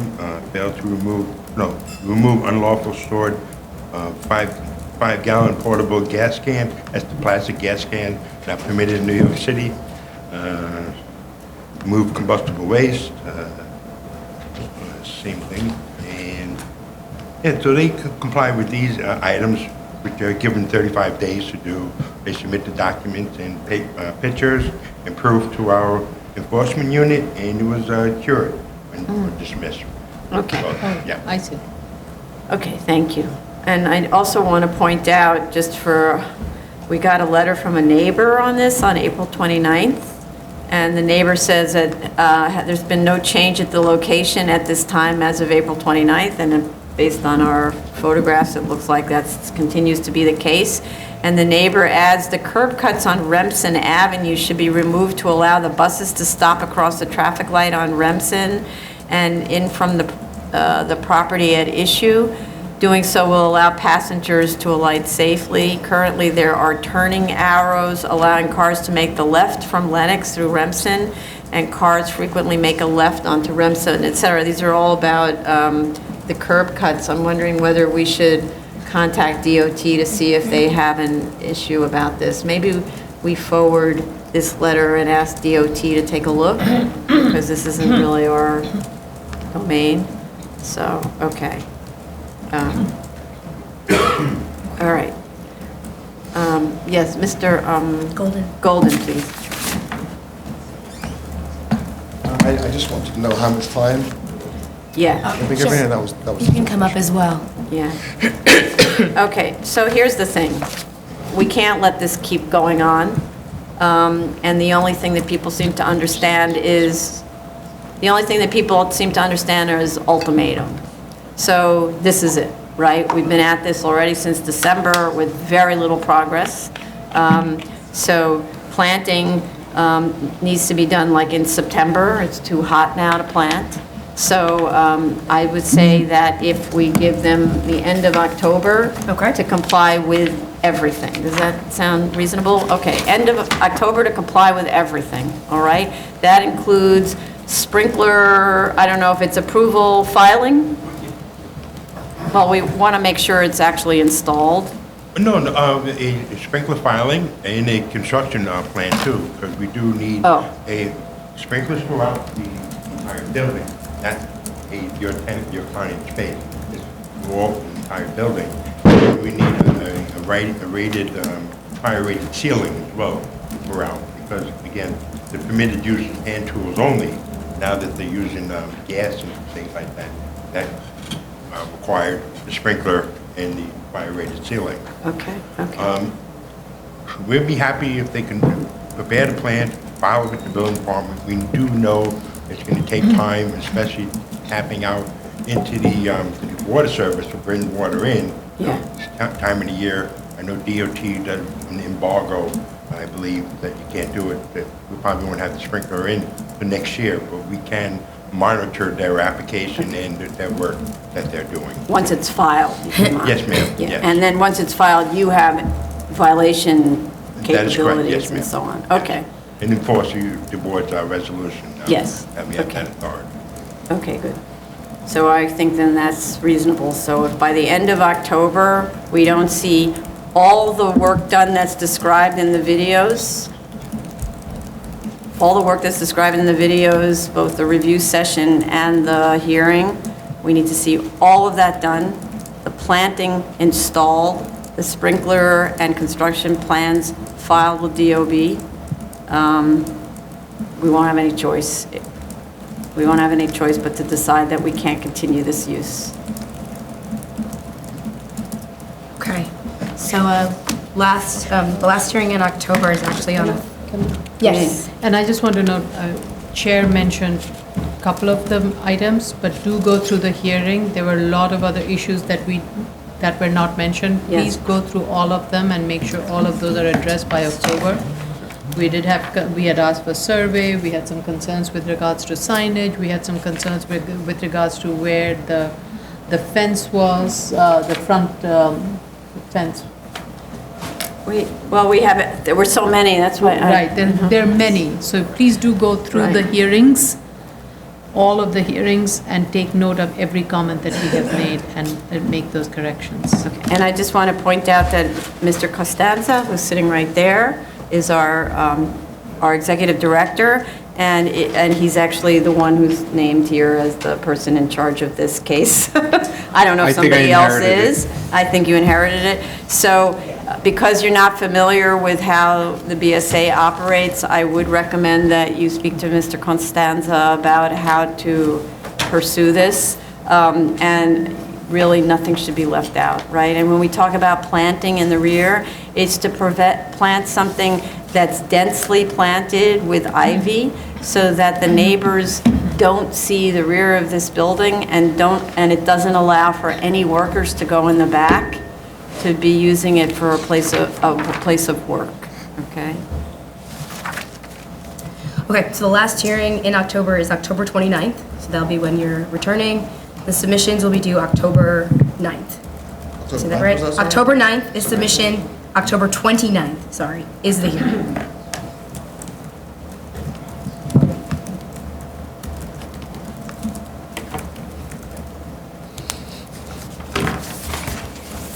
And that works for everyone? Is that okay? Sorry? Yes? Do you have a card? Not on me. We can get a card for you. Yeah. I have one. And I just, in terms of a hint, perhaps a call to Mr. Costanza will help you find the hearing on the video, because our hearings sometimes are 7 hours long. So to know where at what time on each of those hearing days we heard this thing, we have a method to figure it out, and you won't know that. So maybe Carla could Yeah, help actually, you. Daryl's the one that's been working on Oh, this. Daryl's working on it? Yeah. So, okay, so Daryl, if you could pinpoint on each of those review sessions and videos what time the video begins to discuss this case, and then communicate it to Mr. Golden, that would make it possible. Mr. Costanzo, what's your last four digits of your number? 0068. Thank you. Sure, that's your number? Here you go. Yeah, and we'll give you Mr. another. Golden, I have a card for you. It has my information as well as Mr. Costanzo's. Okay. All right, let us continue.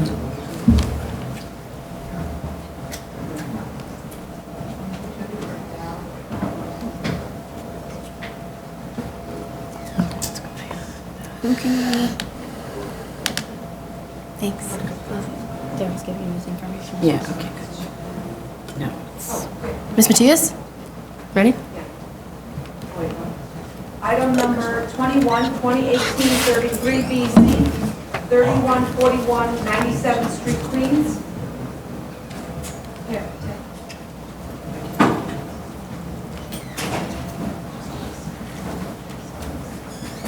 Someone, oh, yeah. Raise your right hand. Do you affirm to tell the truth, the whole truth, and nothing but the truth in your testimony before this board, and to respond honestly to all other questions? Please sign here.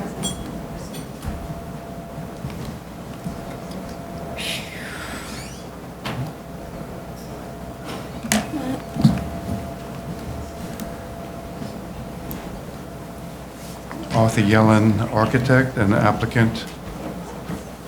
I listened to the comments on the video, and these are my responses. The landscape strip was intended. I think it's on the drawing, but it's not clear. So that definitely is something that will be made clear and incorporated There's into a the zoning. landscape strip, where is it? It can't be a foot wide, by the way, did you know It's that? going to be 5 feet wide. But you're showing it as on top of the trash cans. It's a landscape area. It'll be, if I keep the current plan, it'll be parallel to the parking in that location, and it'll be made 5 feet wide. So the area that you're showing where the trash cans are, that would Yes. be, the Yes. trash cans would be removed? Yes. And that complies with the 20%? Excuse me? That complies with the 20%? Yes, That's it'll a be rule. 5 feet. 20, it's 25% feet, of okay. 20 foot is 5 feet. I'll make that 5 feet, and that'll be dedicated to landscape. Okay, and so your trash cans go someplace else? We'll have another solution. Okay. Okay, that helps. I don't know if it actually meets all the criteria, but you need to make sure it meets the criteria of 23-451, okay? Yes, Whatever yes. it says about that. Whatever it is, and it'll Right. be incorporated into Okay. the zoning analysis. In response to reducing the building to 17 feet to get a 3-foot wide passage to the rear, I don't think that's reasonable. I think there are attached buildings in the neighborhood. They do not have individual access to the rear yard. I do have access to the rear yard from the cellar. The plans show a stair. I realize that access is desirable. There's access from the first floor as well. In an emergency, something can be arranged to get access. A 17-foot side, 17-foot wide property Wide really building. allows 14 and a half feet space, usable space. The Why client 14? wanted. Why 14? Well, Your I have walls are in a foot, they're- aren't a they foot and a are- half they are- thick. They are a foot. A foot and a half? There are two walls. Right, but that would only Each give one you is about a 15 foot. feet. And if I want to have 2 bedrooms, I have a partition in between.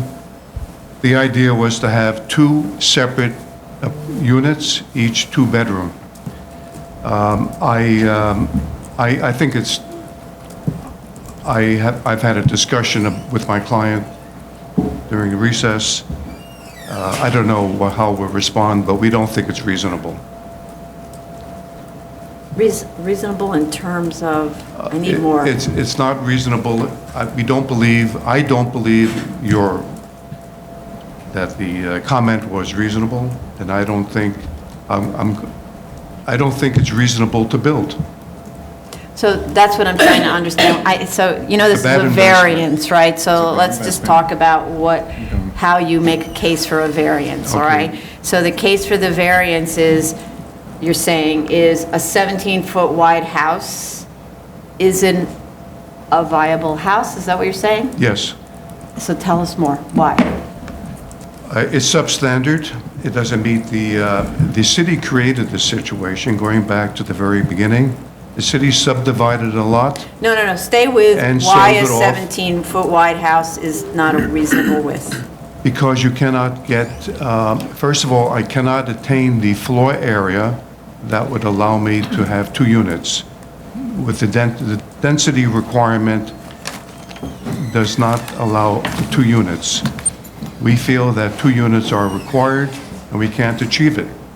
The 3-foot wide passage will reduce floor area. Never mind the 3-foot wide passage, let's stick with that. I'm trying to get you to, so the reason that I'm saying this is because, of course, we know in the city there are 17-foot wide houses. There are even 12-foot wide houses, Not many, famously, not right? many. I've been in a few. Yeah, so I need you, as an architect, to explain. I don't understand the need for it. No, but you're. Can I just? Yeah, let's just. The best way for you to get the 20-foot wide home is for you to provide a character study that supports that in the neighborhood, there are no 17-foot wide homes. That the average width or the range in width is hovering around 20 feet wide. That's the fastest way for you to prove your point.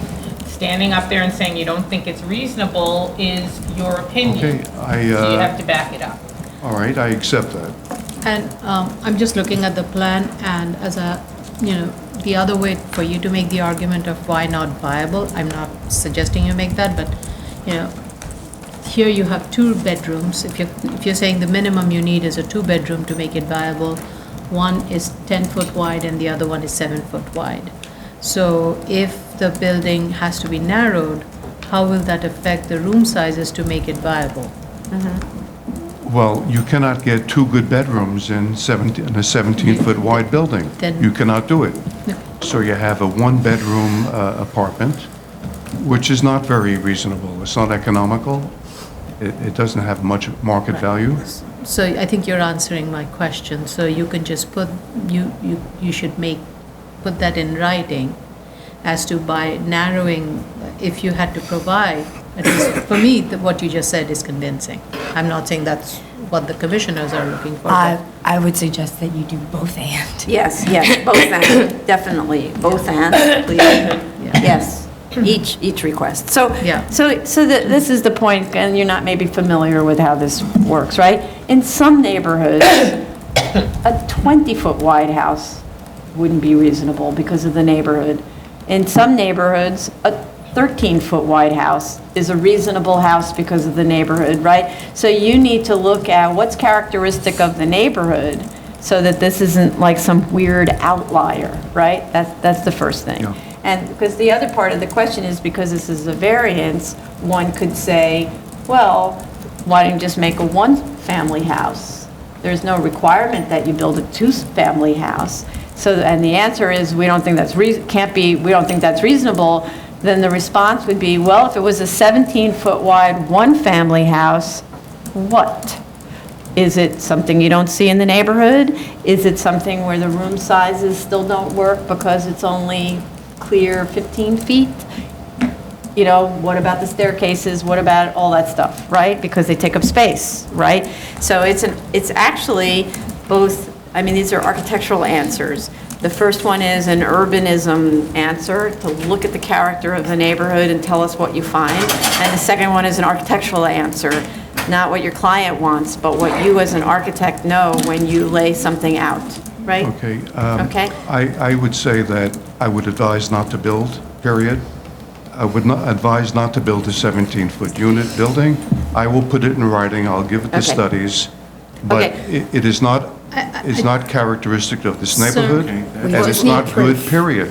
Sir, I In think. general, even though it does exist in other neighborhoods, those aren't good buildings either, and they should not be I repeated. think you should take note of what we are telling you, because we are actually, I think, we are helping you build your argument. And don't take it as a negative. We are asking you to answer this question and directing you in a way that will help you answer the question. So the question that Commissioner Otley Brown said, I mean, you have provided a chart that shows what are the typical lot sizes, right? Now, many of them are 20 feet, 24 feet. There are a few that are 19 feet. And most of the dwelling units in this 19 feet are two dwelling units. However, these were all built in the 1920s. So you can look at this and see how has the code changed from the 1920s to present day, where you have to provide a minimum bathroom size of certain, or you have to provide certain amount of clearance for staircases and other things. Once you take away some of the minimum construction requirements of DOB, code requirements of DOB, you will be left with a 7-foot wide space at the end of all of it. So it's not viable. So there are ways to use the questions that we are stating for you to help you answer the argument and back up your reasoning for uniqueness and the hardship of not being able to set the building back. All right. This would be my fourth submission next time, I believe. Well, you adjourned, so we've only had actually. I've redesigned the building 3 times. So we've We're only not asking had you to one other hearing on this. You adjourned it, and it was postponed the first time. So we've only actually discussed this case All right. one other time. But I did submit it, and I requested it because I heard the comments, and there was Yes. no point to having a hearing. Instead of that, I redesigned it anyway and submitted that for subsequent. So I saved the board the waste of time reviewing something which I already accepted. And as- that's appreciated, because the reason was, though, we needed to make sure it complied with zoning for everything except the, whatever it is, the little lot, whatever. Minimum lot where- area. At this Minimum point- lot area, I At think. this point, No, and the side yards. FAR complies, open space complies, Understood. height and setbacks, Understood. all balconies. Very good. All we want, obviously, the lot requires a variance and side yard.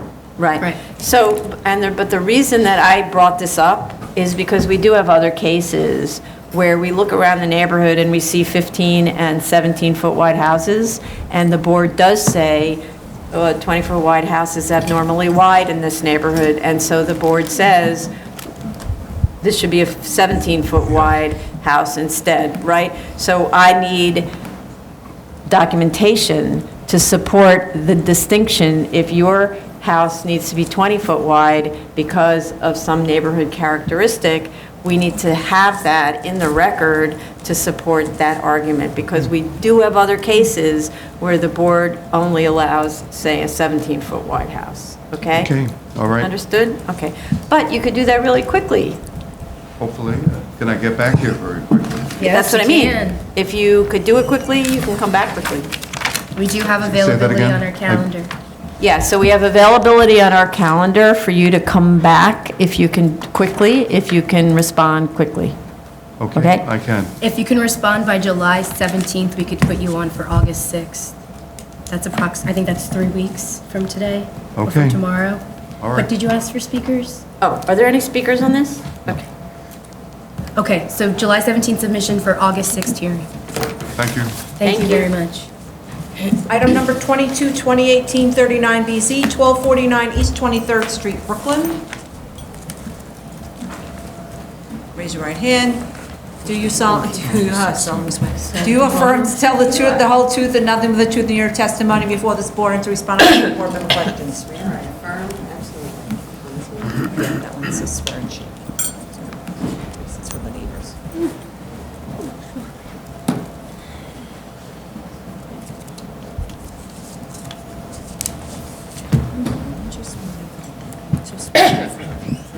Good afternoon, Lear Altman from the Office of Lear Altman. We did listen to your executive session, heard your comments. I think I see where the error is.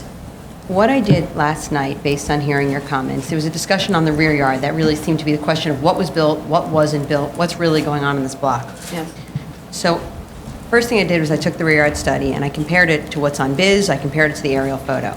What I was able to establish is the house to the left has a certificate of occupancy from 2011, which was referenced in my recent cover letter, I should point out.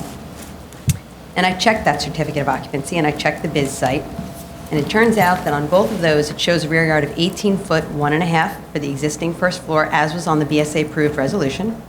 It was a pre-existing condition. Then a 20-foot rear yard at the second floor. It says that where? It's in the BSA resolution. On the BSA resolution, but what about in When I looked at the reality? certificate of occupancy, it shows 18, 1.5 is the rear yard. Mhm. And when I looked at the photos that were also submitted to your board, if you look at photo 6 that was submitted to your board with the rear yard photos, you can see that extension into the rear. It's quite a large extension, the 2 stories. I also have an aerial photo showing this. Remember, but how do you know what the dimension is? You don't, without a measurement. Again, the certificate of occupancy is showing it's 18, 1.5. On the first floor, but I'm always Yes. interested in the second floor and up, Well, right? if you look, this, unfortunately, the aerial view, there is a lovely tree. I know, so. In the rear, so that's not giving me what I need. So that's why one of the other things that I did was I looked at the rear yard photos that were taken at ground level, and that's photo 6 that was submitted to your board. But how do you know the dimensions?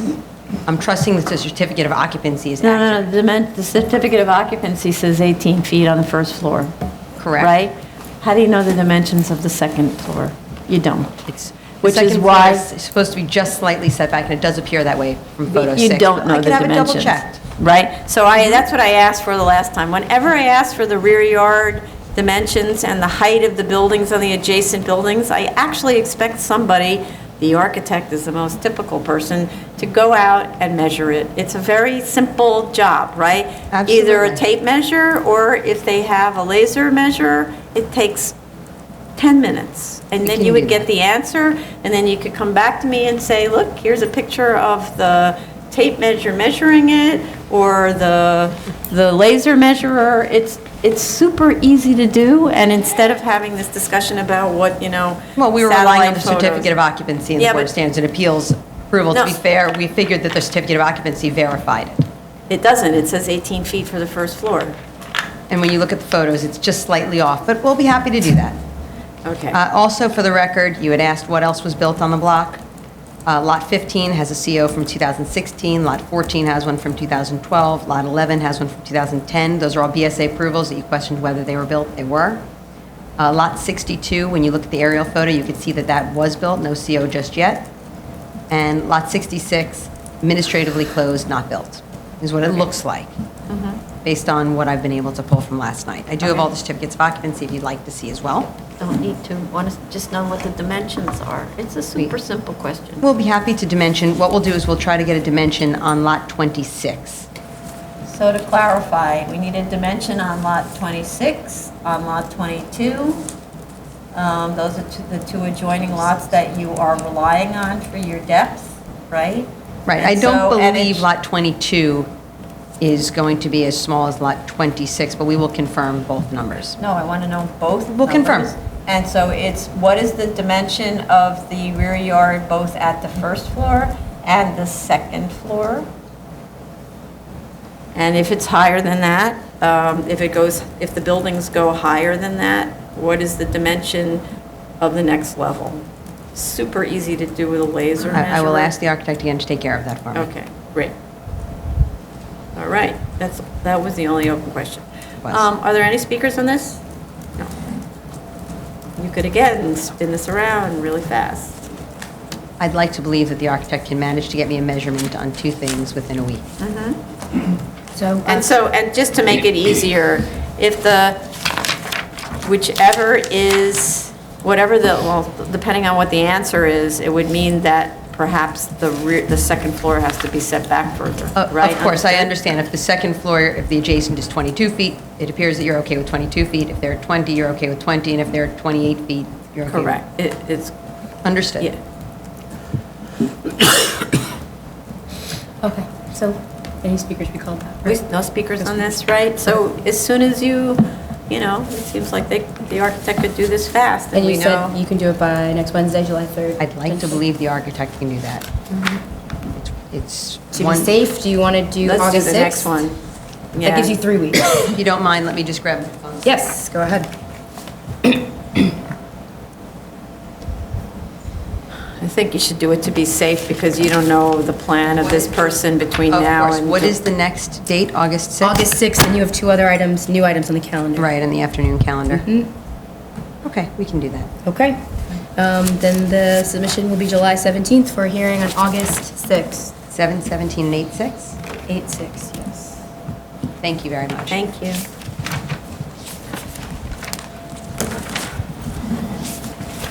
Item number 23, 2018-53 BZ, 104 DeGrasse Street, Brooklyn. Whoever is representing for the team and all of that, come sign and come be sworn in. No, swearing sheet is yours. ABC.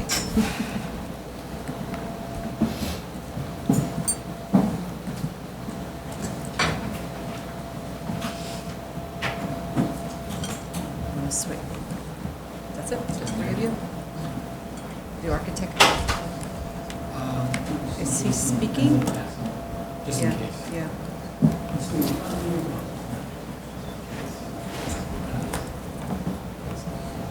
Just in case. Just in case, Stuart. All right. Yeah. All right, does everyone want to raise their right hands? Okay. Do you affirm to tell the truth, the whole truth, and nothing but the truth in your testimony before this board and respond honestly to board member questions? Okay, proceed.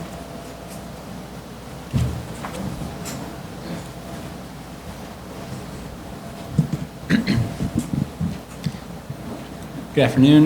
Ben Stark for Slater and Beckerman PC on behalf of Brooklyn 11201 LLC. Thank you. I attended executive session yesterday and heard the issues in relation to demonstrating the A finding, as well as issues relating to the E finding, and finally issues in relation to our estimated cost of constructing the as-of-right and proposed scenarios. In a moment, I'm going to respond to questions regarding A, and shortly after that, I'll be joined by Dan Marks of Terrace CRG, who will supplement his own written testimony with additional comments in regards to the hardships in developing this site with a conforming development. And then finally, Barbara Cohen will testify in regards to questions relating to the E finding and whether the proposed condition represents the minimum variance, and also in regards to questions relating to estimated costs. Before I get into the A finding, I want to say that as practitioners, it is our job to present a clear and coherent argument in support of our application, and to the extent that our arguments remain unclear, we will make every effort to be more responsive to the issues raised by this board. The materials submitted into the record on June 5th demonstrate a few things supporting a finding of 7221A. One, that there is a condition shared by all property in this neighborhood. New office development and conversions of existing spaces to office use are not happening in this neighborhood due to its isolated location. Similarly, there is little demand for retail uses as there are no established anchor retailers or restaurant uses in the surrounding neighborhood. Two, that in this established context, this context of limited demand for office and retail uses, this site's physical conditions make it less marketable for those particular uses than neighboring properties, including properties of similar dimensions and size. This is because the site is both uniquely small and narrow and vacant. It would appear from yesterday's executive session that there are a few areas of our arguments that need to be solidified or bolstered. We would like this hearing to establish what it is that needs to be enhanced or supported with additional documentation in order to fully satisfy the board that all findings have been met. With that, I want to hand it off to Dan Marks from Terrace CRG, who's going to speak about the hardships this site experiences in being used and developed in strict conformity with the particular zoning. Dan? State your name for the record. Good afternoon. My name is Dan Marks. I'm a partner at Terrace CRG Commercial Realty Group. We are a commercial brokerage focused exclusively on the Brooklyn market, exclusively in commercial transactions, both in investment sales and commercial leasing. I've submitted a testimony I think that you should all have read and received by now. that goes into great detail about the site and the surrounding market and some general market conditions. I'm happy to field any questions. I think what I would just like to say is that in studying the site at 3,500 square feet, when we approach a site like that, we think about the demand from a tenancy standpoint. 3,500 square feet isn't really 3,500 square feet once it's delivered to a tenant. Tenants have a requirement for common spaces, public space, bathrooms, mechanicals, all that. Those 3,500 square feet really turns into 2,700 square feet or some other amount less than 3,500 square feet. And in this particular market, that is not a desirable size for industrial use, office use, or retail. Ideally, you're looking at a 5,000 square feet or larger to be sort of more in line with the demands of the market in this area. Can you go into a little more on that? So there's only a 1,500 square foot difference between the two that you mentioned, right? Yeah. What happens in the magic 1,500 that changes everything? Yeah, a lot, actually. So I think we can sort of take it by asset class, maybe, if that's helpful. So when we start with industrial, that's sort of the most common use you're going to see in this part of Brooklyn for these M-zone properties. And let's keep in mind, this is vacant, so we can, I'm not really talking about the market viability of actually building this property on spec. But 5,000 square feet from an industrial standpoint is important for a number of reasons. One, parking. A lot of these companies that are industrial uses have commercial vehicles that they don't want to leave on the street overnight. So in order to park, they need to pull that into the space. They usually have multiple vehicles, so that takes up a large chunk of that ground floor space, which is really most important. This is M11, so you don't have the option to really build any sort of office or supporting space inside that 5,000 square feet. So you'd have to put your office in there, mechanicals, bathrooms, lobby, areas to park cars. You need, the difference, to answer your question, the difference between that sort of 3,500 and 5,000 square feet is really going to be another row of racking. It's going to allow for a high-low to possibly go in there and to maneuver inside the space. So it's significant when you actually have to operate in that size space. From an office standpoint, 3,500 square feet, and again, as you sort of shave it down to the actual usable square foot size, is sort of an awkward size in the market. There's a lot of small companies that are looking for really small sort of micro type spaces, and there are different types of spaces and companies that cater to that need. And then the companies that are in sort of that, call it like 2,500 to 5,000 square foot range, are typically growing companies that need the flexibility to be able to move beyond that size space. So it's not, are there companies out there that operate in 3,500 square feet? Yes, there are. Of course there are. Are there more companies that are going to look for the flexibility for a larger footprint? And again, that 3,500 or 5,000 square feet is not really that size. So there are more companies and there are more options that a landlord can provide to the market for a 5,000 square foot versus 35. And the bigger the better, really, for that submarket. But so did you see those informational plans that were done? I don't know who produced them, or there were layouts, like 3 different kinds of layouts for an office on this particular site. And so I'm trying to understand, because I used to have an architecture office, it looked great. So like, why wouldn't I, as an architect, want to rent a space that has easily has room for 20 staff, more than 20 staff? You may. Right? You may. So maybe I don't want to really take this off topic, but it's a function, I think, of where do you want that company to be operating. So we can talk about location as well. So maybe getting away from the size for a second and thinking about the location.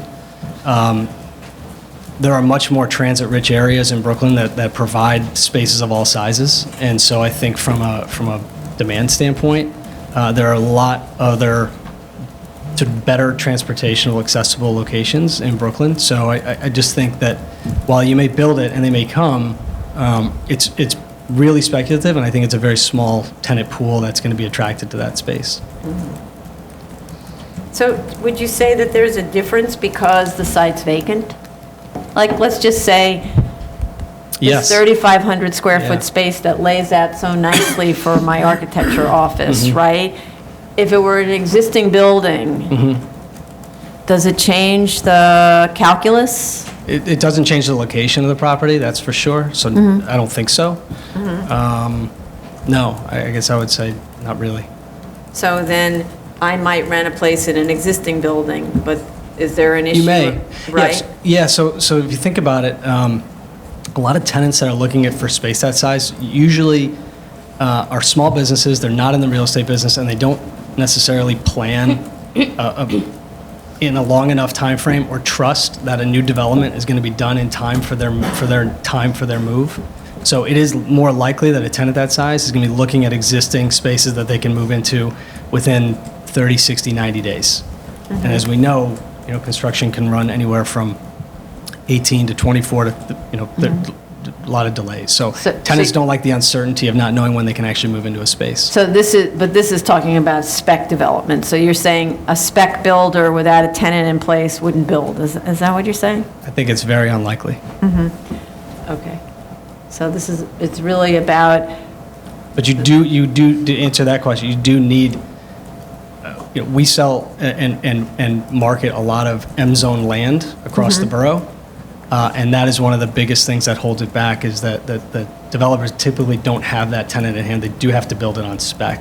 And then it's a timing issue. And how long are they going to have to wait?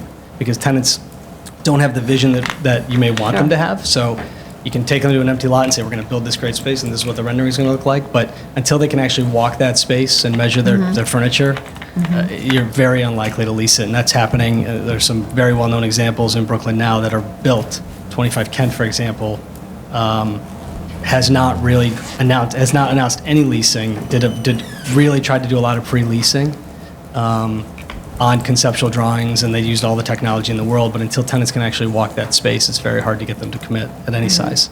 how big is 25 Kent? The total building is The floor plate. 450,000. Oh, each floor plate 60,000 square Oh, feet, it's but divisible. enormous. But Okay. they can divide it by smaller units if they needed okay, to. but that's an enormous building, right? Right, It's right. it's a different kind of a risk for a spec developer, right? I guess it's a way bigger risk because it's so much more building. Yeah, it certainly is a bigger risk. Yeah, but there's a larger pool of tenants for the different floor plates they can provide there. Okay. Other questions? No? Thank you very much, Okay, appreciate I'm it. happy to answer any other questions you may come Thank up you. with. Yeah, thank you.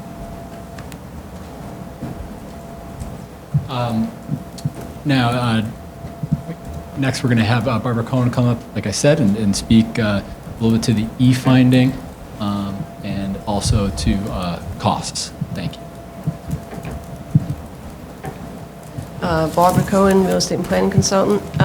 First, I would just like to recognize Robert Pauls, who passed away recently. He was the best in the business, I think. And although I know Robert B. Pauls, with the 30 years I worked with him, I really do owe a big part of my career to him. So, just wanted to make that recognition. Okay, so I think probably to start best with the residential component of the proposed plan. One, just to review, it's a 3-bedroom, 3-bath. In gross, it's 9293 square feet, but once you take out all the common area, it really gets down to about 20 square feet. The original full report was done with the notice of comments as well in 2018, and those comps that were used then represented what was available, and adjustments were made for size and so on to come up with the original assumption there. The April 2nd submission and the May 31st submission, all 2019, brought forward more recent availability, and specifically the 69 Columbia Street and even the 98 DeGraw, both of which are still vacant. both have experienced asking rents that continue to decline. And then added to that, in the recent submission were also other resident comps in the 9,500, 7,000, 10,000, and some are still vacant as well. So the landscape and the facts on the ground really support a much lower residential lease rate. The other important thing to keep in mind is that the proposed scenario, both the resident component and the commercial rent assigned, really had the underlying assumption that it would be a single tenant, and that the value of the commercial space, that high $55, reflected a couple of things. One, it reflected the added amenity of the interior landscapes and the design elements that really were an amenity, the separate building towards the back. And it had the value of being integrated with the live-work situation, so that it was weighted towards having that higher commercial rent for that. As far as adjusting the residential lease comps upward, although I don't see a real basis for it, but it can, if you insist, I can certainly, make the adjustment a little bit upward. But at the same time, if it's going to sort of stand separate, that the commercial component has to really come back to reflect what the market is for that, with a little adjustment upward, again, to reflect some of the flexibility and the utility of the space, but not to remain at the 55. So I can revisit that if that's the way we want to approach that. Can I just break in, because I hear what you're saying about the benefit of having the residential upstairs bumping up the commercial, but if you're looking for that person who wants both spaces, then doesn't the benefit of having both spaces bump up both of those rents, technically? Because you're looking for that one person, because you're looking for one person to take the whole building, isn't it just as attractive to them that they have office on the first floor, a nice fancy office on the first floor? Isn't that attracting them to that space for the residential, as well as the commercial person is being attracted by the residential upstairs? So both of them bump it up? I'm happy to sort of defer a little bit to say the integration of both makes both better. Makes both better, but I do think the commercial would not stay at the 55. I think it would come down to 40 maybe, or something lower, but it shouldn't be that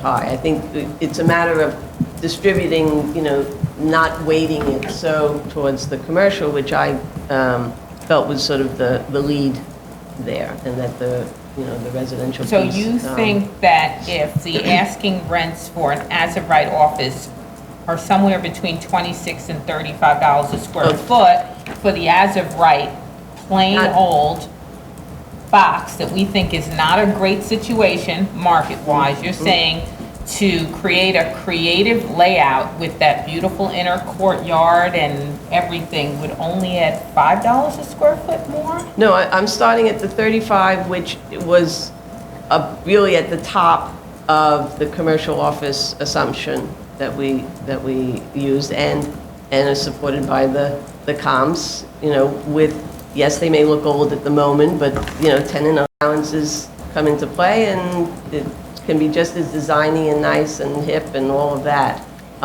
So that the 35, I think, is would be the base. I think I don't have a problem adjusting upward a certain amount to accommodate for the added flexibility of that separate building towards the back and the interior courtyard. I think those are sort of important elements that the others don't have the ability to have, to literally separate spaces and use them differently. But I don't think it would go to the 55. Then why is So- it worth so- creating it then? Why would you spend the extra money to build such a creative design if you're not going to get anything out of it? But No, that, I'm not these are saying, just the I'm not saying I'm questions that staying at the asking. 35. I'm saying it should be higher, but I'm just. But you're not only saying- going to move it up to 40 is Well, what you're telling me? I mean, I have to sort of take another hard look, but what I'm saying is that it will be higher than the 35 for the other, which is the sort of plain. But I don't. I'm asking these questions because I don't buy the answer. Okay. That's why. And actually, when I'm looking at the comps now that you gave me, and I took down the square footage of the apartments and the monthly rent, and I listed them. Yeah. And even if I accept that the actual net space in that apartment that's proposed is only 2,700 square feet, even though we have it listed as 3,400 square feet of floor area, you have only 2 comps that are that size. Everything else is at least 700 square foot less than the subject. You know, it's more than just size. What we have, you really look at what we have is a very small 1-bedroom on that partial second floor. The second floor is a bedroom and a bath, and yeah, there's some width and living area, and that's great. And then there's the 1-bedroom at the top, But the other thing you have to keep in mind is the number of bedrooms, so that, for example, 98 DeGraw, that it has this, ridiculous $14,000 on it, also has a garage in it. It's 4 bedrooms, so you have to, I think, look at a lot of factors that come in, and then you throw into location, where if you're close, on the other side of the BQE and closer to Brooklyn Heights, I mean, all these things come into play. Right, but now you're jumping around and Well, I'm just not saying that really there are other- proving your point to me, because if you look at DeGraw, yes, maybe it has 4 bedrooms, but you have a far more constricted layout because it's half the width. Right.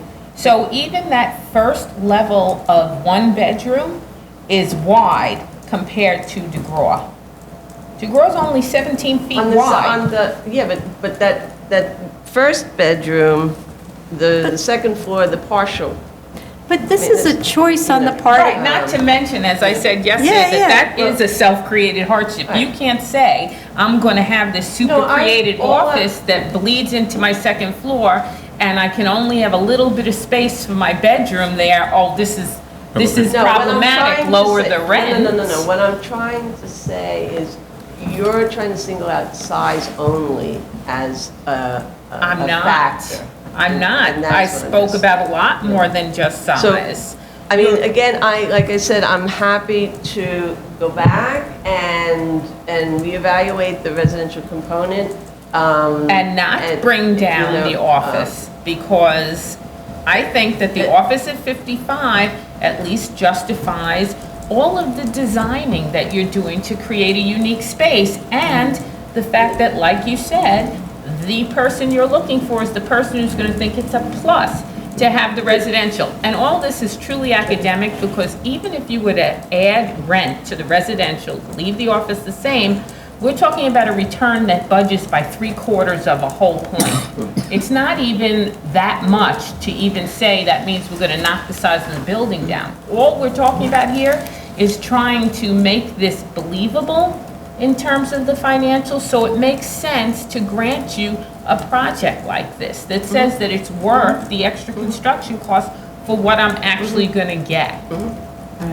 And so that's what I'm getting at here. And I think that you giving me comps of apartments that are simplexes and that are half the size? Well, not in the last submission, no, there was a total 1,700 square feet, 997 square feet, 1,965 square feet. And I don't understand how No, that's the penthouse comparable. duplexes in the They're May- tiny. Some of them are tiny, 997 Three-bedroom, square feet. See how you're zooming, you see, that's the thing, it's, you know, it's Because not just size does matter in It an does matter, but apartment. bedrooms matter even more. Yes, but not at the difference of 2,000 square feet. That shouldn't even be in there. I think you really would. And the look, and I the think Carroll it's Street ridiculous, one- frankly. Well, look at in Carroll Street, look at the whole. I'm just townhouse. saying, and Carroll Street, the 33 Carroll Street is one of the ones that I said was acceptable 10? because, Right, okay, now so- you're at 10,000. Okay, and one is still vacant, and But remember, we deal in asking prices here. We never deal in actual contract rents for apartments, so Just brings why a are little we reality suddenly to the bringing thing. it up now? No, it's just, look, it's just. Okay, so. I only bring it up because there are really very, hardly any direct comps to this thing, so that you bring whatever you can to the table, okay, in terms of information that does tell you about the market, right? So I'm gonna let it, you know, I will defer to the Carroll Street one as the lead, okay? Well, And what I will about go the back and look. 14,000 DeGraw? I don't get it. Well, yes, So- she's But arguing look that at the the- 14,000 is still on the That's market, ridiculous. which is why I was arguing all these different points. The size Oh, differential yes. of the History. comps, the fact that we only use asking prices, we never use contract rents in this. Right. If anything, if something's hard to rent, we then take a percentage off because of the negotiability. You know that. Right. No, and look, you, in the last hearings, you pointed to the Columbia Street, right? And here we provided the history of that, right? From February 2019 to May, it went from 13,999 to 95. And it's Okay. still waiting, right? Okay, but still, So, so then I'm use just- the 95, still you're higher Got it. than. I'm gonna. And I just want to I got throw it. in. That's fine. This is a fabulous building. You know, if the architect is here, kudos to the architect, because it's a really fabulous project. And I have to say, this townhouse, which is really what this has an elevator in it that's exclusive to the residential portion. It has a separate suite that you could say is like, either it's the suite where, you know, the mother-in-law lives, as they say, you know, that kind of thing, or it's the suite where the cool teenager gets to have their own place, or it's the suite where some visitor has to have their completely own floor. I And mean, that's if you're, right, and if you're occupying the whole. no, thing. no, no, So- no, no, no, but I'm if just it's- talking, no, I'm saying, just if we Otherwise you're only gonna talk share. about, no, I'm Otherwise only you're gonna talking about if you occupy the residential portion, because there's a big wall that's separating you from the commercial. You enter separately, you go in, and again, this is all Walk the self-created. bridge in your bathrobe to the terrace on the back building. I mean, there's a lot Well, of but that's sharing that goes on. completely self-created, Right, so that's- No, but- don't share then.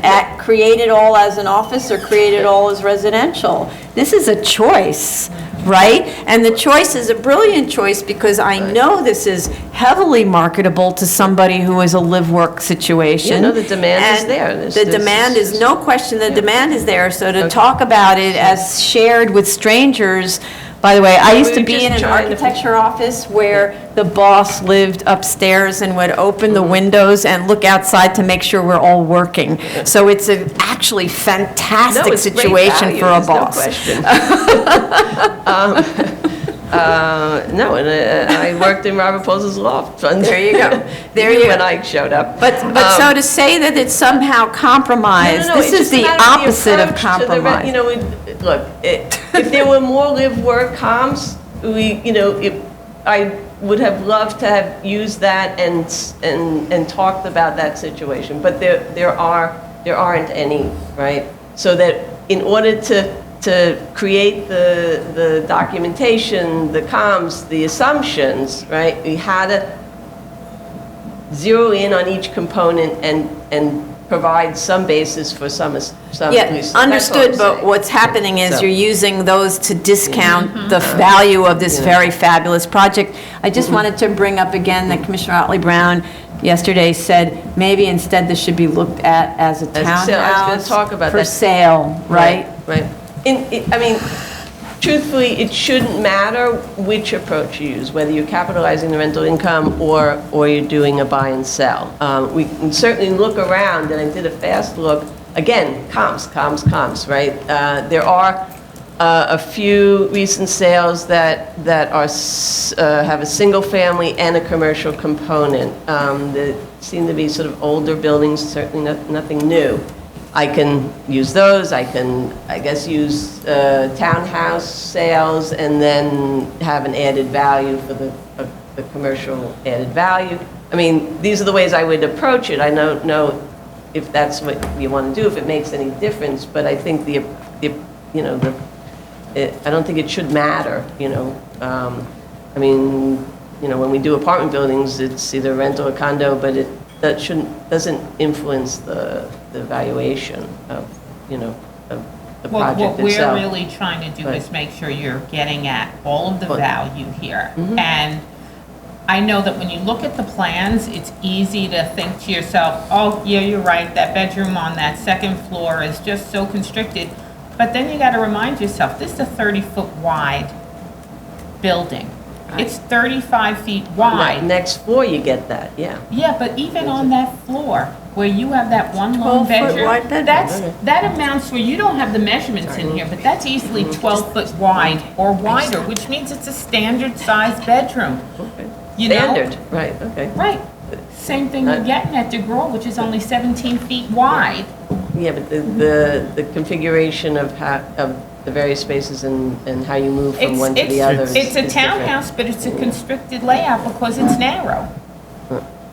This is. So And it has- you're looking at two totally different things. You're looking at something here and it's quick for, it's quick for us to assume, oh, it's narrow and that bedroom's probably like 9 feet wide, but no, it's not. That bedroom is almost half the width of I a said I would- 35-foot building. I said I would defer and go Okay, back and not lower revisit. the office, because the benefit of this building, the attractiveness of it, is they both make each other better. I'm gonna just reserve a second evaluation on that, that's all. Okay.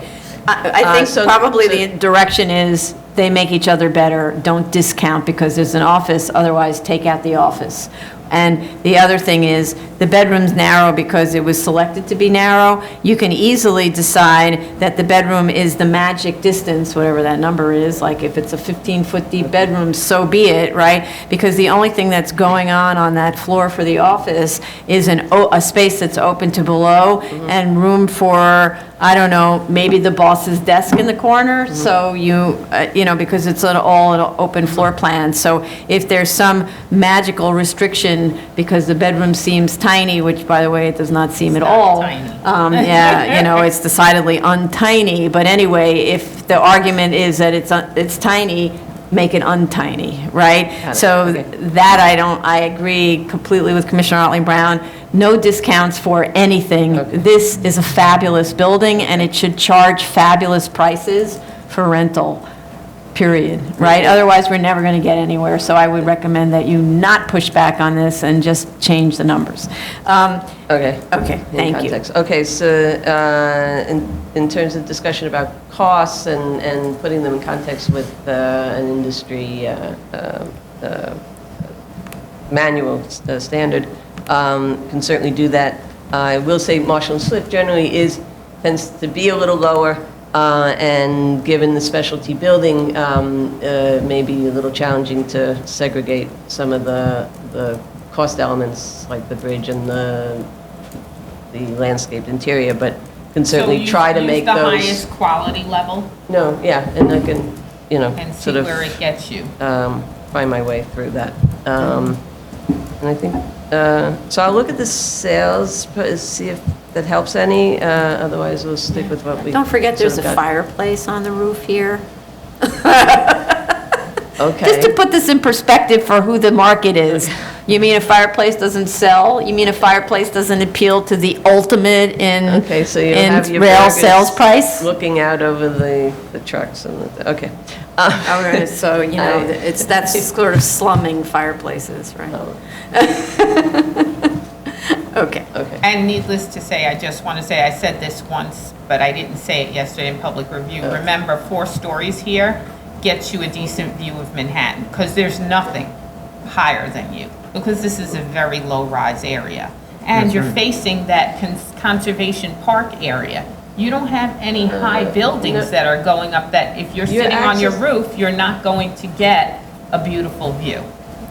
You're sitting on that roof, you can There's see nothing Manhattan. taller than you.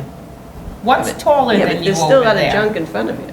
I mean, Yeah, but you still have a view. I You're mean- not just sitting there on Okay, the but the fourth floor quality of the looking at view a sort building of matters, wall. but okay, we can go through every element of every component and subjectively decide whether it's a nice view, a bad view, another view. You could say the same thing about Hudson Yards. They have all this junk in front of them. No, but it's also about access, location, but I mean, location and all that, no, I mean, This is a better location, arguably. But Low the choice- scale, nobody blocking my view, et cetera. It is an off location. I think there are other alternatives that are better located and configured, but we'll leave it at that. Okay. And we'll go Okay, from there. thank you. Okay. I actually had a question for Commissioner Otley Brown in terms of this discussion about uniqueness, right? Which was, with respect to the testimony from Mr. Marks, the issue of spec development and the hardship question. So sometimes we see projects where it's owner-builder and an owner-end user, so it's a completely different kind of situation. But when the question is, if they build it, will they come? Does that fit into the hardship argument? Like, how do we look at that? Is that a market rate issue? Is that what is that? I think it's a combination of both, and that's where A and B kind of come together in some respects. I think you can make an argument that the lot is unique and is deficient based on the other lots in that area, and then the connector to that is, what are you most likely to be able to build here, and is it a hardship economically? But I think first you have to establish your uniqueness. Right. Then you can get to the point, and that's when B will come in and kind of be a support of A. So we often see that with like community facilities as an option in other areas where people will say, well, this is not located next to a hospital. Who's going to build a medical facility here on spec? Because what doctor is going to walk by and go, oh, this is the perfect space for me. It's only 5 miles from the hospital where I operate. It's Right. not likely to happen. Right. So I think once you establish A, which is that this is a fairly narrow lot that is not tied to its neighbors in terms of somehow having same ownership or similar ownership, so it really can only be developed on its own. It is one of the smallest. Right, but so for me, that's the part where I'm having this hurdle when I look at if we go back again to these diagrams that show a 25-foot lot, which is an obvious one, right? Where you put the elevator and the stair in and a toilet in, and then there's like no place to put the desk, right? So that's a very obvious one. This one, we've been talking a lot about how ample a 35-foot wide structure is for residents, for example. But also, when we saw those illustrative plans, how ample it is for an office building. And I do have to say, a lot of this, which I wish the city planning would notice what's going on in a lot of these situations, that there's not enough floor area allocated in these M11 zones. And if there were, it might change the calculus here. So a property owner might say, office would be a great use because I could have, say, 3 floors of office, just to throw out something, right? And then the what is it, the economy of scale would come into play, and it would be worth it, right? So here we seem to be confronted both with the fact that there's only one FAR allowed, and the site's 35 feet only, so you can't have 5,000 square feet of office space, which is arguably more malleable for an office user, right?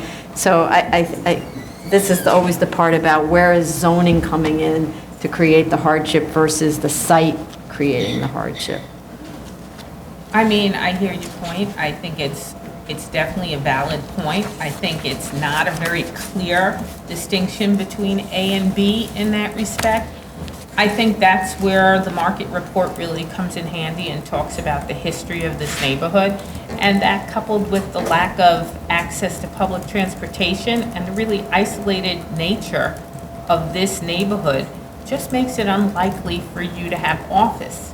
I think if it was attractive for office at that size, I think you'd see an awful lot of new office developments in that area, and the radius diagram is not showing that.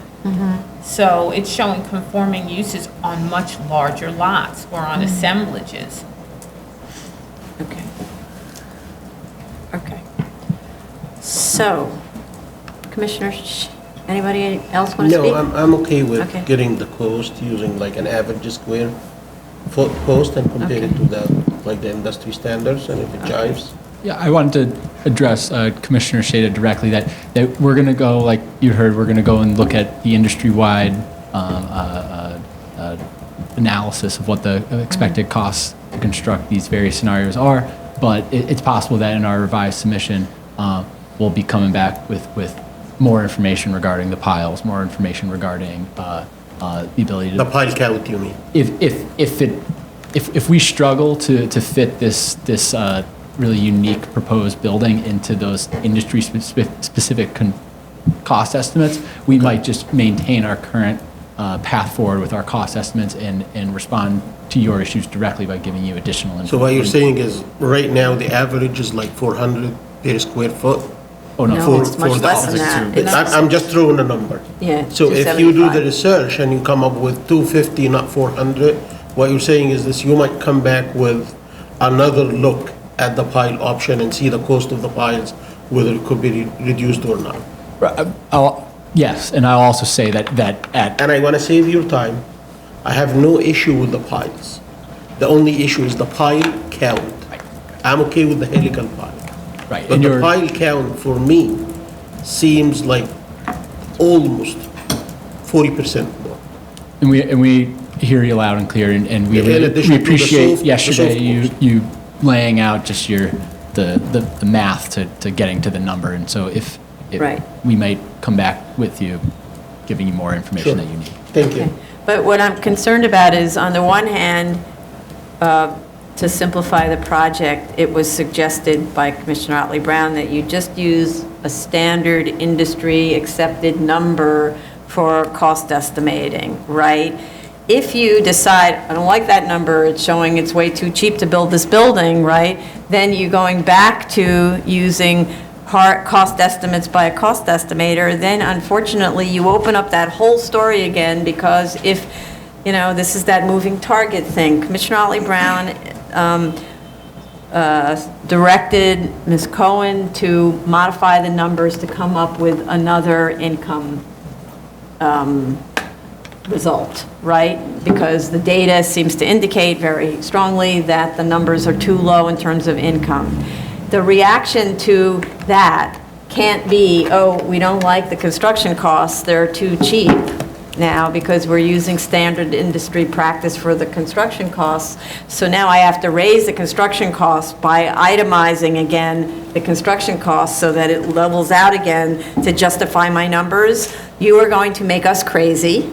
And that's a good way to talk us out of this variance or the amount of relief requested, right? So I really would recommend not doing that, but adjusting the numbers based on the direction of Commissioner Otley Brown for the income and using standard practice for the square footage cost. That's just however you do that math with Marshall and Swift, and that's it.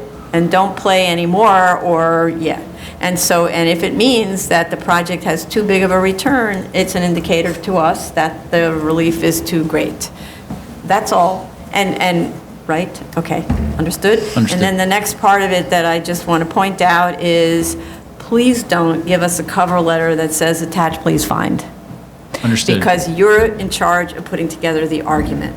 So each person, each one of your consultants who hands you something, gives you something, and then you decide, what does this something mean that they gave me? It's not up to us to decide what it means. We're not supposed to make the argument for you, you are. So make the argument based on the materials supplied by the consultant and say, the consultant says the following things. Based on those following things, this is the argument to support the A finding. This is the argument for the B. This is the argument that supports the minimum variance necessary. All right? We're not doing it for you. It's not our job. Understood. That's One our job. more thing for me, in order for me to pass the A finding. I'm looking at the radius map, and I'm counting within 500 feet, like 15 lots with similar widths or less. I understand that some of these lots, or maybe all of them, are held in common ownership. So their conditions is a bit different from the subject side. If you can just educate me on how many sites out of the 15 are held in common ownership with other sites, They did that. that would.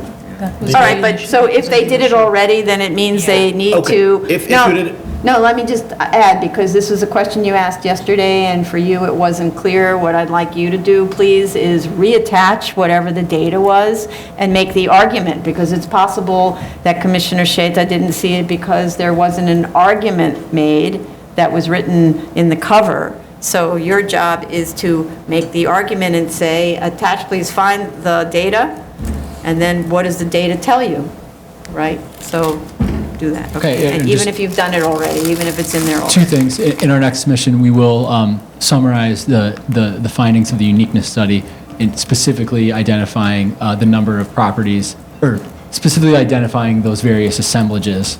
But also, which is very important for our finding under A, nearly all of those properties that you're seeing are substantially improved. That's the real big difference, is that we are both small and narrow and vacant. And so a lot of those properties, and I can think of 4 or 5 off the top of my head that are of anywhere between 3,200 and 4,500 square feet, that are all improved with pre-61 buildings. So that's like a real important thing, and we will summarize that as well. But what I do want to point out is I seem to remember that many of them were approved with like a little garage. That's not a substantial improvement, that's a tear down, right?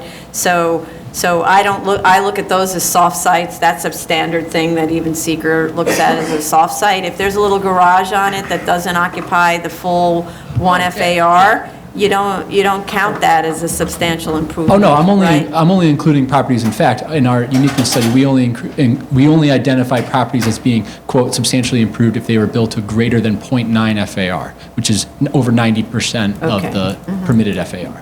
And so when I was referring to those properties of somewhat similar size, 3,200 to 4,500, that were improved, I'm absolutely referring to those that are built to greater than 0.9 FAR. And would not be considered soft sites under Seeker. Thank you. Barbara Cohen has something that she'd like to clarify. Apparently. Because I got confused in terms of the costs in Marshall and Swift, which is one method. We could also get a second cost estimator too, if that might be helpful.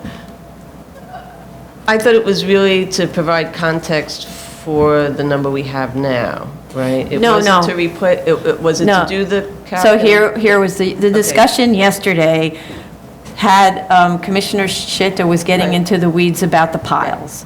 And then we said, oh, but wait a minute, it doesn't really matter about the weeds because the cost per square foot seems to be in line with what stuff costs, low, right? yeah. So why don't we just stick with like a Marshall and Swift and support the, say, $275 a square foot or whatever it turned out to be with a Marshall and Swift, then Commissioner Sheta doesn't have to get into the weeds about how many helical piles. The second you go into relying on individual cost estimation where the cost per square foot is much higher than what's the standard. Let's just say it came to $450 a square foot, which is established to be higher than the standard. Now we have to get into the weeds, Okay. right? And that'll make us all over the place. And the most common version of that is when you've done your comps, you've revised your comps, and that means that the income is much higher than you would like it to be, and all of a sudden the construction cost needs to go No, up. I understand the movement of Yeah, parts we and don't like only that. certain parts when other Yes. parts sometimes have to change too. But Yes. what still, when going through Marshall and Swift and it comes up to $292, am I using the 292? Yeah, you're using That's what's inspection okay, got it. for That's industry practice in New York City, that area, whatever. Right, okay. Good. Are there any other speakers on this? Members of the public? Okay, good. Anything else? Did we leave anything out? Okay. Do you know what to do? Yes. Yes, okay. Oh, regarding the basement thing, you have not responded to that. We did ask right. why a basement is not possible, especially with the... Cellar, you mean? The cellar, yes. The survey that you submitted, I understand that it was written off from the plans that the adjacent building has a basement. But unfortunately, the survey you submitted still shows that the immediately adjacent building has a cellar. Right. If you can explain to us why you cannot build a cellar, whether you believe that it's not feasible, it's not gonna help, or it's not possible, just give us some sort of explanation on that. Of course, we will summarize why the subsurface conditions, which are shared by all properties in the surrounding area, would prohibit the development of a cellar at this location. You have to be And that- careful because you have an existing building I know, with a and so what we're cellar. also going to do is we're going to describe why these pre-war buildings that were constructed with cellars have substandard conditions in their cellars, including mold and rot and consistent flooding, and we'll speak to some of our neighbors to see if we can get a first-hand account of that. You know, we know that, you know, we have a lot of experience in the neighborhood, but we have to, as practitioners, demonstrate to the board that those properties have that condition. In the geotech you submitted, in one of the borings, the water is like 5 feet. In the other one, the water is 10 feet below. I believe in the one that says 10 feet because the other one, you have like a clay layer separating the aquifer, the top aquifer, from the bottom one. The real aquifer here is the bottom one, the 10 feet. If you're gonna argue that the adjacent building has issues with the cellar, give me some pictures. Okay. Yeah, and why would? Fair enough? I mean, that's, But do not... we know that they have problems I with want their to make it cellars. clear, do and- not argue that in boring one, I encountered the groundwater at 4 feet, because I have a reason for that. And if you argued that way, I would ask you to install a piezometer and show me that the water is 4 feet all the time. I don't want to do that. Just give me some pictures. Right, okay. Please. But the point is this, the as-of right is affected by the absence of the cellar, right? And it's very hard to understand why adjacent properties have cellars and this existing building had a cellar. And so, you know, more than sort of making up the answer, really it needs to be an engineering and architectural answer. It can't be you making up the answer based on going to visit the neighbors and they had a little water in the basement, because everybody eventually, that's what happens in cellars, right? They put sump pumps, they do stuff, but it's different if a stream is running underneath. It's different if the groundwater levels are high because you're near the waterfront or something like that. So you need to establish this scientifically, not with asking the neighbors how they feel, right? It needs to be a scientific answer. I think your team understands that, okay? They understand that, and I understand as well, but I do want to ask, like, if the neighbors have serious mold issues from consistent All cellars flooding- have mold issues, and that's why you waterproof, and that's why you everything, right? That doesn't mean people don't build in cellars, right? All things that are subterranean have issues with waterproofing. It's called being subterranean. But it's different than if you can't build a cellar because you're below the groundwater level, because there's a stream running right through and every single time it rains, the stream levels augment, and now you've got 6 inches of water in the basement. It's a different thing, okay? Please don't come to me with a story about mold. It's not going to help. No, Okay. I just want to ask one additional question, because we are, like I said, we are very familiar with the conditions in this neighborhood, and we know that a cellar can't be developed here for the reasons that we're going to present to you in our next submission. But to the extent that neighbors can show us that every single time it rains, that their cellar is flooding, which is the condition that we believe is what they have. I mean, isn't that important information? I'm going to just say it one more time. This has to be from an engineer or an architect. I don't want to, that's who it has to be from. Professionals. I think Mr. Beckman gets it. I don't want to have another debate with you about it. We've now cleared it all up. Okay, we're done. Thank you. Okay, good. All right, so date? I asked about speakers. Okay. How much time does your team? Well, Barbara, how much time do you need?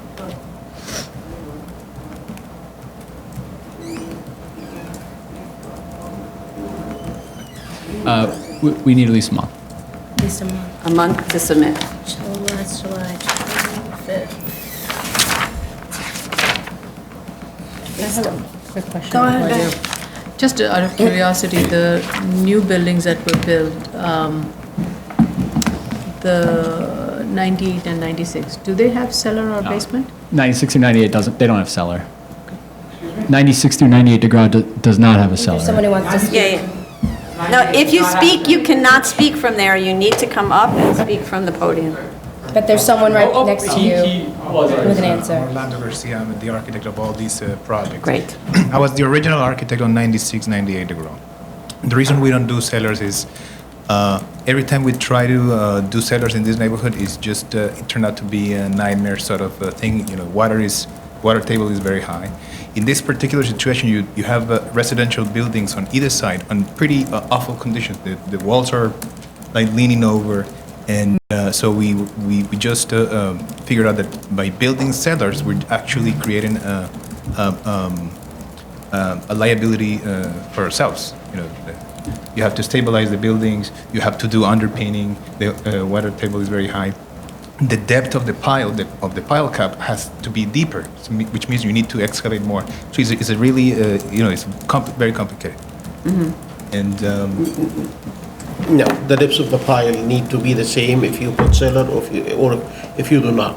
The groundwater, just to be clear and avoid back and forth, the groundwater in the two borings you submitted, one of them is 4 feet below grade, the other one is 10 feet below grade. Correct. The one that's 4 feet below grade, the reason the groundwater in this one is high is because you have a clay layer separating the top from the bottom. If you're gonna argue that you have a high water table condition, put a well, give me 2 weeks of readings, and I can take that. If you wanna put some sort of another reason, I can look into it and take it. But please, do not argue the groundwater is high unless you give me evidence for that. All right. Okay. Thank you. You understand? Okay. Thank you very much. Appreciate the architect's comment. Okay. Okay, good. So, here's one in. So I'm not gonna do that. Oh, no. Okay, so the earliest available hearing is September 10th, for submission August 21st. Yes, thank you. Thank you. Thank you all for coming. Thank you. Thank you. Item number 24, 2018, 56 BZ 83, Coleridge. Should we take a break? Should have taken a minute, break. No, No? I was just telling her the date of the next hearing. And the submission Just after this one, we'll take a break. Okay. After this one, we'll take a break. September 10th, August 21st. Thank you. And raise your right hand. Pull off the skin. Raise your right hand, please. To affirm to tell the truth, the whole truth, and nothing but the truth in your testimony before the court of response to the board of questions.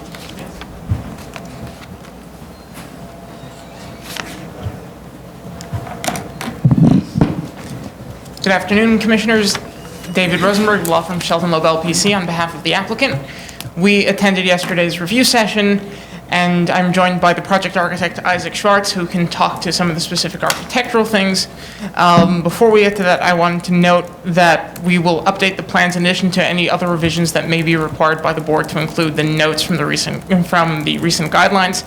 The proposed plan set that the board has now was from before the guidelines were in place, and we will have the requisite notes about retaining the existing walls and joists, of which we'll talk about more. In addition, the statement of facts will be corrected to change. We noticed some inconsistencies with respect to the floor area, some very minor inconsistencies between a 4 and a 7 and 3 and a 5, and we will isolate that. I specifically wanted to address also Commissioner Otley Brown's comments before we get to the architecture.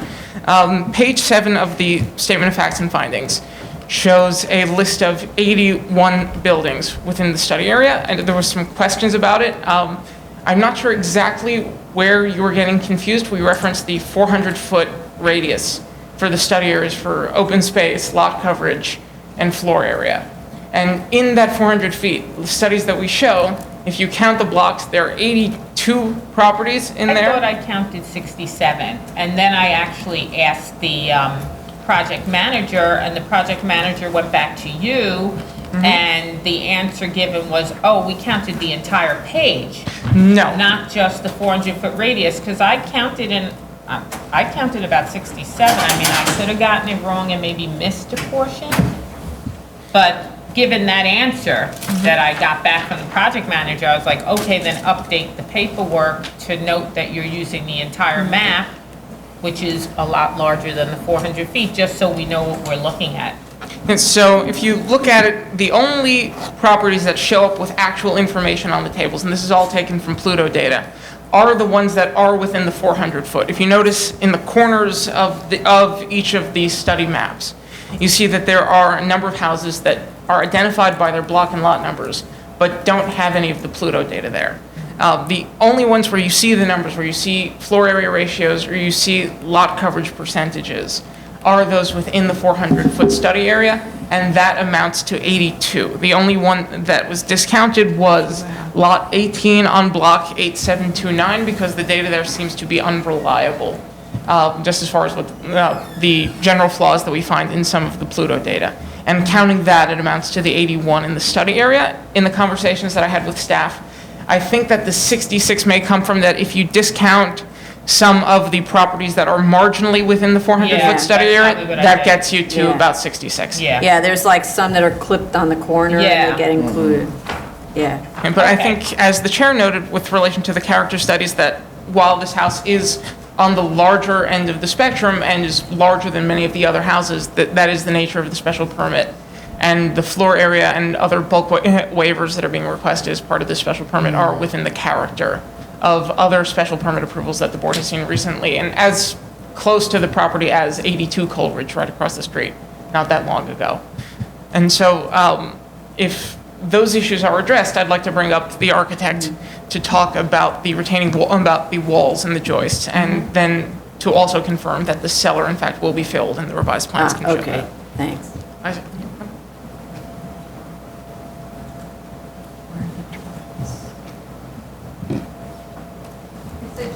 What's the questions? Please state your name for the record. My name is Isaac Schwartz. I am a registered architect for this job.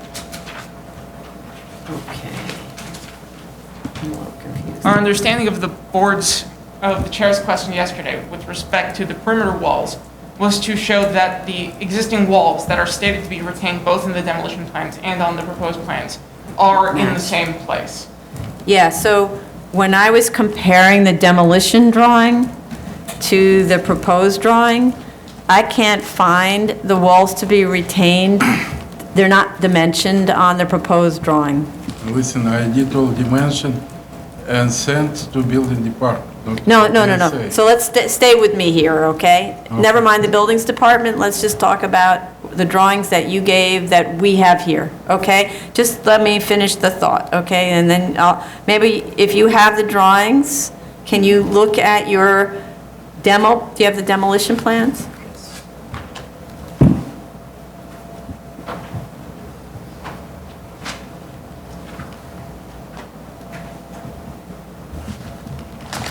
Okay, so when you get them, let me know.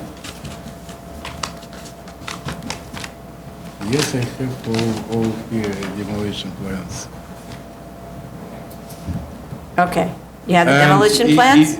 If to take, for example, So let me just tell you, just to make it faster, okay? On your demolition drawing for the first floor, you have at the top of the demolition drawing, you show 28 foot 3 inches of the top wall to remain. See that? no, I don't see without glasses. Yes. Yes. Okay, so then I look at the same drawing, I look at the first floor drawing on the proposed. No, you probably didn't understand the structure of a building. If to take, for example, portion of the building, do you see all walls show on the plan, floor plan? It's show in a light line. No, I understand that. It's not dimensioned.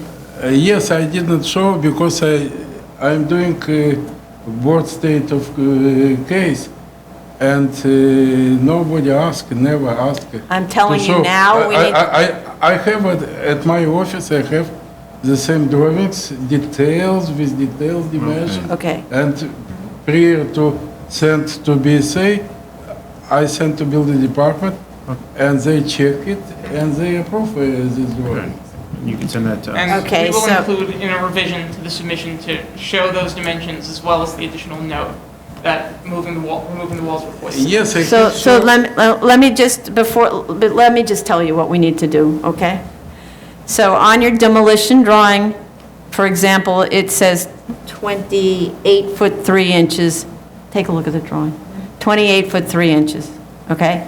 On the proposed drawing, behind the kitchen, there's a wall that doesn't say 28 foot 3 inches. I need that wall to be the same dimension, okay? I understand what you ask, but it's Okay. very difficult to explain. I have at home rendering for this project. You're not, please listen. I need you to dimension this drawing here. Okay, This drawing, I can show, but it's small scale. And it's very difficult to show dimension because... this is done on computer. This Yes, drawing on is done on computer, computer. It gets bigger and bigger and bigger and bigger, right?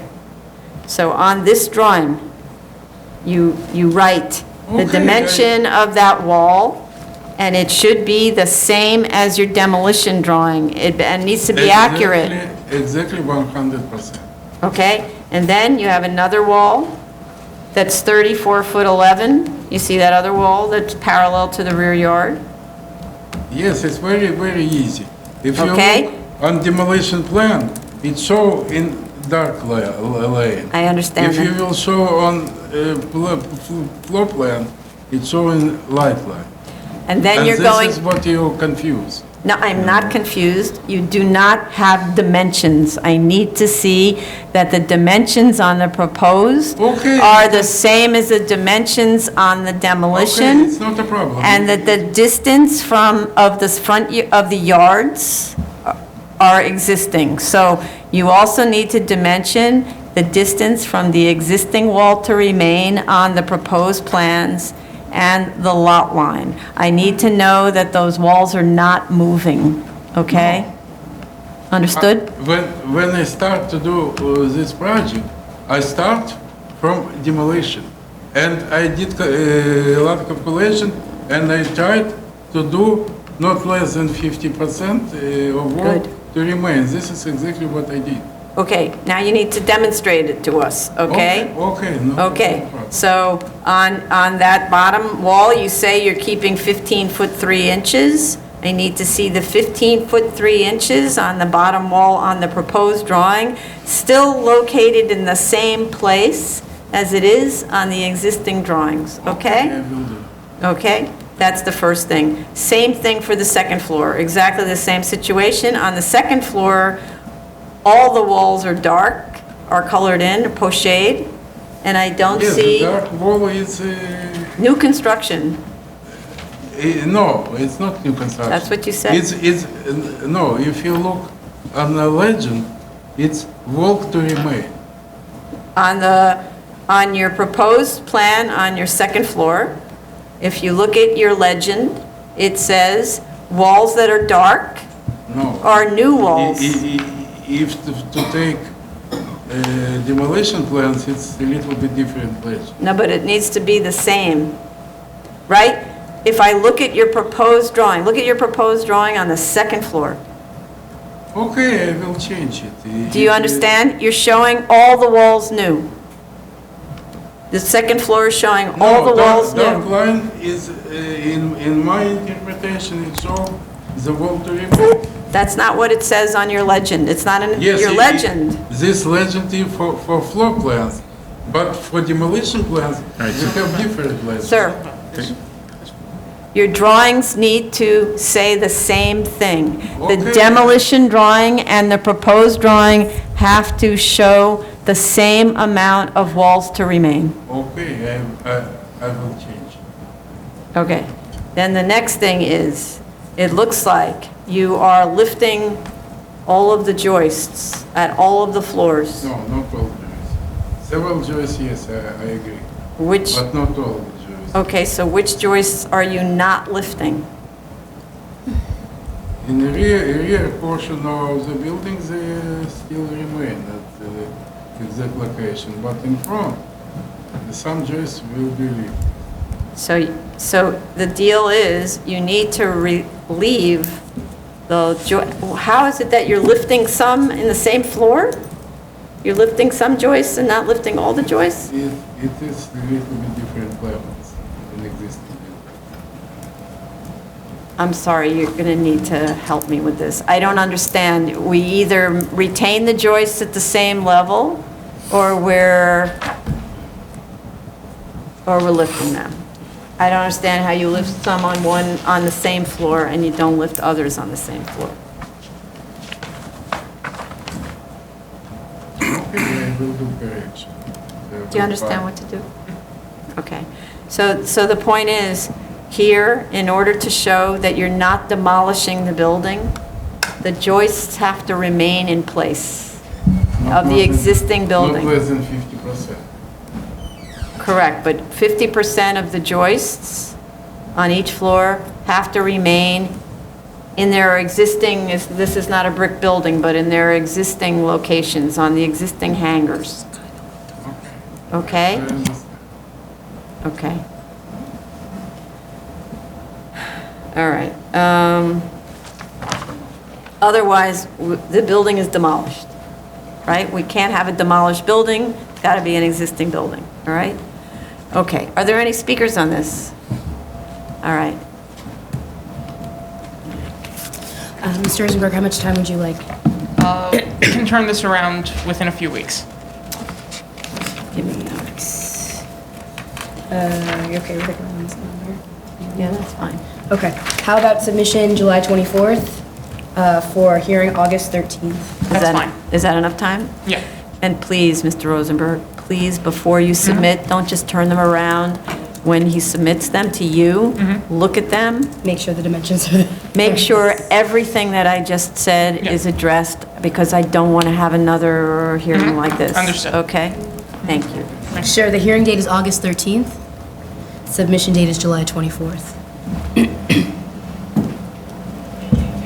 Item number 25, 2018-164, BZ 7271, Cinema Boulevard, Queens. Commissioners, Mr. Weisbrod was here earlier today, but he had a personal obligation that he needed to leave for. But he was here to respond to the board's questions posed yesterday as to why the applicant, he said to me, quote, wasted the board's time with this application. He also appeared to apologize for that misunderstanding. But his clients, he said, did not know that the drive-through existed at the site since the 1970s until they appeared to the community board. And so they didn't obtain a copy of DOB's favorable April 29th determination until after the first hearing. And so accordingly, he's asking to withdraw without prejudice with his sincerest apologies. Okay, thank you. Appreciate that. Okay, so then I'd like to make a motion to withdraw.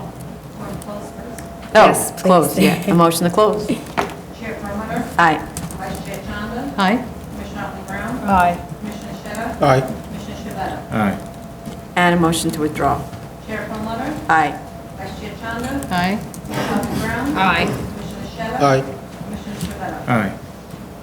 Okay, we're going to take a 5-minute break, that's all? Yeah. 5 minutes, that's 5 times 60 seconds. And your last three.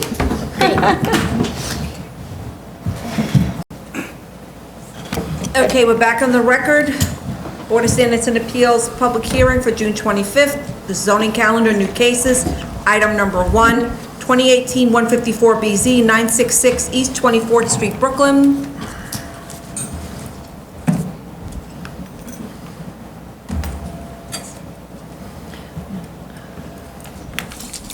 Raise your right hand. Do you affirm to tell the truth, the whole truth, and nothing but the truth in your testimony before this board and respond honestly to board member questions?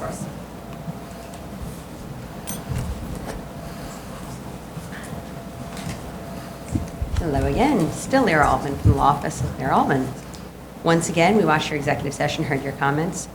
A lot of these are just little corrections, so let me run down the list and I'll tell you exactly the things that need to be corrected. If you had any questions, we'll discuss. Mathematical errors in the existing floor to remain calculations, of course, we'll check that and correct it. Same with the floor plans not showing the same walls to remain as on the demo plans. We'll compare and make sure that it does match perfectly. Okay, and just to that point. Yes. To make sure that walls to remain, there's a dimension from the side yard or the front yard, wherever the wall to remain is, so that we can tell that it's still in the same place. I think it might be this one, where it's like there's a difference of inches or even a foot between what the side yard distance is on the demo versus the proposed or the existing. They should match, otherwise. Well, sometimes there is a change for one reason only, removal of an existing exterior cladding. But you're putting or the addition. cladding The wall back. is remaining. Well, sometimes we're doing something that's a little different. For instance, if we're adding stone, it might change slightly versus stucco. So sometimes a slight difference. If there is, I'll make sure that it's explained on the plan. Yeah, what so the- actually measure to the existing wall and indicate where the existing face of that wall is and say this, that's essentially wall to remain, but you're going to beef it up because there's stone facade or something like that. Because that's what really makes it look like it's not being retained. I'm happy to. Okay. I'll be happy to tell the architect too, I should say. Yeah. Note regarding removal of exterior walls, of course, we'll be happy to add that. We'll bring the FAR to a 1.0 max. I've already spoke with the architect about that. Regarding the heights of the adjacent rear yard incursions, I'm going to see if he can take care of that for us. And we know how, right? We're measuring. I'm going to ask him to do that. Yes. Measuring distance from the rear yard line to the rear of the building, and then how many stories? The stories, I would say, is probably easier to get than the distance, because remember, we cannot necessarily go on the adjacent property, so we'll see what we can do. But those laser measurers are amazing. So I will ask my architect, that's all I can do. Okay. With respect to the rear yard on the site plan versus the rear yard plan, I see exactly what you're talking about. We're going to look into it and see which is correct. Right. And whichever one is correct, we'll make sure all of the documents reflect that. Correct. Okay, good. And again, we'll look at the rear yard based on that, but right now, we don't know what the real numbers are. Right. With respect to the height, I will share that with the architect as well. The elevation labels, you're correct. The north is labeled south, the south is labeled north, and the east and west are also switched. We'll have that all corrected. The highest and lowest ceiling height in the attic bedroom, I've also asked him to add. And lastly, there was one comment that I wasn't clear on. I was asked, what is the total number of homes within the 400-foot radius to determine the percentage? The percentage of what? I'd be glad to I provide it. actually wanted to, I think in your statement of fact, you just said so many buildings are within one FAR. What I wanted to know was the denominator. The total number of buildings. The total number of buildings. Right. That are within the 400 foot to determine the percentage. That's That's really for what. the FAR. That's what I was wondering. I'm like, I'm happy to give it to you. I just want to know the percentage of what? Sure. Well, of any study you do, always, right? Of course. Well, I thought we had put it all in there, so I just figured I would ask to make sure that I'm providing exactly what you want. Not a problem. Be happy to add that. Before I make you go through that, let me just quickly again look at it because. And in the I can meantime, we also talked about reduce the height with a shallower pitch. That's the same. I had thing. said I'll bring that to the architect as Yeah, well. yeah, I'd already okay. mentioned that one. Sorry. I also have a note about, there's some inconsistencies among the statement of facts, the plans, and the zoning chart with regards to the non-complying side yard. Are you reducing I it? didn't hear that yesterday. Sorry, I wasn't here, but I had, okay. there were additional notes. Sorry about that. It's okay. Just So a it's question. inconsistencies in the side yard. In the side yard, whether or not you're reducing or maintaining the non-complying side yard. So if you could just double check. We can't reduce a non-complying. Of Right. course. We'll make sure it's So, clear. yes. I'm sure that probably goes back to Madam Chair's comment with respect to the yes, dimensioning. it's exactly that. Yeah, I dimensions think of the it's, walls, yeah, as well. obviously you can't reduce, but it Yeah, seems of like course. you're modifying the side yards make sure and it's calling clear. it a retained wall Yeah. when it can't Thank be. you. Okay. Good, all right. How much time? Are there any Yours. speakers? Seeing none. Ms. Altman, how much time would you need? The hearings, it was August, if you don't mind. Yeah. Too many. We never get them. She asked, it's asked, there's a waiver of open space. We never Okay, get so the next hearing dates are, I believe, August 6th and August 13th. But you don't want too many, 70 through 622, so August 13th, we have one other. August 6th looks like damage. We have two. Three, we have three. So August 13th, it would seem like it's the best. August 13th is better for August your board? 13th, submission of July 24th. You're also here anyway, for 7221. So 7/24 is my submission, Submission? 8/13 continued here. That's right. Absolutely. Yeah, yes. Thank you. Item number 2, 2018-168BZ, 1769 East 26th Street, Brooklyn. Stay there. Oh, I was gonna, yeah, okay. She can swear you in from far away. That's what I was gonna say. Do you affirm to, oh, no, your hands is down, up. Do you affirm to tell the truth, the whole truth, and nothing but the truth in your testimony before the board, and to respond honestly to relevant questions? Of course.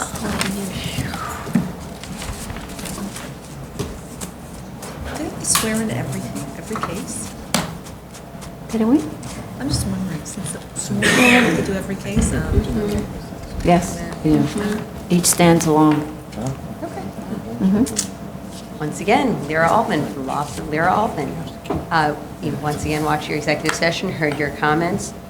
The statement does appear to match the site plan. Unfortunately, the site plan doesn't match the rest of the plans. You are absolutely correct. One says 24.8, the others say 23.5. I'm going to speak with the architect and have that corrected, and whatever the actual dimension is, I will carry that through onto my statement and my documents. Which dimension is that? That's a different. The rear yard dimension, there seemed to be some 23.5 and 24.8.5. Right, there was some discussion yesterday that my okay. statement was incorrect, and I looked, and my statement matches the site plan. Unfortunately, the site plan doesn't match the rest of the plans. So we'll make sure to have that corrected. I believe that was that and the rear yard should be pulled back. Again, we'll look at the adjacent rear yards and make sure. And if everything is accurate, I will speak to the architect about that as well. So I also have a couple of notes on this one, unfortunately, I wasn't here today. So there's also, the statement of facts refers to a continuing existing 7-foot side yard, but the plans state that show that the side yard is 7'1" and a quarter inch. So if you could clarify that. Also, the zoning chart floor area. Hold on one says- moment, if you don't mind, I just want to make sure Yes. to write the note. I'll wait until you're ready. I was clarifying the side yard between that. Okay, sorry, what was the second one? Next, floor area, the zoning chart says it's 2509.34. The plan says 2508.29. And the FAR is rounded down when it should be 8.84. I'll check it. The zoning So chart just versus the comply. plans on the FAR I mean, will fix. confirm that. And then rear yard. And then open space lot coverage, since you've requested that for a waiver, we need a study, some explanation of why your proposal is in keeping with neighborhood character. And that's all I got. Absolutely. We can take care of all that quickly. I actually already ordered the lot coverage study in anticipation of that comment. Great. It's already Okay. on my desk. Okay, and the 27-foot yard came from 27. the, kind of a compromise, really. I'm just looking at, yeah, it's basically pulling it back. 27 feet isn't based on an adjoining, it's based on the impact of the neighbor who wrote a very strong letter of opposition, and it seems very doable to pull it back because you're already You already have a 23.5-foot rear yard, so pulling it back a little further to give that neighbor feel less claustrophobic. And the letter was very strong, and there was opposition from the community board on this one. And what I can do is I will, of course, speak with the architect on that. Okay. Since I don't design the plan. Okay, thank you. All right. Any speakers? Are there any speakers? Oh, yes, there's a speaker. There you go. Okay. Please state your name for the record. You don't have to be sworn in, sir. And you'll have 3 minutes to speak. You can sign in later. Hi, my name is Ray Dobrin. I live at 1770 East 27th Street. That's the house to the rear, right? I'm sorry, That's the house to the rear? the house to the rear. Yeah. Right. And it's my understanding that to get a special variant, a special permit passed, the disadvantages to the community have to be outweighed by advantages to the community. There are no advantages to the community to this proposed expansion, but there are a lot of disadvantages. Enlarging the house to the proposed size would make it totally out of scale to the other houses on the block. East 26th Street between Quentin Road and Avenue R, and I'm talking about both sides of the street now, is an airy block of small private houses with grassy backyards, which makes it one of the most desirable blocks in the city. The proposal is totally out of line with the character of this block. There are no other houses on the block that are as large as this house would be. No other houses on the block extend as far back to the property line as this proposal would. And by the way, the proposal says it's 23 feet to the property line, but that does not count the balconies on the first and second floor, which would actually cut it to the distance to the property line to being 15 feet 5 inches. The house would simply be far too large for the lot. The structure would block the light and the air and the privacy of the surrounding neighbors. The applicant now has a swing set in their backyard, and their children use this swing set and the grassy area of the backyard to play. The proposal would eliminate this safe area that their children now have to play in. It would destroy the light and the open air quality of the neighborhood, and East 26th Street in particular. The privacy, light, and air of the neighbors would be destroyed. In summary, the proposed changes would destroy the quality of the block and the neighborhood and provide no advantages whatever to the community. Thank you. Thank you.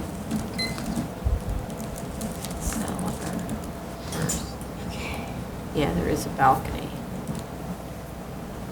True, there's a very deep balcony. 8 foot deep. So, that's a significant balcony in the rear yard, right? So it's effectively reducing the rear yard even further, right?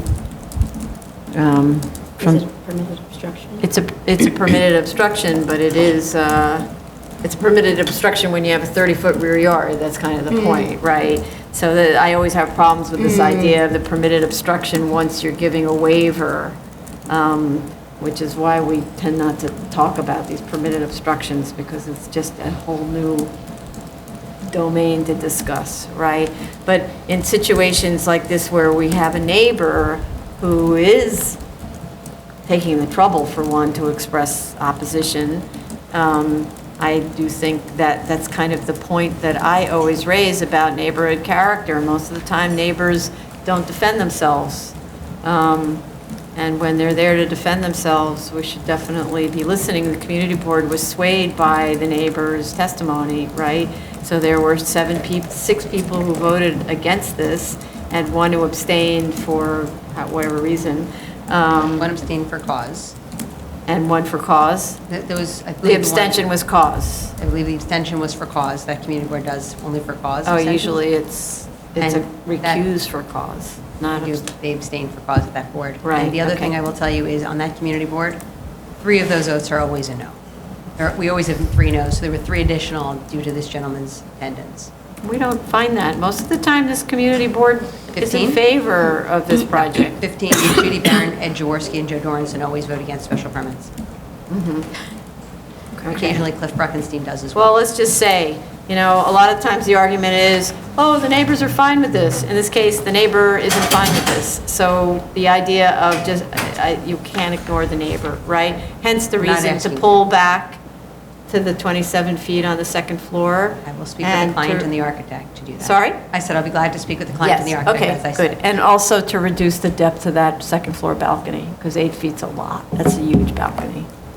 And they already have a rear yard, so it's not like it's a 2-family house. Speak to them about that. Okay, thank you. All right. Okay, and so there's, you still don't want to, so turns out we have 4, oh. I would also ask if possible, could I get a copy of the opposition letter that was submitted to your board? Absolutely. Sure. Yes. Thank you very much. Who's the project? I'll take care of it. Okay, thank you. Thank you, Tony. Thank you, Mr. Diaz. We just added, sorry. This one, they're now 373,622. This one, there are 4. And this one, there's 1. Which is this one? This one is hearing September 17th. Would it be possible to keep this one in August? I mean, the changes on this are somewhat minimal. Oh, I don't know if they're minimal. We didn't see them yet. Well, so far, there weren't a lot of comments on this. It was really There just were a not a lot rear of yard comments, that's true, but just to spread the the wealth. There's no way to get this on August 13th or? No, unfortunately, yeah, I think it's just too packed for this kind of application, and to save the commissioner's review time. September 17th, submission August 28th.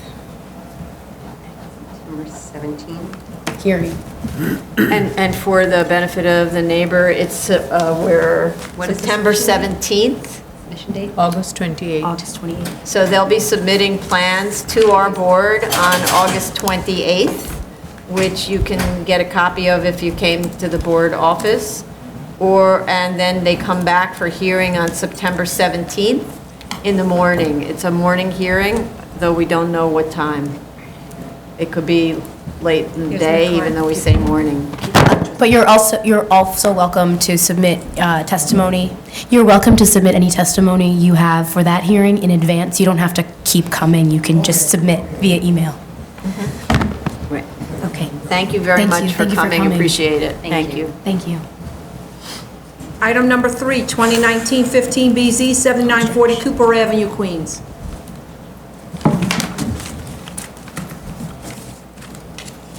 You're the only one speaking? Yes. Looks like. Raise your right hand. Do you affirm to tell the truth, the whole truth, and nothing but the truth in your testimony before this board and respond honestly to board member questions? Just breathe.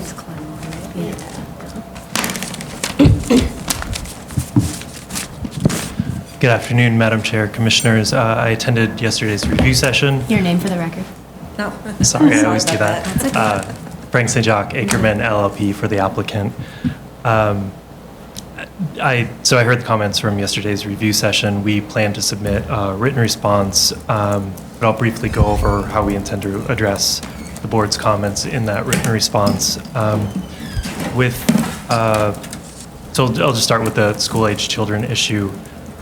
We will, in our submission, provide more details with respect to the program in support of the argument that the school-age children program is an accessory use to the primary daycare use at the site. I just want to go over, how we arrived, the reasoning behind arriving at that position. I started looking at the issue by attempting to figure out what use group the school-age children program would fit into, looking at the various use groups in use group 3, use group 4, and then the commercial use groups 6, I believe 7 or 9, I think were the only ones that seemed to be to work for this type of use. Use group 7 or 9 as what? I just, I wanted to be comprehensive, so I looked at those different use groups to try and find where essentially an aftercare program would fit. Not finding an expressly listed use group categorization, I was really trying to figure out, how to categorize this use. So what I did was look at the New York State database, which contains all the facilities that have the school-age children permit, to see how those programs were classified by zoning. And essentially, most were not. So in finding facilities that had the school-age permit, many were associated with public schools, and some were associated with private daycares. So the thinking was that I would continue looking at those school-age programs in different facilities and see if I could cross-reference with the New York City permit database for programs that have the city's permits under Article 47. Those programs obviously meeting the definition of school under 1210.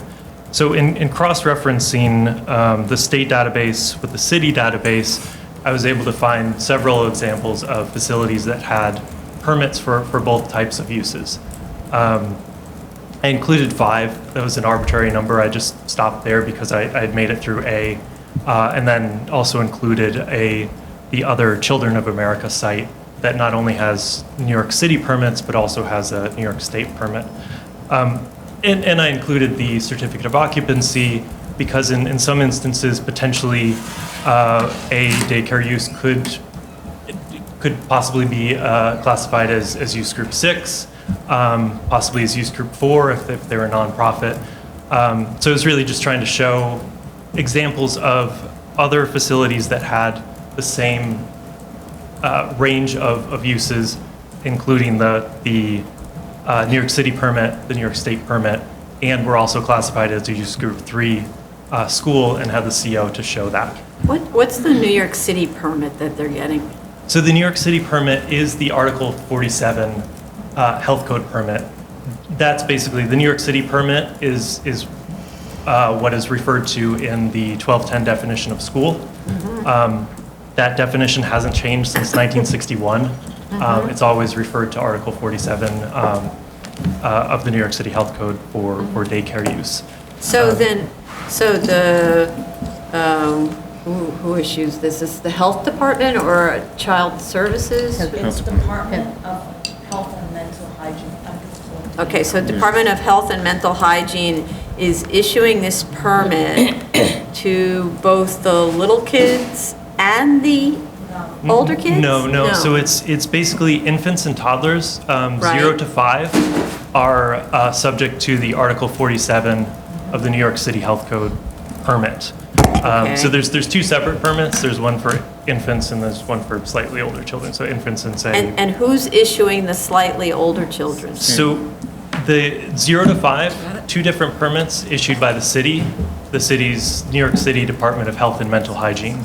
The school-age children, that's issued by the state, and that's pursuant to social services law and the Office of Children and the New York State Office of Children and Family Services regulates and issues the school-age permit. So it's city for ages 0 through 5 and state for ages 6 and above, 6 through 12. Yep. Yeah. So I can send you. Yeah. No, it's okay. I just, John Daly, Fire Department. Regarding the permits that issued by the city and the state, by the health department, after inspections by the building department and the fire department. Right. Then the DOH issues their permits. Okay. Right, so as you can imagine, it's a pretty rigorous process to get these permits. I think we discussed some of that in our materials, both the Article 47 city permit as well as the state permit require extensive, not only looking at the facility itself and whether it meets the relevant regulations, but whether or not the staff meets the requirements to. But so, I'm just trying to understand, because this is really a DOB call, I have to say. But if you were to find is there such a thing as a school age, exclusively school age daycare program that gets this state permit? So I think that's a great question, and that's exactly what I was trying to find is there a standalone aftercare facility, which would seemingly necessitate a defined use group to operate under? I wasn't able to find that, and I think speaking from my own experience, my daughter's in public school. There's about 5 different aftercare programs that operate at her public school. And that's why I went to these different databases to try and find examples of where this use exists, and I wasn't able to, I'm not saying that it isn't out there, but at least I wasn't able to find a standalone aftercare resource. I think there's places like, tutoring centers, places that offer a different type of service that's more... Those are businesses, though. Exactly, that could be in a use group 6 retail space. That I guess here would be as of right, but that's not what's being offered here. This is essentially aftercare akin to the daycare that's being offered to the younger children, but after children are released from school. And I'll just mention a couple... Wait, but you said Actually, something you said very very important. interesting, yeah. Wait a second. I think we're all in the wrong place over here. You don't need anything for the daycare if that part is a commercial thing, right? If there was a way to configure it, this is your client's business, right? If there was a way to configure it to say the after-school program is use group 6, you don't need it to be accessory to the use group 3, sorry. You don't need it to be accessory. Let it be a standalone use group 6. It's children, so it's not like we're afraid about the adult outsiders mixing with the children. We know we have, right? We see this all the time. I just want to put this in perspective. Sure. We see all the time on these 7319s where there's an office building and a school with a school inside, and then we're all worried about how do we separate the office use from the school because we're concerned those are adults. But if it was a school next to a school, even within, and they're even sharing facilities, if this package, this pod over here is a use group 6, and this pod is a use group 3, do we really need to be giving a 7319 special permit to the use group 6?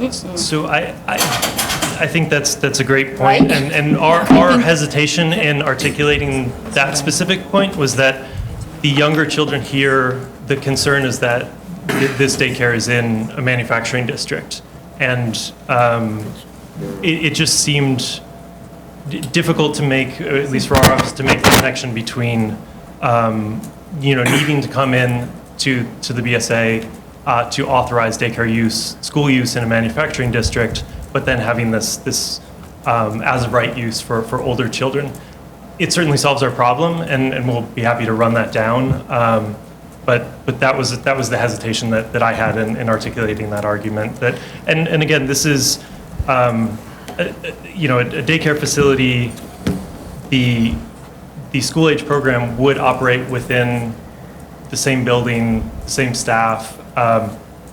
I'm sure it can be done. I just haven't figured out how to separate that use as use group 6. So let's, use group a 3. little thinking cap stuff. Do the parents pay for the children to come to this school, to this daycare facility? They do in the same way that the daycare parents are paying. I mean, it's No, that's what I mean. So do the 4-year-olds have to pay, the 4-year-old parent, the parents of the 4-year-old have to pay for the services that are received? Yes, everyone has to pay. So it's one of those strange things in the zoning resolution where sometimes the medical office is a community facility and sometimes it's a use group 6 office, and it's your choice to pick which one because the zoning resolution recognizes that sometimes you want medical offices in residential neighborhoods, right?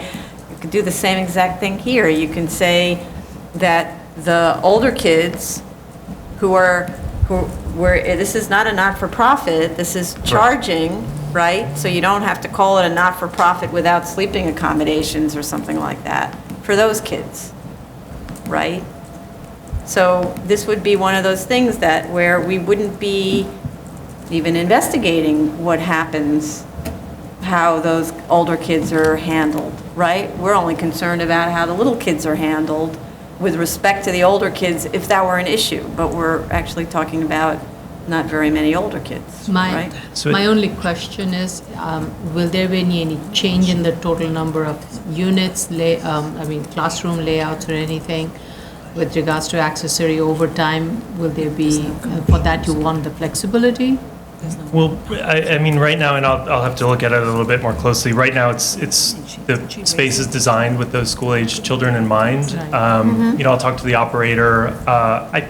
I think ultimately this presents a cleaner solution, though, and would remove, you know, a certain number of students from the entire analysis. So, if the like school-age 15 program kids. is not subject to the 7319 special permit, because it's an as-of-right use here, we can make that argument. DOB also has a code notes about this that says that daycares can be use group 3, use group 6, or use group 4. Right. So that's interesting, too. So it says daycare. Whoa, wait a minute. But That's this actually even more throws interesting. this throws the whole thing away. Then why are we even looking at Yes. this in M1 zone? Yes. Why does this have to be a school? Go install this thing, right?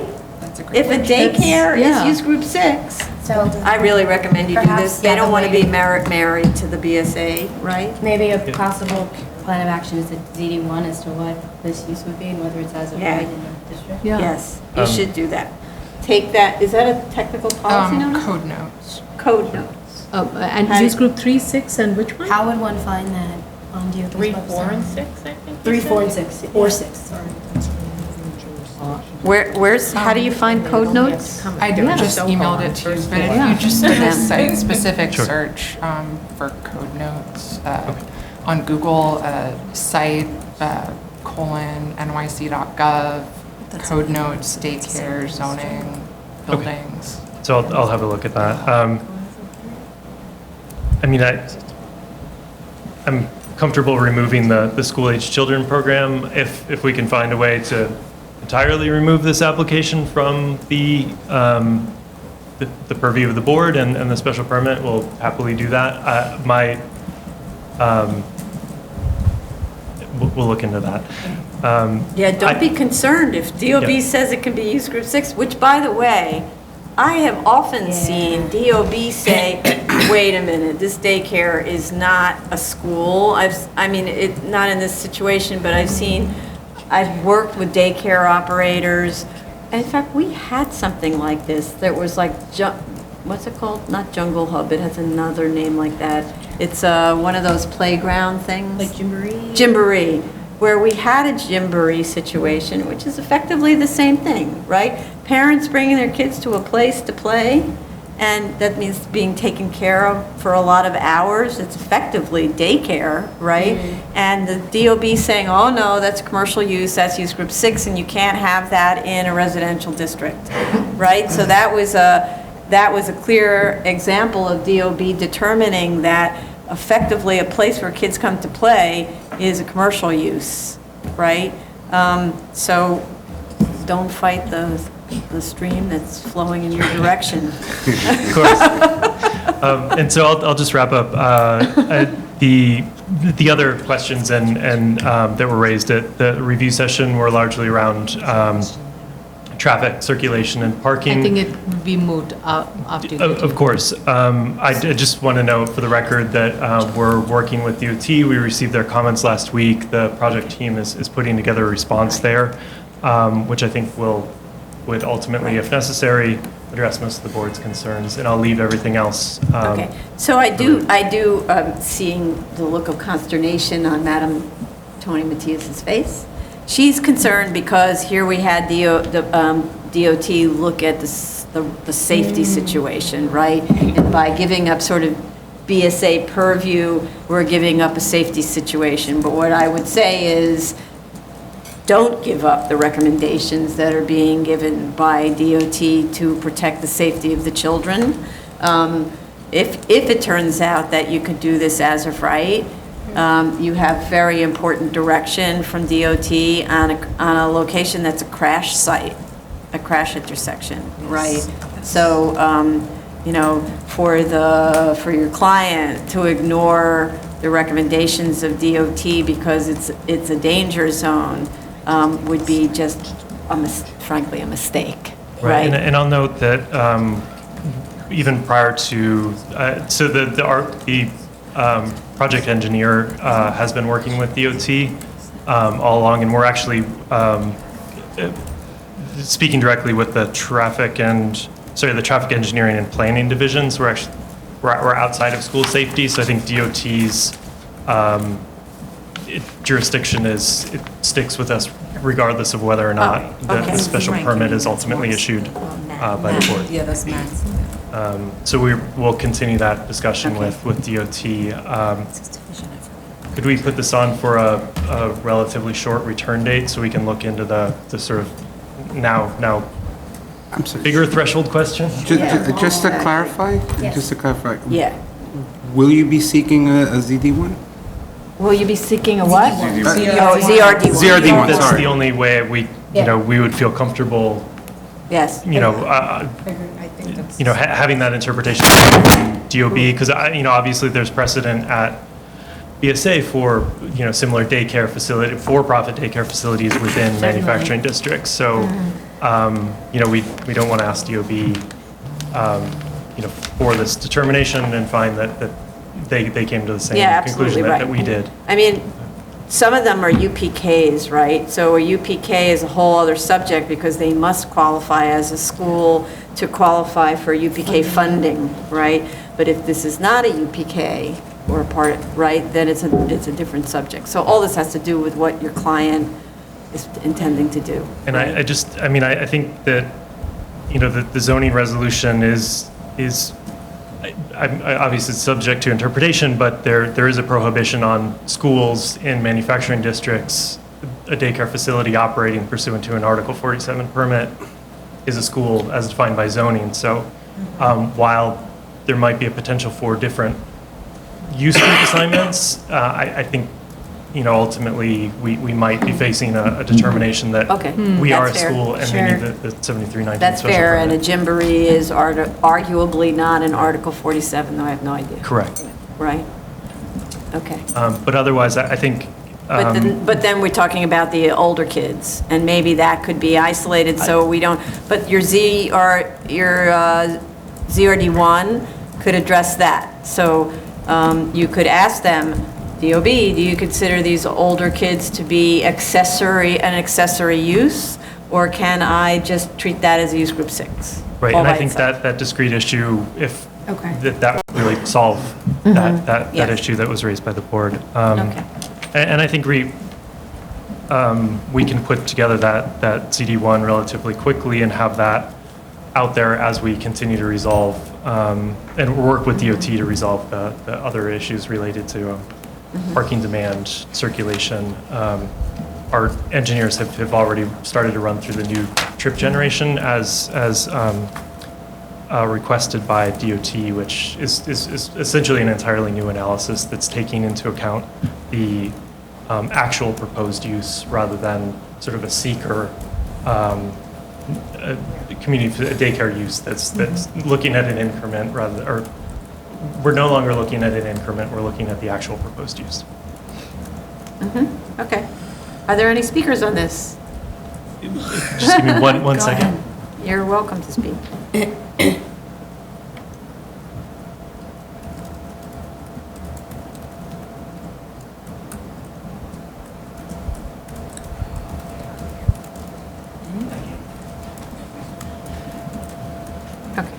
Okay, yeah, if it would be possible to submit and come back in the summer, like late July.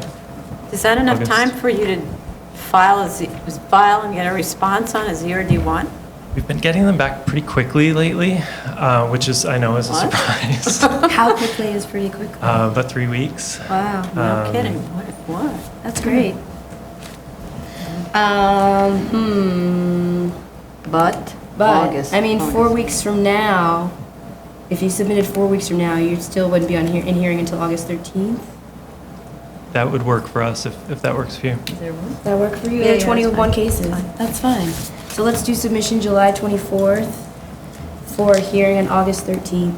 So does that mean the ZRD one also has to be received by 24th?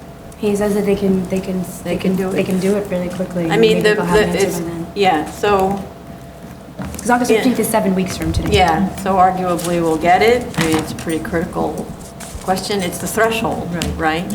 So, but at the same time, there were other questions about traffic and safety of children that needs to be addressed. There's Right. plenty of other stuff to work on. Okay. Back and forth with DOT as well, right? Okay. Okay. Great. Okay. This concludes the public hearing Thank you. for June Thank you. 25th, 2019. Great. Thank you, everyone. Thank you. So it's interesting, so if you think of it, you can send your child to after school in a Kumo, and that can be in a manufacturing district. Yes, and it's better anyway. They'll learn something.